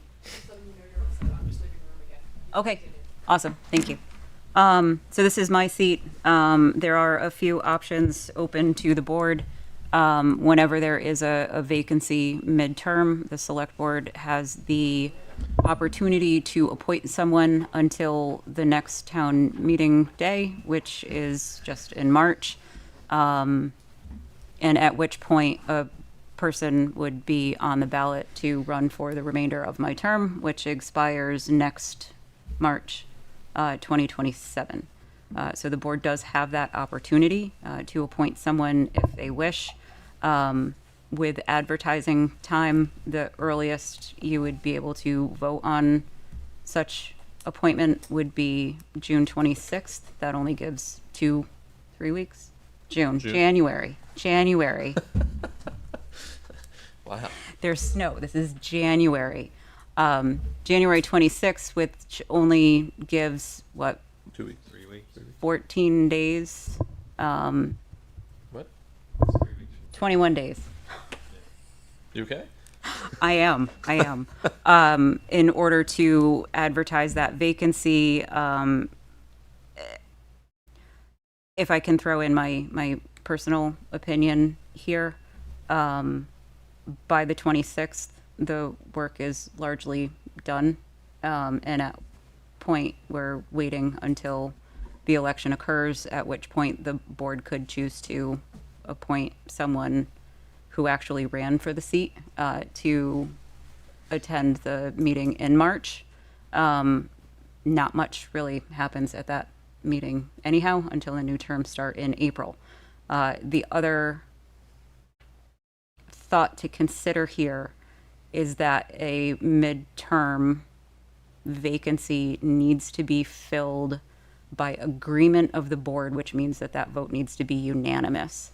So if there is anyone who does not wish to appoint, I would say don't even advertise, because it just takes one person voting no, and you've advertised, you've had someone come in for an interview for not. So just wanted to raise that as a process intricacy in case folks weren't aware of that. But ultimately, it is the board's decision. So. Ethan. Yeah, thank you for your thoughts, because I haven't had a chance to hear your on this. But I was under the same thing. You know, I was thinking we run 4-person board. Kendall would be chair. You would step up as vice chair. The way it's structured but I would say that we would be March 16th would be the first meeting after the election day. No. Seats take effect. April. No, I first in understand that, April. but the first select board meeting after town meeting day? March 16th. Sounds right. March 16th. Okay, I see it in here. That's why I just wanted to make sure that, like, so my question, at any point in time, the select board can decide to appoint a vacancy, or do we have to make a decision at the immediate time of a resignation? Anytime. Anytime. So we can just decide not to do anything. The chair, vice chair goes to chair, clerk goes to vice chair, and then on the meeting of the 16th, you know, we would actually do it probably, well, we wouldn't know until town meeting. So on the meeting of the 16th, we would then decide that we could appoint whoever was elected. Effective immediately. Effective We've immediately. done that before. Okay, and just kind of let them know that that's our plan. And I like that. I was thinking that in my head, and I was happy to hear from you, because I'm, you know, if we can't agree on the budget, then What else do we got? So. Shannon? First off, I want to give my public thank you to you. I'm disappointed we won't be able to serve further together, but I really appreciate everything you've done, and you've been a phenomenal chair. So thank you so much. I've done a lot of thinking on this. We've been in a situation where it was the four of us before, and we ended up having a 2-2 vote, which was a stalemate, or a no vote, or whatever you want to call it. What's the term, Andy? Oh, you need a quorum to pass. Yeah, so it defaulted to a no vote. I recognize that a lot of or maybe all of the budget stuff will be finished by the time this vacancy happens, but at the same point, instances like that could come up, and I don't want to be in a situation where we have that. I think we've wound up in an unusual situation where it could have been avoided if we'd had 5 people. Then there was a clear decision that night, and I would prefer us to use the 3 weeks to advertise that there's this opening, look at the candidates, work as a 4-person board to appoint somebody for I know it's where's the number? 1, 2, 3, 4 meetings, 2 months of being a select person. We can talk in executive session if we get to that point about, do we want that person to be someone who's running, or do we want to give them a leg up, or do we want them to be a person that wouldn't be running? There's a lot of ways we can go about it, but I think that it'd be a disservice to the town if we just left it for a month or 2 months to, get through the rest of the term. I agree with you, and I'm glad to step up to vice chair, and I would assume under the job description you would jump to chair if that's what we decided as a team. That's what we decided. Yeah. I know there's a second part in this about a reorganization. I don't think that reorganization should happen until that first meeting of the new term. I don't think we can just do what our job descriptions say, quite honestly. So that's my 2 cents. But I really do think, obviously I wish we could just clone you and find an apartment in Essex for you or something, but I think it'd be best for us to fill that seat. And I did just check the charter. It does say the remaining members of the board may appoint a person eligible, so it isn't a shall. The board does not have to Did I take say action. shall? No. The question was raised, so I just wanted to double check the charter and get the exact wording. Due diligence. Always. Andy? Oh, a couple of things. Complicating factors that petitions are due on the 26th, which is the same day that we would be having interviews to interview a new candidate, potentially. So it becomes very odd, because if somebody has put in a petition and somebody else has not, the optics could certainly look like we're handpicking a successor, because then that person is an incumbent. I'm totally against, given that's how close we are to town meeting, appointing somebody. I'm sorry, but Well, I'm not. I think you missed the whole clause. I said I didn't want to give someone a leg up. If the petitions are due on the 26th, our meetings after close of business, we're going to know who the petitions are in, and we can look at the pool. And if someone has both put a petition in and then applied for the vacant seat, in my mind, personally, not telling you how you should vote, but I would think I wouldn't want to put my finger in the scale for their election. But if 3 people have put petitions in, and we pick one of them, we've given them a. Well, then we don't. I mean, that's a discussion we could have that night. No. I'm also no. I know we only need one. Because then you've rejected everybody. So then it's totally awkward and weird, and optics are horrible. So no. I mean, the optics are fine if you say, listen, we don't want to put our fingers in the scale, so therefore, if you want to fill this vacancy, we advertise it as such. There's ways to do this that you don't have to, worry about the optics. You could just set the standard to say, listen, we have an opening for 2 months. If someone would like to take us on, we'd love that. If it's the board's decision, and it sounds like 3 of us are in agreement that we wouldn't want to do that and give someone a leg up or pick a successor, quote unquote, we could just say that in the job description or the opening. It's only 2 of us, so it's gonna be 4 without that. No. So, Well, it doesn't matter at the time of appointment. If one of you votes no against any appointment, it doesn't go through. Sorry, Andy, go ahead. speaking of standards, we're very adamant that we advertise committee positions openings for 30 days. And here we would be doing it for 3 weeks, 21 days, which is not the 30 days. So select board seat is more important in my view than any of our committees that we appoint to. And to short circuit our own process in order to just fill a seat, and I think again, the optics are bad. I'm gonna. Okay. All right. Kendall, you've been. No, I've gone around and around with the appointment, and there's just not any way to appoint anybody that short without giving them a leg up. There just isn't. And they still have time to get a petition. If it was, much closer and they didn't have time to get a petition in, you would appoint, but.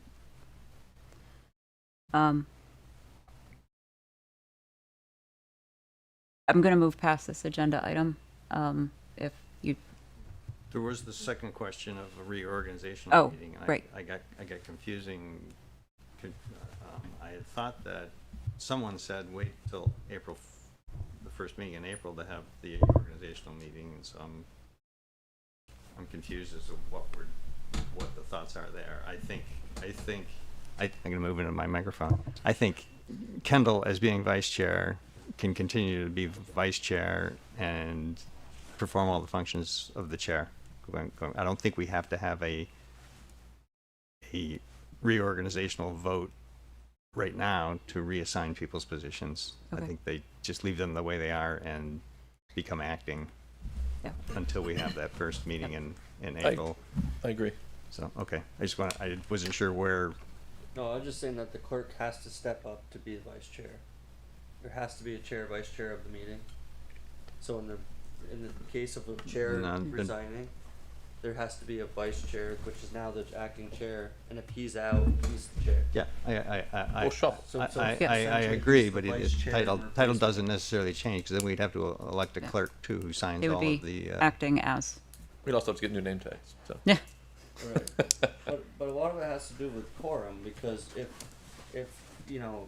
there was so many members or whatever, but if there was still 3 of us, and somebody else resigned, let's say the vice chair resigned, the clerk would step up as vice chair, but it's set up in a way where, those 3 people, the clerk, vice chair, chair, in any way you organize and shake them up, right, and eliminate any of those positions, if it ever got to be where one of those 3 couldn't chair the meeting, there would be no meeting because the other 2 people don't matter. That's the whole purpose of why that's there.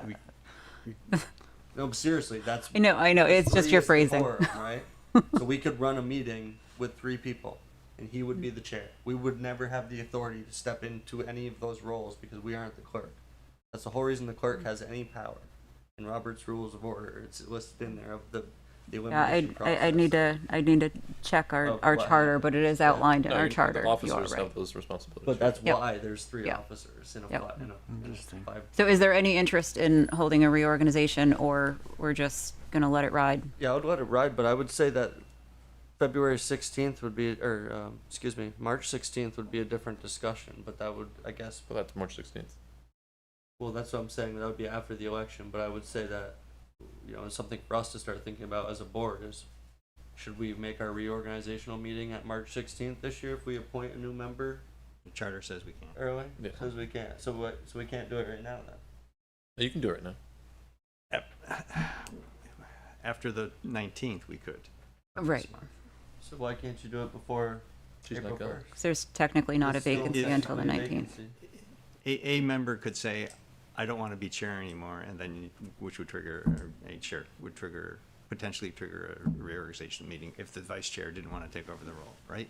You can do whatever you want. So the charter says that the reorganization meeting is that first one in April. So you could hold elections to reorganize the board in March, then you'd have to do it the next meeting on April. Yeah. So I'm not going to be at the March 16th meeting. I know that today. And you're going to be reorganizing the first meeting in April anyway, so why do it 2 meetings in a row? There's no need. Hmm? There's no need. Yeah. All right, so I'm going to move along on this item. I get the... Can I just ask one quick question then? Sure. So if he's not going to be here on the 16th, the three of us we're planning on holding a meeting on the 16th and appointing whoever wins the election? No. That's a decision we have to make at that time. This is the acting board at that time. Yeah. Right. So a lot can happen between now and then. I don't think we should forecast exactly what we're doing the 16th, but I think that's a good plan. well, we should plan on having a meeting. I'm not gonna. We know one of our members isn't going to be there. There's only 3 of us left to make the meeting. If I decide not to come, there's no meeting. If you decide not to come, there's no meeting. Well, if you don't come, there's no meeting. Period. Right. Yeah. So then we just wait till April 1st. Well, that's why we should appoint somebody, but you guys don't want to do that. Perfect. I'll take a vacation. Sounds great. Okay, moving along. Yes. Can we have public comment on this? Sure. That's a valid point. Irene Renner, Thrushling.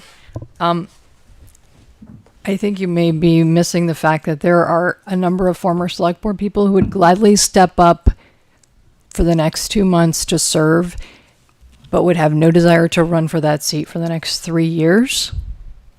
I would suggest putting out the call, give it 2 weeks. Yeah, it's an exception to the 30 days rule that Andy and I helped put in, but there's exceptions in hard times.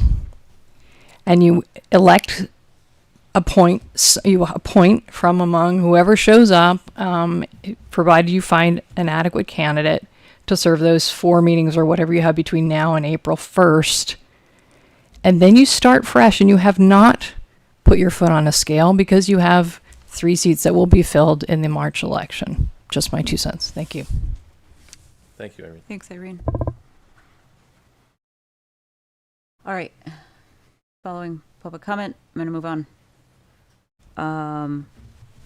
Consider approval of resolution in appreciation of Shirley FitzGerald. Greg, do you have? Yeah, Shirley FitzGerald's worked with the town for nearly 35 years. I think it's 34 years. She had her last day on Friday, January 2nd. I said this sort of about Rob, but Shirley's another one of those people who has just worked behind the scenes and gets no credit, takes no credit, but is instrumental to the town's operations, whether that's completing water sewer final readings, processing water sewer payments. The check warrants that you see in each of your packets, those are put together by Shirley. She's processing all of our accounts payable. She's done a ton for the town. We had a little lunch last Friday and got Shirley to start talking about some of the things she's seen and the experience she's had with the town, which was kind of fun to hear. And she's been a great employee. Wish her well. She's moving on to next phase and bigger and better things. And we wish her well. And for that, Dan has drafted a resolution of appreciation that we hope you will consider. Anyone like to make a motion? I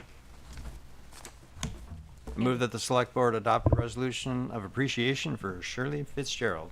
Thank you, Andy. Is there a second? I second. Thank you, Shannon. All those in favor, please signify by saying aye. Aye. Opposed, nay. Motion carries 5-0. Mr. Clerk, would you do the honors? I would be glad to. Resolution in appreciation of Shirley FitzGerald.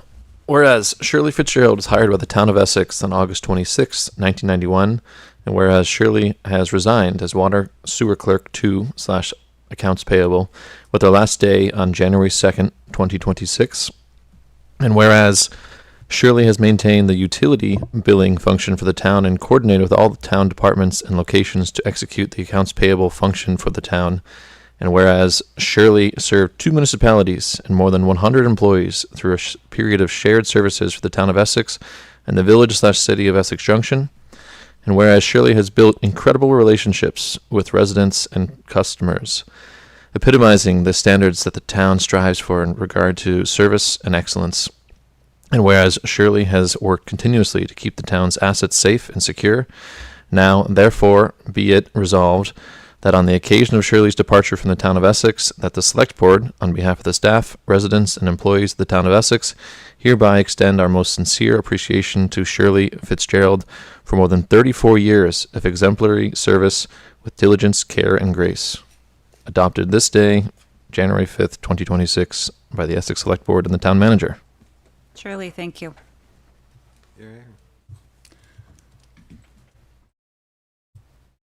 With that item, we have minutes from December 15th that were moved down from the consent agenda.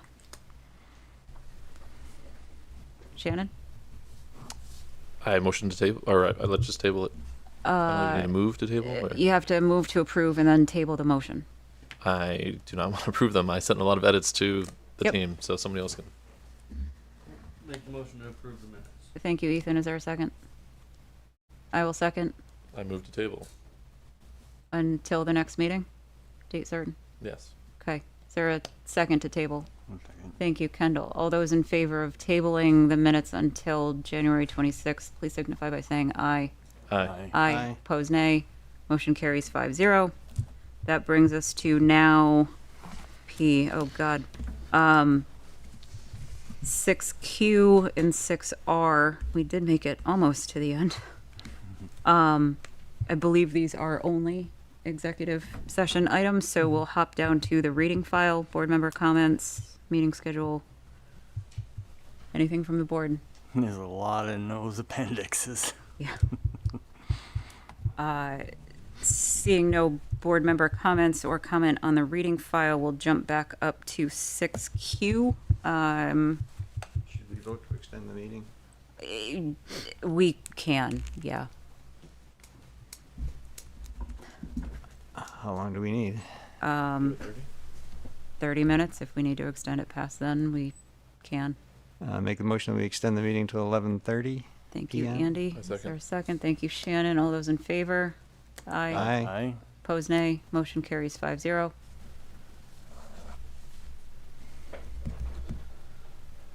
All right, so 6Q, I'm just going to go ahead and make the motion myself. I move that the Select Board enter into executive session to discuss the appointment or employment of or evaluation of a public officer or employee in accordance with 1 VSA Section 313A3 to include the town manager and deputy town manager.